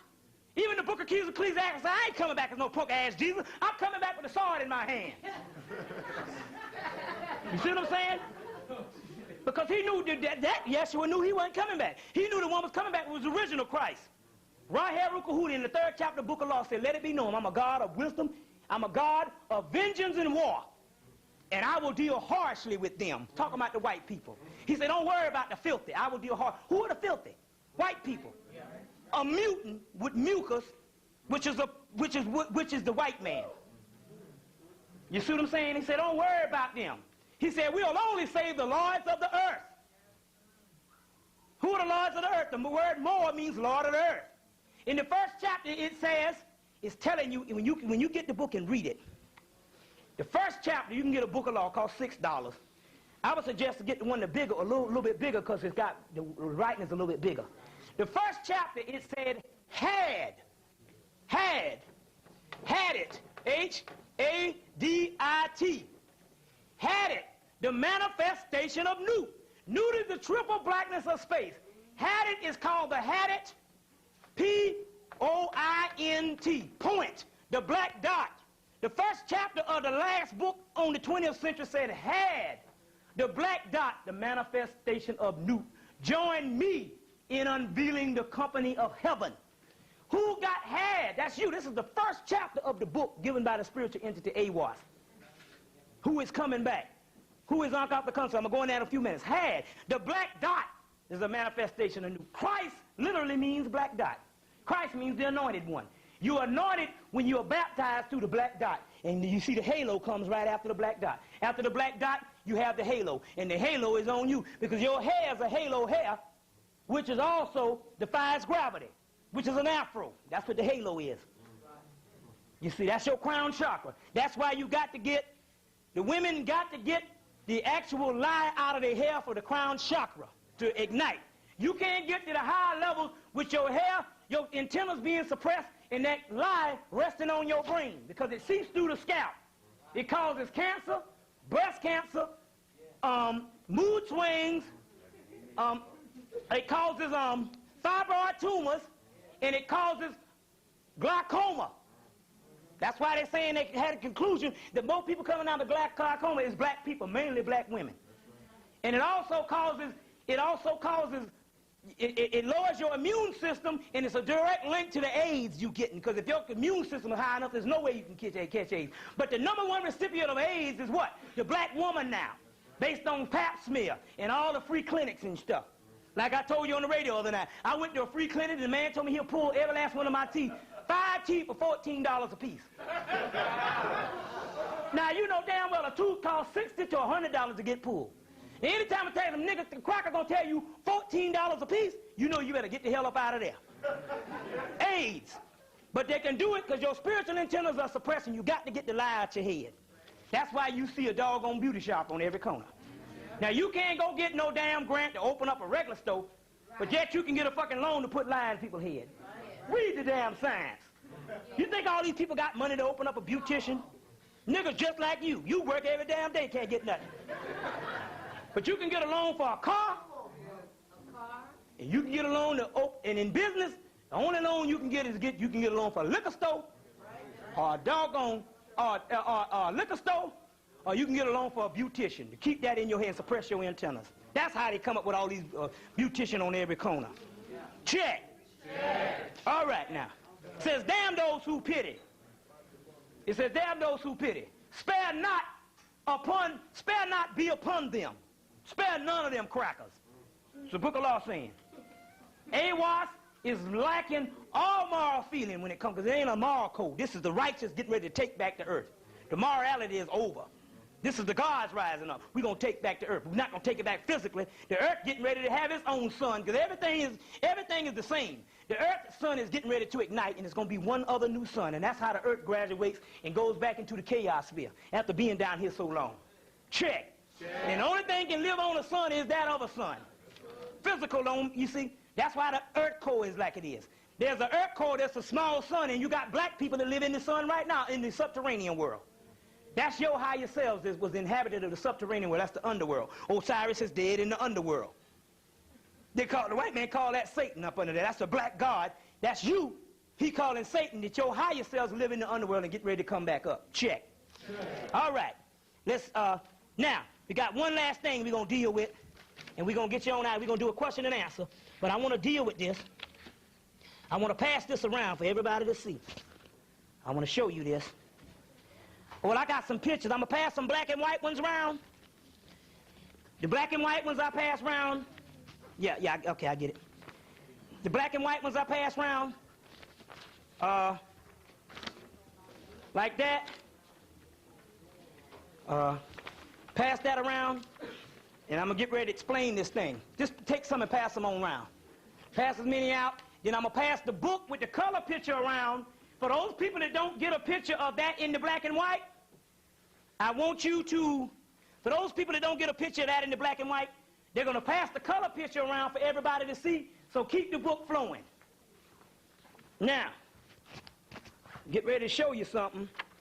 Got past the cracker. All because he was a little arrogant. He knew this had the power. Pass that around when you see it. You see a black man standing up there. Yeah. That's the black man. You're going to see the black man. Black man. Let me show you what this is. Okay. Here we go. His name is Ankaf Nakunsu. Ankaf Nakunsu was a black priest in the 26th dynasty. In the 26th dynasty. Pass it around, and even when you start going in the other room, you can even show them. You can even show them. When you get a chance, give it to the cameraman, let him put the color picture up in front of the camera, then pass it on. Ankaf Nakunsu was a priest in the 26th dynasty. He tried to restore the old draconian cult. He was actually in the 25th dynasty, once they really got the science on it from Egyptology. He tried to restore the old draconian cult. Now, his name is Ankaf Nakunsu. He was unsuccessful, but the priest knew that this man was a Christ figure. When he failed to unite them again, and he failed to unite them, I think this was even after Akhenaten, he just lived out his life and said, cool, okay, but he was God on earth. Now, I'm going to go into a little more on his life in a few minutes. But now this is a document of the same stellar revealing. It's called a stellar revealing. And under the number, it's under the number 666. 6 protons, 6 neutrons, 6 electrons. It's talking about the spiritual beast. Its number is equivalent to the number 718, which is also a number of melanin. Another number. Now, I'm going to read, that's a translation on the stellar. You see, when this particular person could not establish law and order, he ushered in the Eon of Osiris, which is the Eon of the dying god, even though the myth of the dying god was before. He ushered in an Eon where the Eon was going to come anyway. They just used him to usher in. They said, okay, because the black man is going down, we're going to usher in a cycle of death, mainly to the black man. He get ready to go through hell, through slavery and all this. It's already prophesied he was the one to do it. So after he failed, he had to usher that in. The Brotherhood told him to usher that in. And he ushered in that cycle, and we went through slavery and all this stuff. Okay? But he said, I vow one day to return. Now, on the stellar, these are hieroglyphic breakdowns to let you know this is real. Alan H. Gardner and another Egyptologist translated this in 1966, and they found out that this thing was accurate on here. Now, what it's saying is this. In 1904, Aleister Crowley went to Egypt. Now, why Aleister Crowley? What's so different about him? First of all, Aleister Crowley, the only difference between Aleister Crowley, even though he had some melanin, they only used him because, first of all, black people was asleep in 1904 around the globe. You had just gotten out of slavery and you was crazy, and Africa was on their first leg of colonization. So you didn't have no able-bodied black people to usher this in. So they used the man that had some melanin that looked white, that was in the secret societies of England, excuse me. The reason why they used him because he would go further than other white people. When they would be scared, he said, I want it all. And because he was a little psychotic, he was able to take on the energy that was going to come to him and still not be messed up by it. Now, so they only used him to issue this in for us. So when I say the word Aleister Crowley, some people think, well, why you always talking about this white man? They used him because we was asleep and they had to get it in. So they used him to do this, to put something in here for us. It was supposed to be in the end time event. So now he goes to Egypt. Let me get this right. He goes to Egypt, and he was honeymooning in Egypt with his wife named Rose. Now, Rose knew nothing about Egyptology. Aleister Crowley had been in the Golden Dawn Society. Those are the people who produced this book, Kabbalah of the Golden Dawn. And he had been in the Golden Dawn Society, so he knew all about Egypt. So he honeymooned in Hemmitt in 1904. His wife kept going into trance on a honeymoon, and she kept saying to him, she told him, she said that Horus is waiting for you. Heru, the Christ, is waiting for you. And it's all about the child. Crowley said, no way you know this, because she don't know nothing about Egypt. She don't know who Horus is, but this person is talking through her. She said, well, look, where's it waiting? She said, well, it's waiting in a small museum in Cairo. So she took him to the Cairo museum, and he went and showed her all these pictures of Horus. She said, that ain't it, that ain't it, that ain't it, that ain't it. And they walked all through the museum trying to find something which was summoning her. You understand? That ain't it, that ain't it. Then they went almost they had covered the whole museum, and they went to the back. And in a small glass case, there was a stela, which is this thing right here that you see, and it had the number 666 on it. Now, he had named himself 666, the beast, when he was a child, to get back at the Christians to scare them up. So he said, I'm that type thing, you see. So when the gods wanted to summon, they said, well, you get that crazy motherfucker right there. He won't be scared of it. So he started, he said, oh, that's my stuff. Now listen, it has 666 on it, which is the beast, which ain't talking about nothing messed up. Now, he took it back. She said, Horus is waiting for you. He took it back to the room, and he got some ritual off of it, because he had it translated at the museum. Got some ritual off of it, took it back in the room in 1904, and invoked Aiwass. Aiwass comes from Bes, or former Ptah, which was the first black man to walk the planet. Aiwass comes from the god Bes. The god Bes is a pygmy form of the god Ptah. You see? He's worshipped in Samaria as by the Yeshedis as Shaitan, which has got nothing to do with what's called. It's called a black god, Soot. But there's a Soot, which was the first spiritual head on earth, and then there was the first one of Soot to manifest and walk among the earth. That's Aiwass. He invoked Aiwass. He was a tall black man. He says he was seen to be a tall black man in his 30s with the face of an African king. I took note of it, for at that time, Aiwass was not only the holy god of summer or devil, but he was my own holy guardian angel. He thought he was his holy guardian angel, which I had seen so much in visions. I took note of it because his dress was not Arab, but suggested Syria or Persia. He was not only the god of holy guardian angel, he was the epistomous head of AA, the silver star, the sun behind the sun, the star Sirius. And the head was the great white brotherhood. He's a form of Melchizedek, which is the Hebrew name. Sutek, that comes from Electos, which is another. These are different names for it. Now, he invokes Aiwass. Now, on this stela, when you see it, you're going to see a man standing, and he's looking at the god Raheru Kahudi. Ra-Heru-Kahudi is the name of the most ancient god, which is another form of Awas. So what he invoked off this stela was an image of the man you see right here. A tall black man in his 30s with the face of an African king. You see him on the stela. But on the stela, his name is Ankop Nakunsu. You see? Okay, cool. This is my last thing anyway. His stela, his name is Ankop Nakunsu. Now, you got to listen closer because I'm going to break this thing down to you and try to explain this to you in the best way possible. He invokes a man named Awas. He got him off the stela, and on the man's stela, he see a tall black man, which is Ankop Nakunsu. Awas is an early incarnation of the first god. He came back in the 26th dynasty as Ankop Nakunsu. Awas is also a form of Horus, a Ra-Heru-Kahudi, and Ra-Heru-Kahudi, which is the ancient Christ. So the man that was living in the 26th dynasty, the priesthood knew that it was Heru.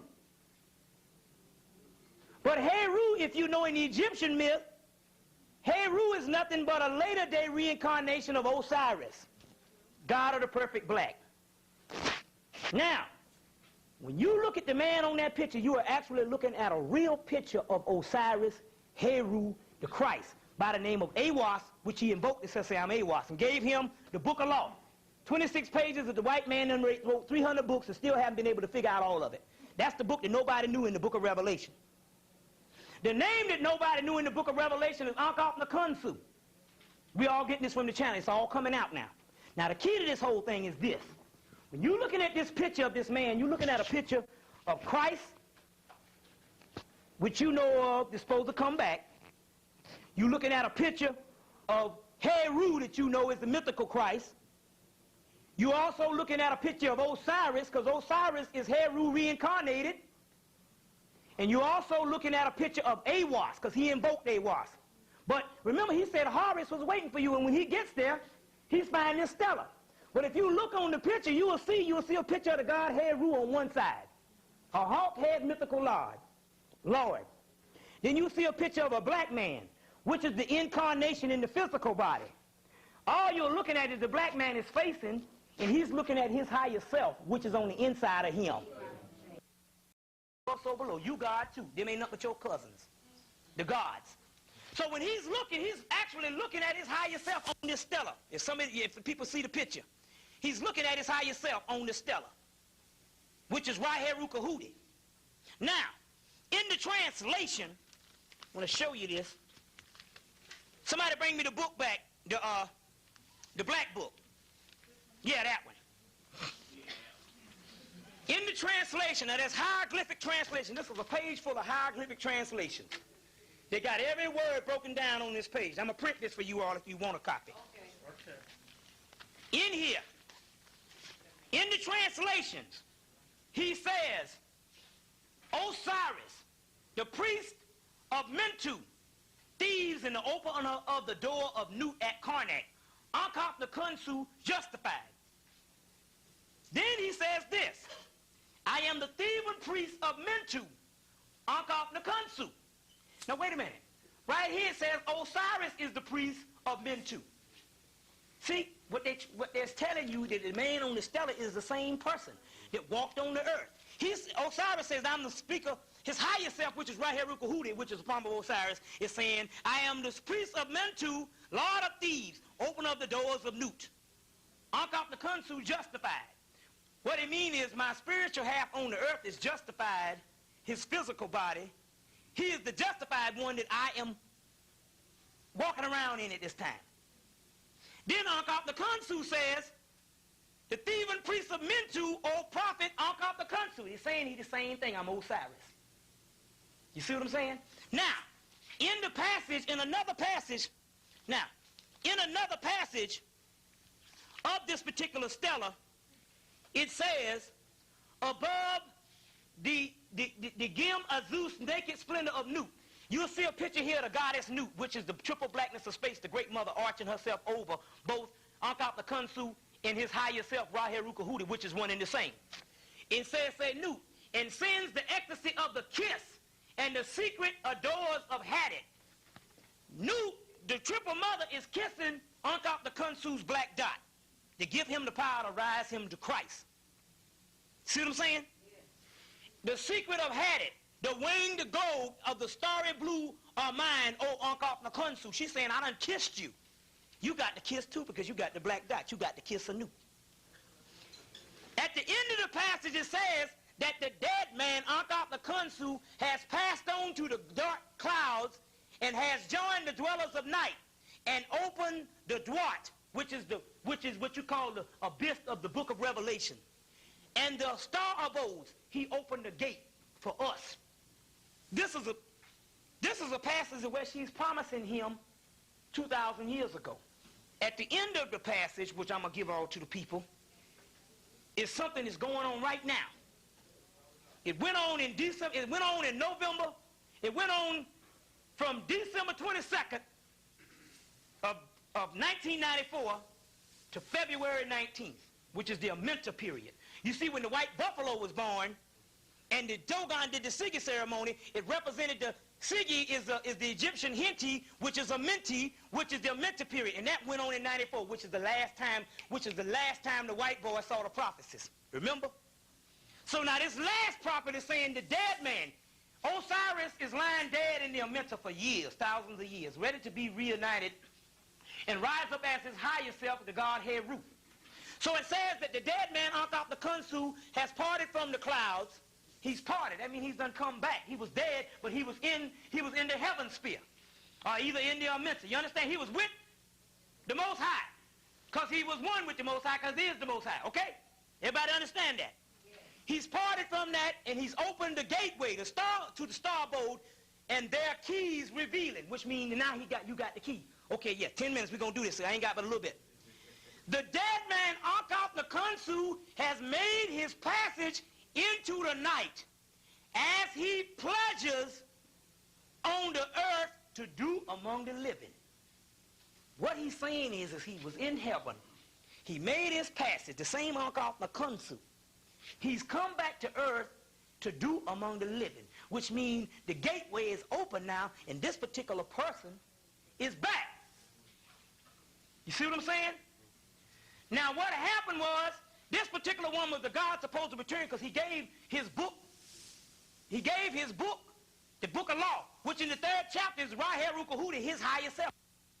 Physical body, you see, he gave his book, which is the last prophecy coming from Allah, or God, or Jah, or whatever you want to call it. It's supposed to be. He made his thing. That's when the white boy said, based on the prophecies, the Antichrist is supposed to be back on the earth.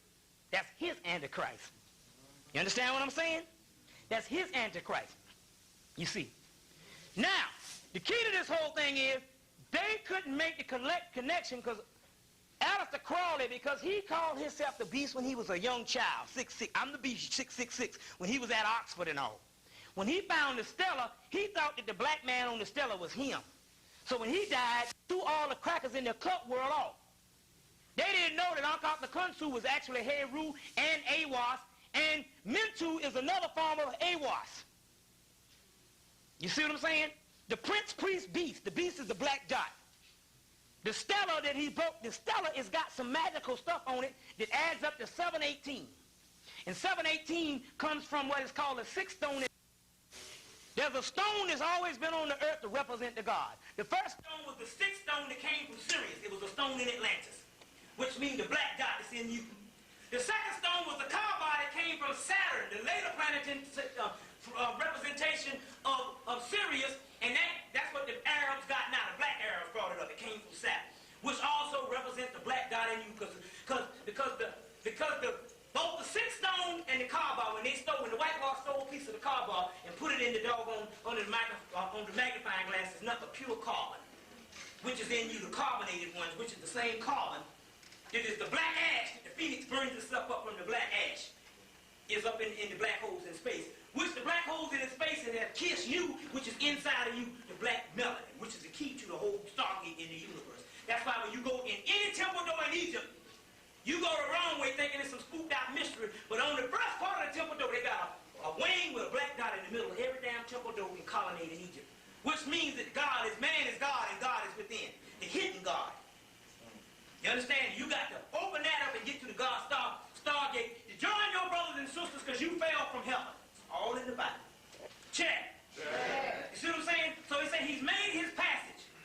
That's Uncle the Kunsu, who is AWAS, who is Raheru Bahudi, who is all this particular stuff. It made his passage. He's somewhere on December 25th of this year in Jacksonville, Florida.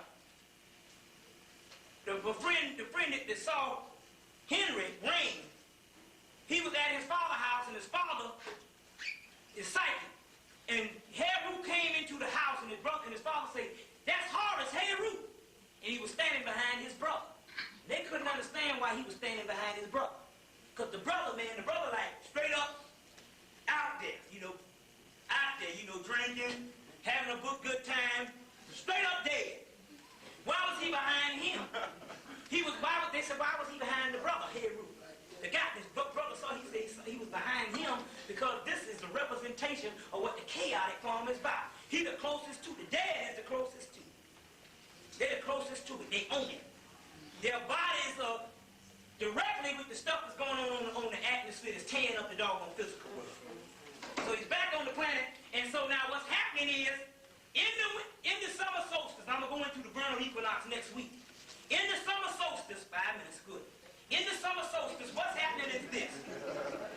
When we went through all of this, I asked the spirit, I said, well, now, damn, now, you went through the 12-12. I said, okay, I understand that's on the spiritual level.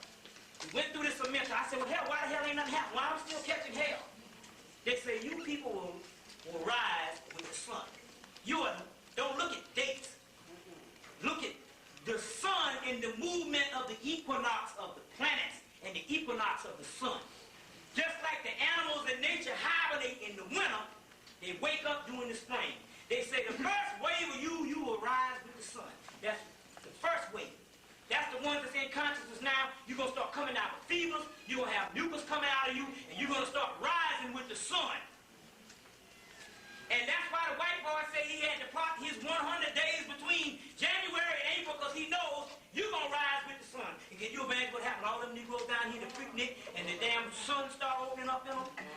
That's why he got to lock you down in June, because the main Stargate opened for the rest of the dead people on July 23rd when Sirius rises. You understand? On the African New Year, which is July 23rd instead of January. But Sirius will rise, and you will rise with the actual sun, and a lot of you are getting ready to come into your Christ self. See what I'm saying? You get ready to come into your Christ self. But now this is the key to this whole thing. In the whole judgment period of Osiris, and judgment in the book of law, and the judgment in the Bible, is there got to be a great trial. That trial is the O.J. Simpson trial.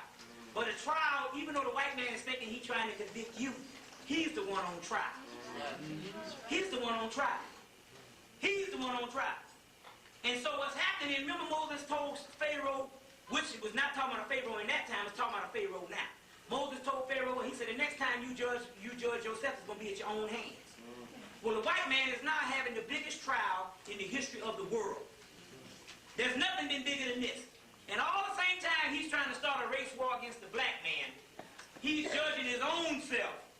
And he's already been judged because he had the preliminary trial that lasted 7 months. And when the black man stood up and gave his opening statement, that was actually the summation, and the trial is over. The white man has already been judged because he took 7 months to have one side. O.J. is guilty. And then the black man came up and said, y'all, man, because you all thought it was one side for 7 months, and now I'm showing you another side. Y'all can't take it. Even though O.J. is an asshole, that's not the point. Don't look at the personal life. Look at the spirit of the symbology of what's going on. It's white man against black man. White people. You see what I'm saying? The courtroom represents the white man. O.J. represents the victim, and Johnny Carson represents the doggone revolutionary trying to fight for the victim. Look at the symbology to it. You understand what I'm saying? And so they've already been judged because they judged you and said you was guilty off of a framework on some stuff that they have been doing all them years. The court is only symbolic of what the white man been doing you for the last damn 500 years. That's all. And how the black man has had to suffer. This damn thing about the white woman and all that kind of business. Every time they used to hang a nigga, they used to accuse him about killing a white woman. Same thing. It's all playing again. But in the trial of Osiris, has got to be a trial. You see in the trial right now. It's the biggest trial ever. Tiananmen Square. I have seen the fall of Watergate. I've seen communism. He said, I've seen everything, and ain't none of that has been as big as this trial. You understand what I'm saying? That is because this is the biggest thing, so the white man is already judged.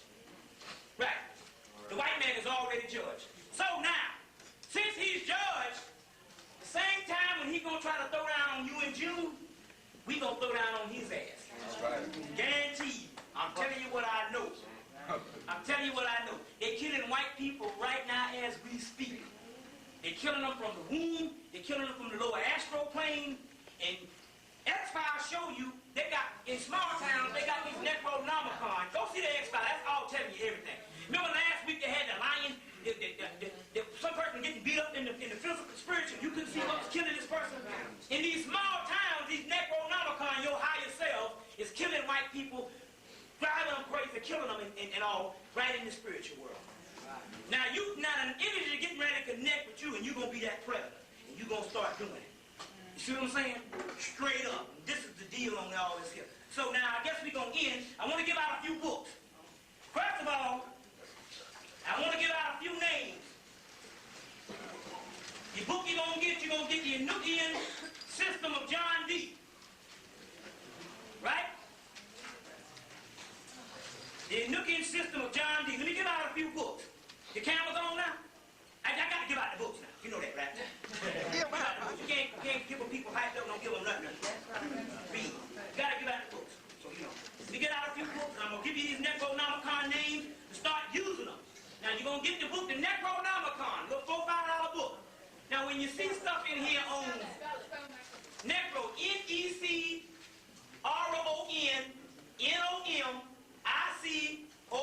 Necronomicon.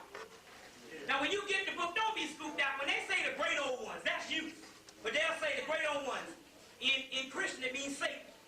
What Cracker telling you about in the book? Great old ones. That's you. Then he'll say Satan.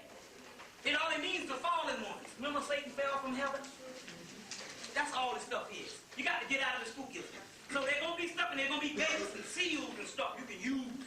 Necronomicon. This is the book and the testimony of all I have seen, and this is the book of all I have learned. For this is the book of the dead and the black earth. And I have written down what he says, it is the pearl of my life. Now let me give out some names right quick for the Necronomicon. I want to give out some chief deities, even though they're in this Necronomicon book. I want to give out some chief deities that I want you to use, okay? Use these deities. Now, it was interesting because, see, I gave them out on the radio and the people got scared of them, right? I gave them out to a sister in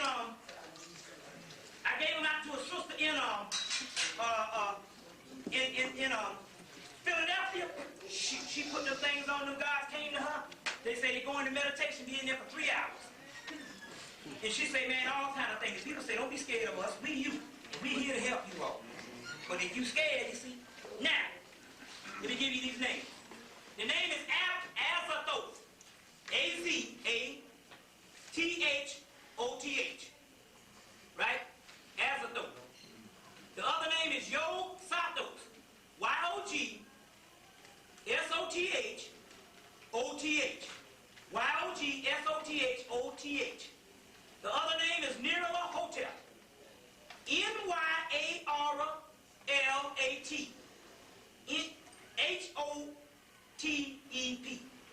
N-Y-A-R-L-A-T-H-O-T-E-P. Nyarlathotep. The other word is Hastar. S-A... No, excuse me. H-A-S-H-A-S-T-U-R.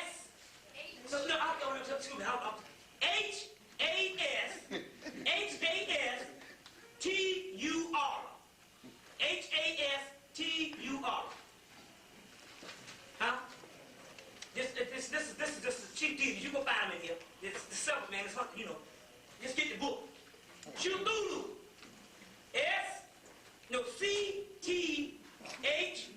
C-T-H-U-L-U-H-U.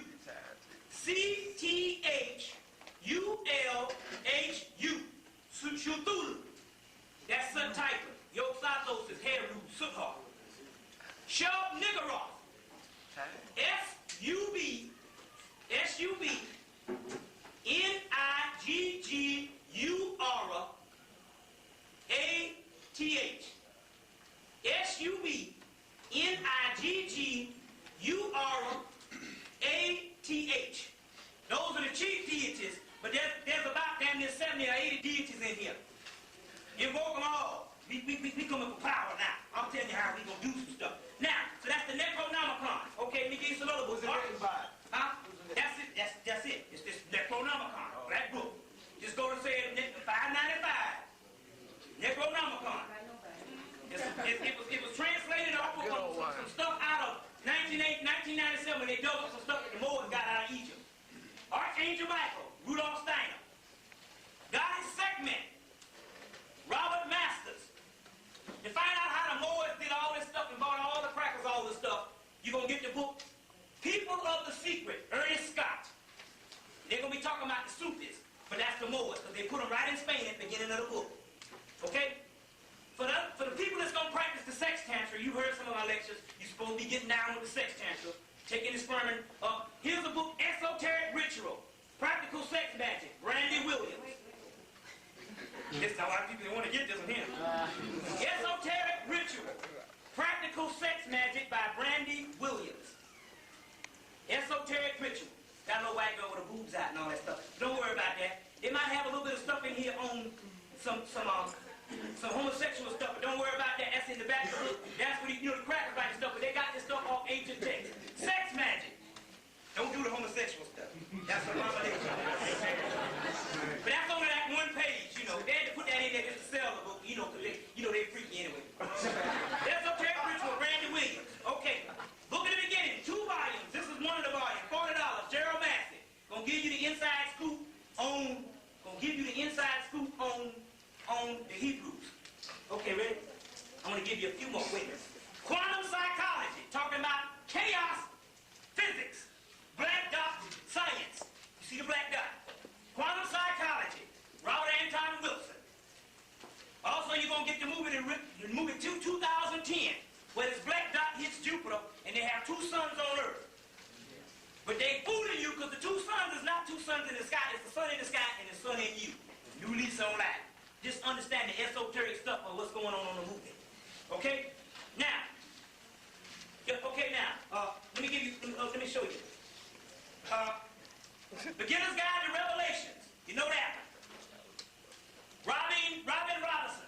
Book on that, and everybody need to have this as your Bible. African Origins of Biological Psychiatry. You got a new cover now. You got to get this to understand none of this. African Origins of Biological Psychiatry by Richard King.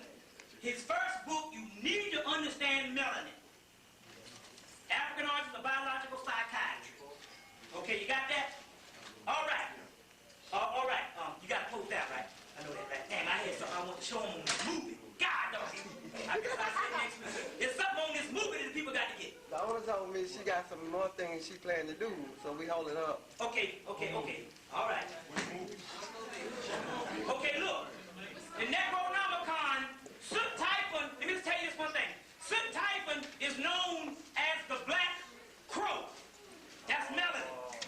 The movie that you want to go see is The Crow. The movie is about the black people as once the crow came with his high set, they couldn't kill it. That's how you get ready to do. When you see the movie, that's what you get ready to go into. Once you beat up with your black crow self, your higher self, the crack won't be able to kill you. Go see the movie The Crow. Okay, and I guess we will close out with that. Oldest book in the world, Book of the Dead, Gerald Massey. Also, Gerald Massey's Lectures. Gerald Massey's Lectures. Another good book, The Holy Kabbalah by A.E. Waite. A.E. Waite. Another good book is The Kabbalah on the Golden Dawn. They break it up all you find. Mary Hope, Ancient Egypt Serious Connection. Peace, brothers and sisters.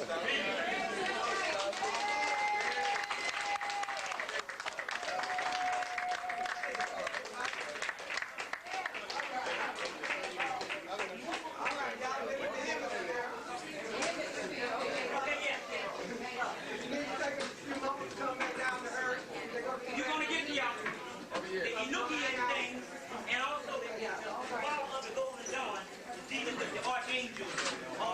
Thank you for having me. Any Oxford bookstore. Captain, I'm getting something on the distress channel. This won't take much of your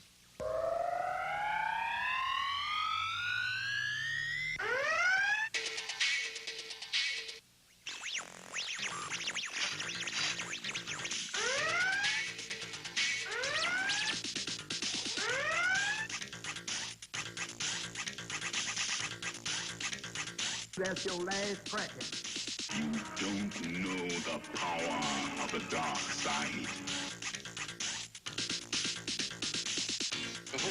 Captain, What's happening? transmission jammed at the source, sir. What's happening? We are at war! That's what I told you! Logic clearly dictates that the needs of the many outweigh the needs of the few. There's no God that exists outside of the black God. You understand what I'm saying? Don't laugh, whole lot of you don't know. Just a moment.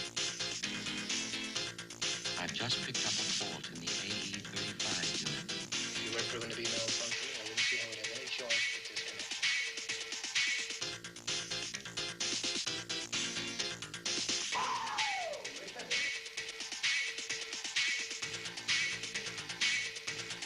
Now that's heavy.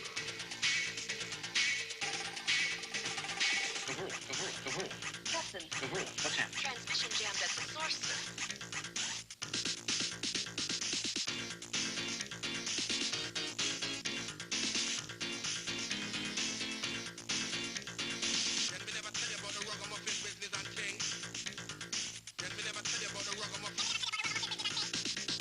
Logic dictates, clearly dictates that the needs of the many outweigh the needs of the few.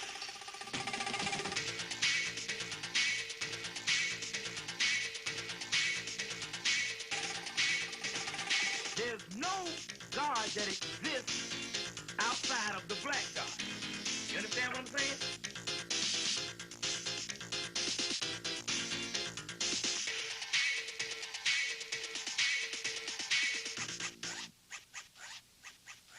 So when they're talking about the Stargate and tearing up the Stargate, they understand that the Stargate, the people on the black people on Earth from Sirius walk around with the Stargate in them, and that's going to be the beast in the Book of Revelation that's going to kill this beast on the doggone land. Check. Hello, Hell, do you read me? I'm sorry, Dave. I don't have enough information.